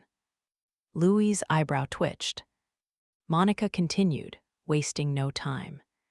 If it was made public that a member of the first prince's faction with ties to Landor plotted to assassinate the second prince, that would cause problems for the first prince's faction, wouldn't it? If the truth got out, the first prince's camp would be in a position of considerable disadvantage. Louis's lips curled, and he narrowed his eyes. I never thought the day would come when you, someone so disinterested in politics, would try to make such a deal with me. How truly cunning of you. Nobody knows of this attempted assassination, said Monica. Not even Prince Felix. The only ones who know are Casey and me. Are you telling me to pretend this incident never happened then? She hadn't considered quite so convenient an outcome, but she wanted to prevent Casey from being executed at all costs. Seeing that Monica wouldn't back down, Louis gave her a little lecture. The First Prince's faction isn't monolithic. Frankly, both the First Prince and his mother have no interest in the throne. They prefer to keep things above board. They'd never go for an assassination. But that doesn't necessarily apply to everyone supporting him. Louis paused there, directing a chilly stare at Casey. That's why they have to purge any problem elements from their group, such as those who might stupidly attempt an assassination of the second prince. There should be a way to, handle things secretly. Monica bit down hard on her lip and glared at Louis, tears in her eyes. At the same time, Louis's mind was racing with calculations. Using mental interference magecraft on Casey, forcing her to confess the name of the extremists, and then eliminating her and everyone else involved would be the safest option. But if he did that, he would likely lose Monica's cooperation in the future. The silent witch's powers were even greater than she herself realized. She was too valuable a resource to give up. Weighing his options, he made a proposal. If the girl confesses honestly to everything, I promise not to use mental interference magecraft. She'll be sent to a convent, never to appear again in elite society. That was the best Louis could do. Monica bowed deeply. Thank you, Mr. Louis. In exchange, I want your continued cooperation, guarding the second prince. Yes, sir, Monica nodded without hesitation. She took him at his word without a doubt in her mind. That wasn't a good sign. One of the reasons he'd chosen Monica to guard the prince was because of how much she distrusted others. The silent witch feared other people. She trusted no one, and she opened her heart to no one. That was why he'd thought she'd make a good bodyguard. A trusting person made for a bad bodyguard. Don't you think you've grown a little soft? He said. Louis pointed a finger right at her forehead and peered into her face. You are Monica Everett, the Silent Witch, one of the 7 sages. Monica Norton, student of Serendia Academy, is a false identity. Monica gave a start. Pray never forget that fact, finished Louis. Why, yes. Monica's gaze wandered as she nodded. Watching her, Louis couldn't help but feel uneasy. Thank goodness. At least I managed to stop Casey from being executed, I think. Monica privately breathed a sigh of relief. Not only was Louis intelligent, he could talk, too. With her terrible negotiation skills, it was no easy task to win over someone like him. But she'd been able to force him to compromise. A big victory as far as she was concerned. As Rin bound Casey, Louis gave her instructions. Rin, escort our esteemed noble to the nearby Magic Corps outpost. Give them my name, and they should provide her with a room. Understood, sir, replied Rin. What about you, Lord Louis? I need to do something about this misshapen barrier, he answered, gesturing with his chin at the collapsed fountain. Monica had borrowed the barrier and rewritten it to contain the spiral flame, so it was no longer capable of protecting the entire school. She knew he couldn't just leave it like that, and even if he could, the remnants of the fountain and tattered roses had left the place in a terrible state. She shrank in on herself, feeling guilty. Casey, her limbs bound, turned her way. Monica! Monica shook.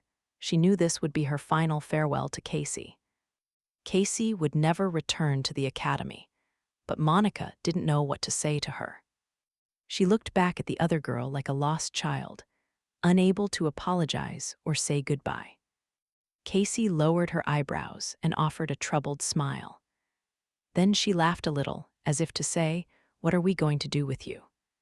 "I won't say I'm sorry or thank you. I plotted the assassination of the second prince. I'm your enemy." "I'm not your friend, not even close, so don't make that face." Only then did Monica realize how tightly she was clenching her teeth. The inside of her nose stung. Her eyes were hot. A hiccup escaped her throat, just as a droplet fell from the corner of her eye. "You can't cry over your enemy." "Be but I. You're so soft-hearted for a sage. It's going to get you killed in your sleep one day." Her astonished tone, the way she laughed, everything was just the same as always. This was Casey, the kind girl who took care of others. "Hate me like you should. If you can't, then forget about me." "And no," Monica shook her head. "I'll never forget, I won't." "What are we going to do with you?" Casey laughed weakly. She really did seem at a loss. Monica sniffled, and Casey turned to Rin. "Take me away already." Rin nodded and lowered her gaze. A moment later, the two of them were wrapped in a wind barrier. Soon, they'd lift into the air, and Rin would escort Casey away. Suddenly, as if she'd just remembered, Casey lifted her head and turned back to Monica. "Oh, right. I won't apologize for what I did, but..." Through her tears, Monica saw Casey smile sadly. "Sorry, I won't be able to teach you horseback riding or make you that embroidery." And that was it. This time, she turned her back on Monica for good. Rin and Casey floated up into the air. Monica stared hard at their backs, burning the image into her memory. Casey didn't look at her again, but still facing away, she spoke one last time. "Goodbye, Monica." The words sounded just the same as they had every other time she'd said them. The same as when she'd said them to Monica Norton, before she'd known Monica was the Silent Witch. And then she began to float away into the distance. Monica kept watching the sky, even after the two of them had vanished from sight. Eventually, Louis pushed some of the fountain rubble out of the way and said, almost to himself, "You need to learn how to vent your emotions properly." "I'm not good at that. Just take it out on some small fry." Only Louis would actually do such a thing without hesitating. As Monica wiped her tears on her uniform sleeve, Louis shoved his neat handkerchief into her face, then returned to the fountain. "I'm very busy repairing the barrier a certain crazed witch turned to rubble," he said. "If you're not willing to help, then get out of here. I'll handle the cover story for that girl." "Your handkerchief. My wife gave it to me on my birthday, so I want it back. After you wash and iron it." "All right," said Monica with a sniffle. She lowered her eyebrows and smiled at Louis's familiar attitude. After waiting for her tear-swollen face to recover somewhat, Monica headed to the student council room. The corners of her eyes were still a little red, but she figured no one would notice, since she always had her head down. When a person's mana was depleted, they experienced symptoms similar to anemia. That was exactly how Monica felt right now. Dragging her heavy body through the hallway, she eventually reached her destination and opened the door. Everyone aside from Monica was there. Apparently, they had already finished overseeing the unloading of supplies. As Monica wondered what to say, Felix turned to her with concern on his face. "Cyril told me a stack of wooden beams toppled over," he said. "Were you or your friend hurt?" "And no, we're fine." "I see. In that case, since we don't have any regular work today, we can adjourn the meeting. I have something to take care of after this anyway." Monica secretly sighed in relief. To be honest, she was barely able to stand. My head is all fuzzy." As she struggled to remain conscious, Neil looked at her with worry. Are you all right, Lady Norton?" he asked. "Yef." "You don't sound all right at all," he exclaimed. The rest of the council members had already begun to leave. Felix seemed to have some pressing business to attend to, and he left the room immediately. Bridget went straight back to her dorm as well. Cyril got up to start checking the locks, and though Elliot kept casting glances at Monica, he eventually appeared to get fed up and left the room. "It's been so long since I ran out of mana, my senses are. Anyway, I should leave so I don't get in the way of Lord Cyril locking up," her mind still fuzzy. Monica forced her heavy legs to move. As she did so, still looking down at the floor, her head bumped into something. For a wall, it was pretty soft. Hey." And now it was speaking in a low voice, too. She exhaled in relief at how comfortable this was, hardly paying any attention to the voice coming from above her. It seemed that as she leaned into the wall, her mana had begun to recover. And it was cold against her forehead, which felt nice. Lady Norton, Lady Norton," exclaimed Neil in a panic. Monica gave a start and looked up. Her eyes met Cyril's. He was looking back down at her. She'd been leaning against his back. Flustered, Monica stumbled backward and bowed to him. I'm so sorry. I wasn't paying attention." And then Monica remembered. Cyril Ashley had a physical trait that made it easy for him to store up mana. Because of that, his brooch, actually a magical item, expelled the unnecessary mana from his body. In other words, the mana density in the area around him was a little higher than usual. Deprived of mana, Monica's body had unconsciously sought him out. "He'll scold me. He's going to yell at me, I just know it." Monica squeezed her eyes shut, waiting for the sound of shouting, but after a few moments, she still hadn't heard it. Nervously, she looked back up. Cyril had furrowed his brow, his expression conflicted. "Lord Cyril." Cyril tried twice to say something, but stopped each time. Suddenly, he looked anguished and bowed his head low. Both Monica and Neil next to her were baffled by his behavior. "Lord Cyril." Vice President." Hesitantly, they called out to him. When Cyril replied, his tone was bitter. "I'm sorry." He was apologizing to Monica. Monica was very confused. At first, she thought he was apologizing to Neil, not her, but he was definitely facing her direction. So he was apologizing to her. Lord Cyril, please don't apologize. Why are you apologizing?" "I was so distracted counting everything as it was carried in that I didn't check to make sure the ropes were secure. The accident was my fault." But that's." "It was Cyril's fault. In fact, Casey had been the one to make a cut in the rope. But by standing up for Casey, she'd made the accident out to be Cyril's fault. Did I make him into the bad guy? The moment she realized this, she felt all the blood drain from her body. A wild mix of emotions rushed into her head. She couldn't think. Lord Cyril, it's not your. The moment she spoke, the floodgates seemed to open, and her tears came rushing back, along with her hiccuping sobs and snot, too. Monica started whimpering and crying. Cyril and Neil panicked. "Hey, Accountant Norton," exclaimed Cyril. "Lady Norton, JJJ, just calm down, okay," cried Neil. Monica's tears didn't stop. Cyril held his head in his hands. "Why are you crying when I'm the one apologizing?" "I'm so ENGH," she said between sniffles. I'm SOSO sorry, I'm sorry." Monica crumpled to the floor where she sat sniveling.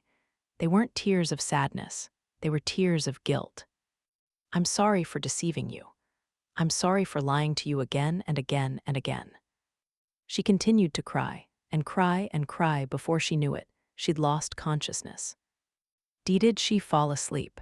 wondered Cyril aloud. "I think the crying tired her out," said Neil. Sitting on the floor, her face a teary mess, Monica was breathing steadily now. Cyril and Neil exchanged glances, not knowing what to do. 10 minutes later. "And why, exactly, did you call me here?" Claudia Ashley always had a gloomy expression, but now that she'd been summoned to the student council room, it grew even drearier. She stared at her older brother, the one who had dragged her here. Cyril looked awkwardly toward Monica, sleeping on the sofa, and said, "When Accountant Norton wakes up, I want you to bring her to her room. We're obviously not allowed in the girls' dormitory. I am not your errand girl, you know." Cyril didn't know how to respond to his sister's hostility. Neil, however, looked up at Claudia, his face troubled. Won't you do us this favor, Lady Claudia?" he asked. "Don't worry about it," she replied. "Monica and I are good friends, and a good friend helps her friend to her dorm whenever she needs it." The abrupt and vivid change in her attitude made Cyril's face twitch, but looking over at Monica snoring on the sofa, he swallowed his angry retort and silently put his blazer over the sleeping girl. Secret episode, It Was Like Love. After leaving the student council room, Felix made sure nobody was around, then poked his pocket. When Wildianu peeked out in his white lizard form, the prince spoke to him quietly, still cautious of their surroundings. "You said before that a spirit king had been summoned, yes?" "Yes, sir," replied Wildianu. "I sensed a gate in the vicinity." "Sneak into the faculty room and see if the teachers are talking about it." Even the student council president would seem suspicious if he hung around the faculty room for no reason. Wildianu was a better fit, as he could infiltrate without being seen. "What will you do, master?" the spirit asked. "I'll go look around to see if anything seems odd outside." "Understood. If anything should happen, call for me right away."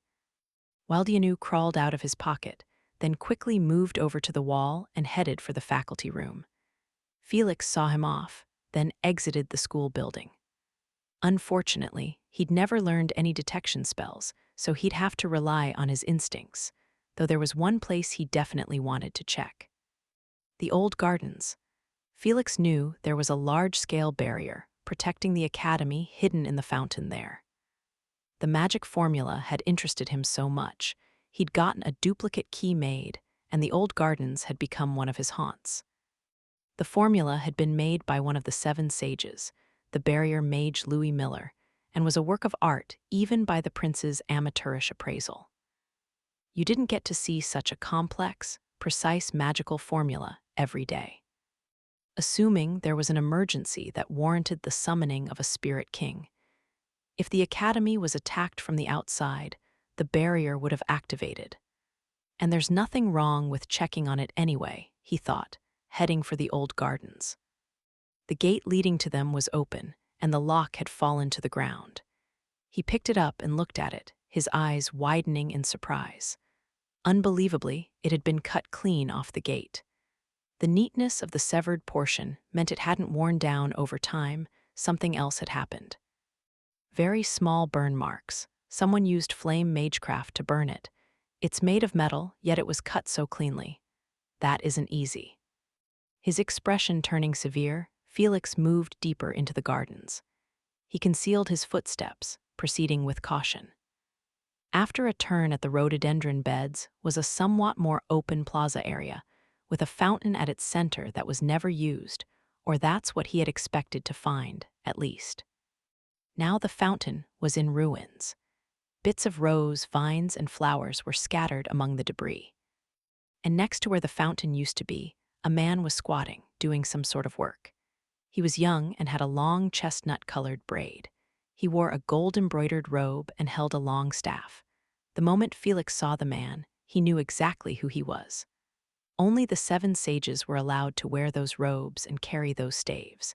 And besides, Felix would never forget that long braid. A sage, the barrier mage Louis Miller. What is he doing here? He would have contacted the school in advance if he had been here for his regular inspection of the barrier. Felix hadn't heard about any such notice, and the smashed-up fountain debris and rose vines confirmed his suspicion that something out of the ordinary had occurred. There should be a defensive barrier formula at the bottom of that fountain. Has it been destroyed? What in the world happened here? Louis continued muttering chants under his breath. He seemed to be making adjustments to the barrier. Meanwhile, a powerful wind blew, and a young woman wearing a maid's uniform descended from the sky. Felix had heard that the barrier mage had a contract with a high wind spirit. This must be her. "Lord Louis," she said, "I have completed my escort mission." "Good work," he replied. "Now, go recover the remains of the spiral flame in the west storehouse. You certainly drive this spirit hard. I can't step away at the moment. This barrier is, I need to completely redo the entire thing. I know it was to disable the spiral flame, but this was quite the violent solution." Felix frowned at the conversation. He'd heard the word spiral flame before. It was the name of an extremely lethal magical tool meant for assassinations. Had one been placed in the west storehouse? He'd been there just a little while ago. Judging from their conversation, someone must have made an attempt on my life, but the barrier mage saved me in secret. Though, considering how Louis was speaking, it sounded like he hadn't personally been the one to disable the item. It had been someone else. But who? Felix held his breath and focused on their conversation. Seeming exasperated, Louis looked down at the fountain. "I can't exactly claim it wore down over time, not when it's like this. What am I going to say? Sure, this was to protect the second prince, but why a spirit king?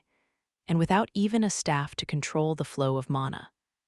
He ruffled his perfectly neat hair in frustration.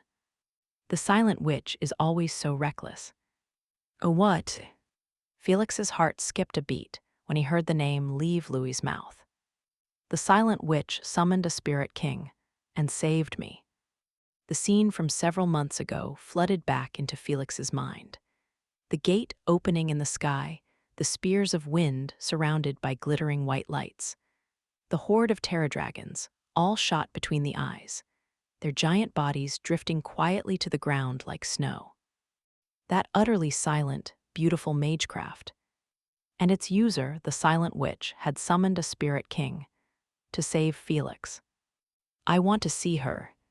Felix's heart leaped like a little boy, hearing a story about a beloved hero. The silent witch was here? Was she just passing by? Has she already infiltrated the school? She seems quite short from what I've seen of her during ceremonies. Wait, they aren't necessarily a woman either. The Witch of Thorns calls himself a witch, but he's a man, so it's possible the silent witch is a man as well. In any case, they may have infiltrated the intermediate course. No, they must be one of the faculty members. Wait, no, calm down. It's still possible they haven't infiltrated, that they just happened to be in the area. He felt his thoughts getting away from him. This wasn't like him. But that was how much Felix practically adored the silent witch. "I want to see them. I want to meet them. I want to see their enchanted magecraft up close." Felix covered his mouth with a hand. His lips had turned up into a smile without his realizing. The hand then served to stifle a sigh of admiration. He felt his cheeks flushing, completely out of character. He was just like a boy searching for his first love.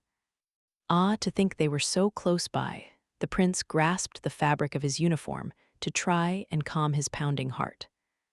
"The one who excites me." "You want to know about Monica Norton?" repeated Lindsay Pale, the ballroom dancing teacher, blinking in surprise. She was talking to Carl Boyd, the one who taught chess, one of the elective classes. He was a giant of a man with a shaved head and stern features. While he looked for all the world like a seasoned soldier, he was actually a marquis from a distinguished family and possessed an impressive intellect. And now the man had come to her asking about Monica Norton. Lindsay put a finger to her cheek, thinking for a moment before speaking. "She's a well-behaved, earnest girl. Her grades are a little all over the place, but she's a very hard worker. I heard she had to take a retest for ballroom dancing class. Is she still taking supplementary lessons?" "No, she passed the retest just fine. No extra lessons." But why is Boyd concerned about Monica taking extra lessons? Wondered Lindsay, confused. The answer didn't take long to come to her, though. She struck her palm with a fist. Ah, could this be about the competition? "I'd like to have Monica Norton participate," said Boyd solemnly. Lindsay broke out into a festive tone. "Oh, how wonderful. She's just transferred in, and yet she's being chosen for such a big event." She was genuinely happy that a student in her own class was being acknowledged like this. As her face broke into a smile, another voice interrupted them. "She's a transfer student." Lindsay turned around to find the newest addition to their faculty, William Macragan, looking her way. He was the fundamental magecraft teacher, but Monica wasn't taking his course. Why did he know about her? "Oh, I see. She's on the student council and all. That must be why he remembers her." Satisfied with her explanation, she smiled at him. "Yes, Monica Norton and Glenn Dudley, both of them just transferred in this year." I see, the two of them, eh?" The elderly professor, who once taught at Minerva's mage training institution, was known for having instructed the Silent Witch and the Barrier Mage, who were now both members of the Seven Sages. He toyed with the white mustache covering his mouth. When he spoke, he sounded a little absent-minded. "Well, this should be very interesting," he said. "I'm so glad I came to this school." On the top floor of the West Tower of Castle Riddle was a room that only the Seven Sages and the king himself were permitted to enter. It was called the Jade Chamber. It had an octagonal shape, which was a little unusual for this kingdom, and its ceiling had been extravagantly fitted with a glass pane. In the center of the room stood a round table and 8 chairs. One was for the king, and the other 7 were for the sages. Only one of them was filled at the moment, by a woman looking up past the glass pane and into the night sky. The loose waves of her silver hair hung at her back, and she wore a robe over a thin, silken dress. She was the foremost prophet in the kingdom and one of the 7 sages, the starseer witch Mary Harvey. By reading the stars in the night sky, she could foretell the kingdom's future. But right now, the witch's ghostly pale blue eyes were narrowed. "Ah, once again, no matter how many times I try, it doesn't work. Why can't I see it?" The countless stars, glittering like silver sand in the sky, told Mary what lay in store for those most important to the kingdom. And yet there was one person's future. She was finding it impossible to read. That person was the grandson of Duke Clockford, the most influential man in the kingdom, the Prince Felix Arc Riddle. He'd inherited the late second queen's beauty, which had captivated many in elite society. In school, he consistently achieved excellent grades, and his skills in swordplay and horseback riding were first-rate. He was also familiar with the cultures and languages of other nations. In fact, he'd already achieved some success in diplomacy. Everyone who knew him said he was sure to become a wise ruler, remembered for generations to come.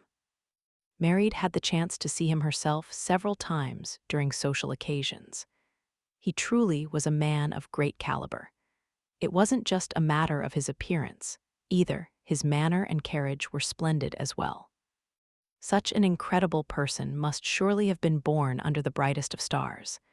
And yet, for some reason, she couldn't see it. Up above, she could see several portentous astral lights. They predicted a major event in the kingdom's near future. But their twinkling was still faint, and Mary couldn't foretell what they meant. "What is it that lies ahead?" she murmured. There was nobody around to answer her. The witch who could read the stars lowered her silver eyelashes and quietly breathed a somber sigh.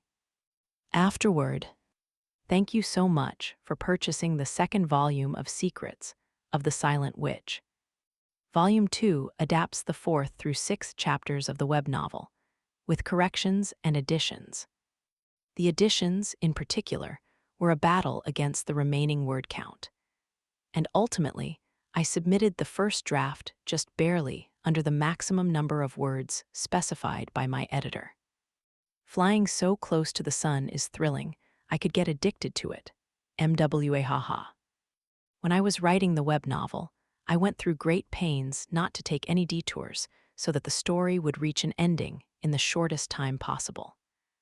Adding things to the print version like this has allowed me to include some extra episodes. I wanted to write them in a way that would be meaningful for the characters who appear. And as a result of writing these meaningful detours, one character's artistic talents, we'll call them, were exposed. Just whispers, don't worry too much about it. I hope I was able to deliver new sides to the characters that I couldn't explore in the web version. When I first picked up Volume 1 of the print version of Secrets of the Silent Witch, I felt like all the little details had been created with care to match the original work's atmosphere. One of the things I was particularly impressed with was the decision to move the character profiles to the end of the book, rather than putting them at the beginning. This story features a lot of characters, so while writing the web version, I'd intersperse every 2 chapters or so with their profiles, placing them after the story itself, and that has been reproduced in the print version. I think putting character profiles at the beginning of the book is the normal way to go, but they purposely moved them to the end, which made me really happy, like the editing department was treating the original work with care. I could sense how deeply my editor was thinking about Monica and her personal growth during our meetings. As an author, I can't imagine anything nicer. Thank you all so much. As a result, my pen just kept on going and going. It sure was a lot of fun writing all the new sections. MWA haha. Nana Fujimi has provided more gorgeous illustrations for this volume. Thank you so much. Seeing the cover images and inserts fills me with happiness. Given how many characters were involved in the story from Volume 1, I'm sure the character designs were a major task. But they all look so charming. Thank you so much. The characters new to Volume 2 are all wonderful as well. The smirk on one particularly mysterious noble girl's face. It was so dead on to the image I had of her in my mind that I was positively moved. When we had meetings about the characters' appearances, I would draw pictures that looked like crushed sweet buns to illustrate my ideas. Every time Nana Fujimi managed to take those squashed buns and produce a real piece of artwork, it really moved me. Note, my artistic talent is about on par with those round-eyed, wriggly things Cyril drew. And now I have 2 advertisements. The Secrets of the Silent Witch official account is currently active on Twitter. We're posting color designs from Nana Fujimi, as well as my own original, dialogue-heavy short stories. Please take a look at them if you'd like. In addition, this work is being adapted as a manga in EPILOGUE COMICS. Tobai Tana is working on that version. I know how difficult a manga adaptation must have been with all the information dumps in the first part of the story. But Tobai Tana stayed away from monotonous panels, instead giving us attractive images and diagrams, showing a degree of skill that I can only describe as incredible. Seriously, though, that much information in the first chapter, and Tobai Tana summarized it all. That's just wild to me. All the characters are so expressive and charming on the pages.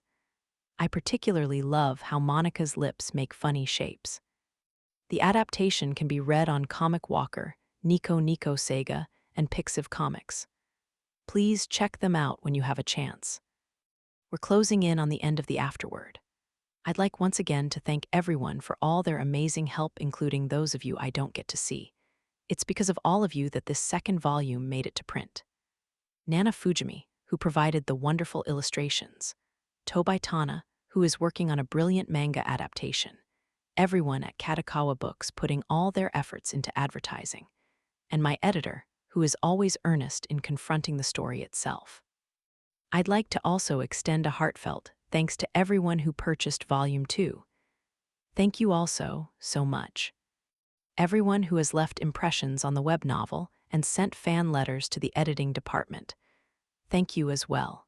Each and every one of your words is a treasure to me. Those writing physical fan letters have also been using wonderful letter paper. Every time I open one, I find myself smiling at how nice it looks.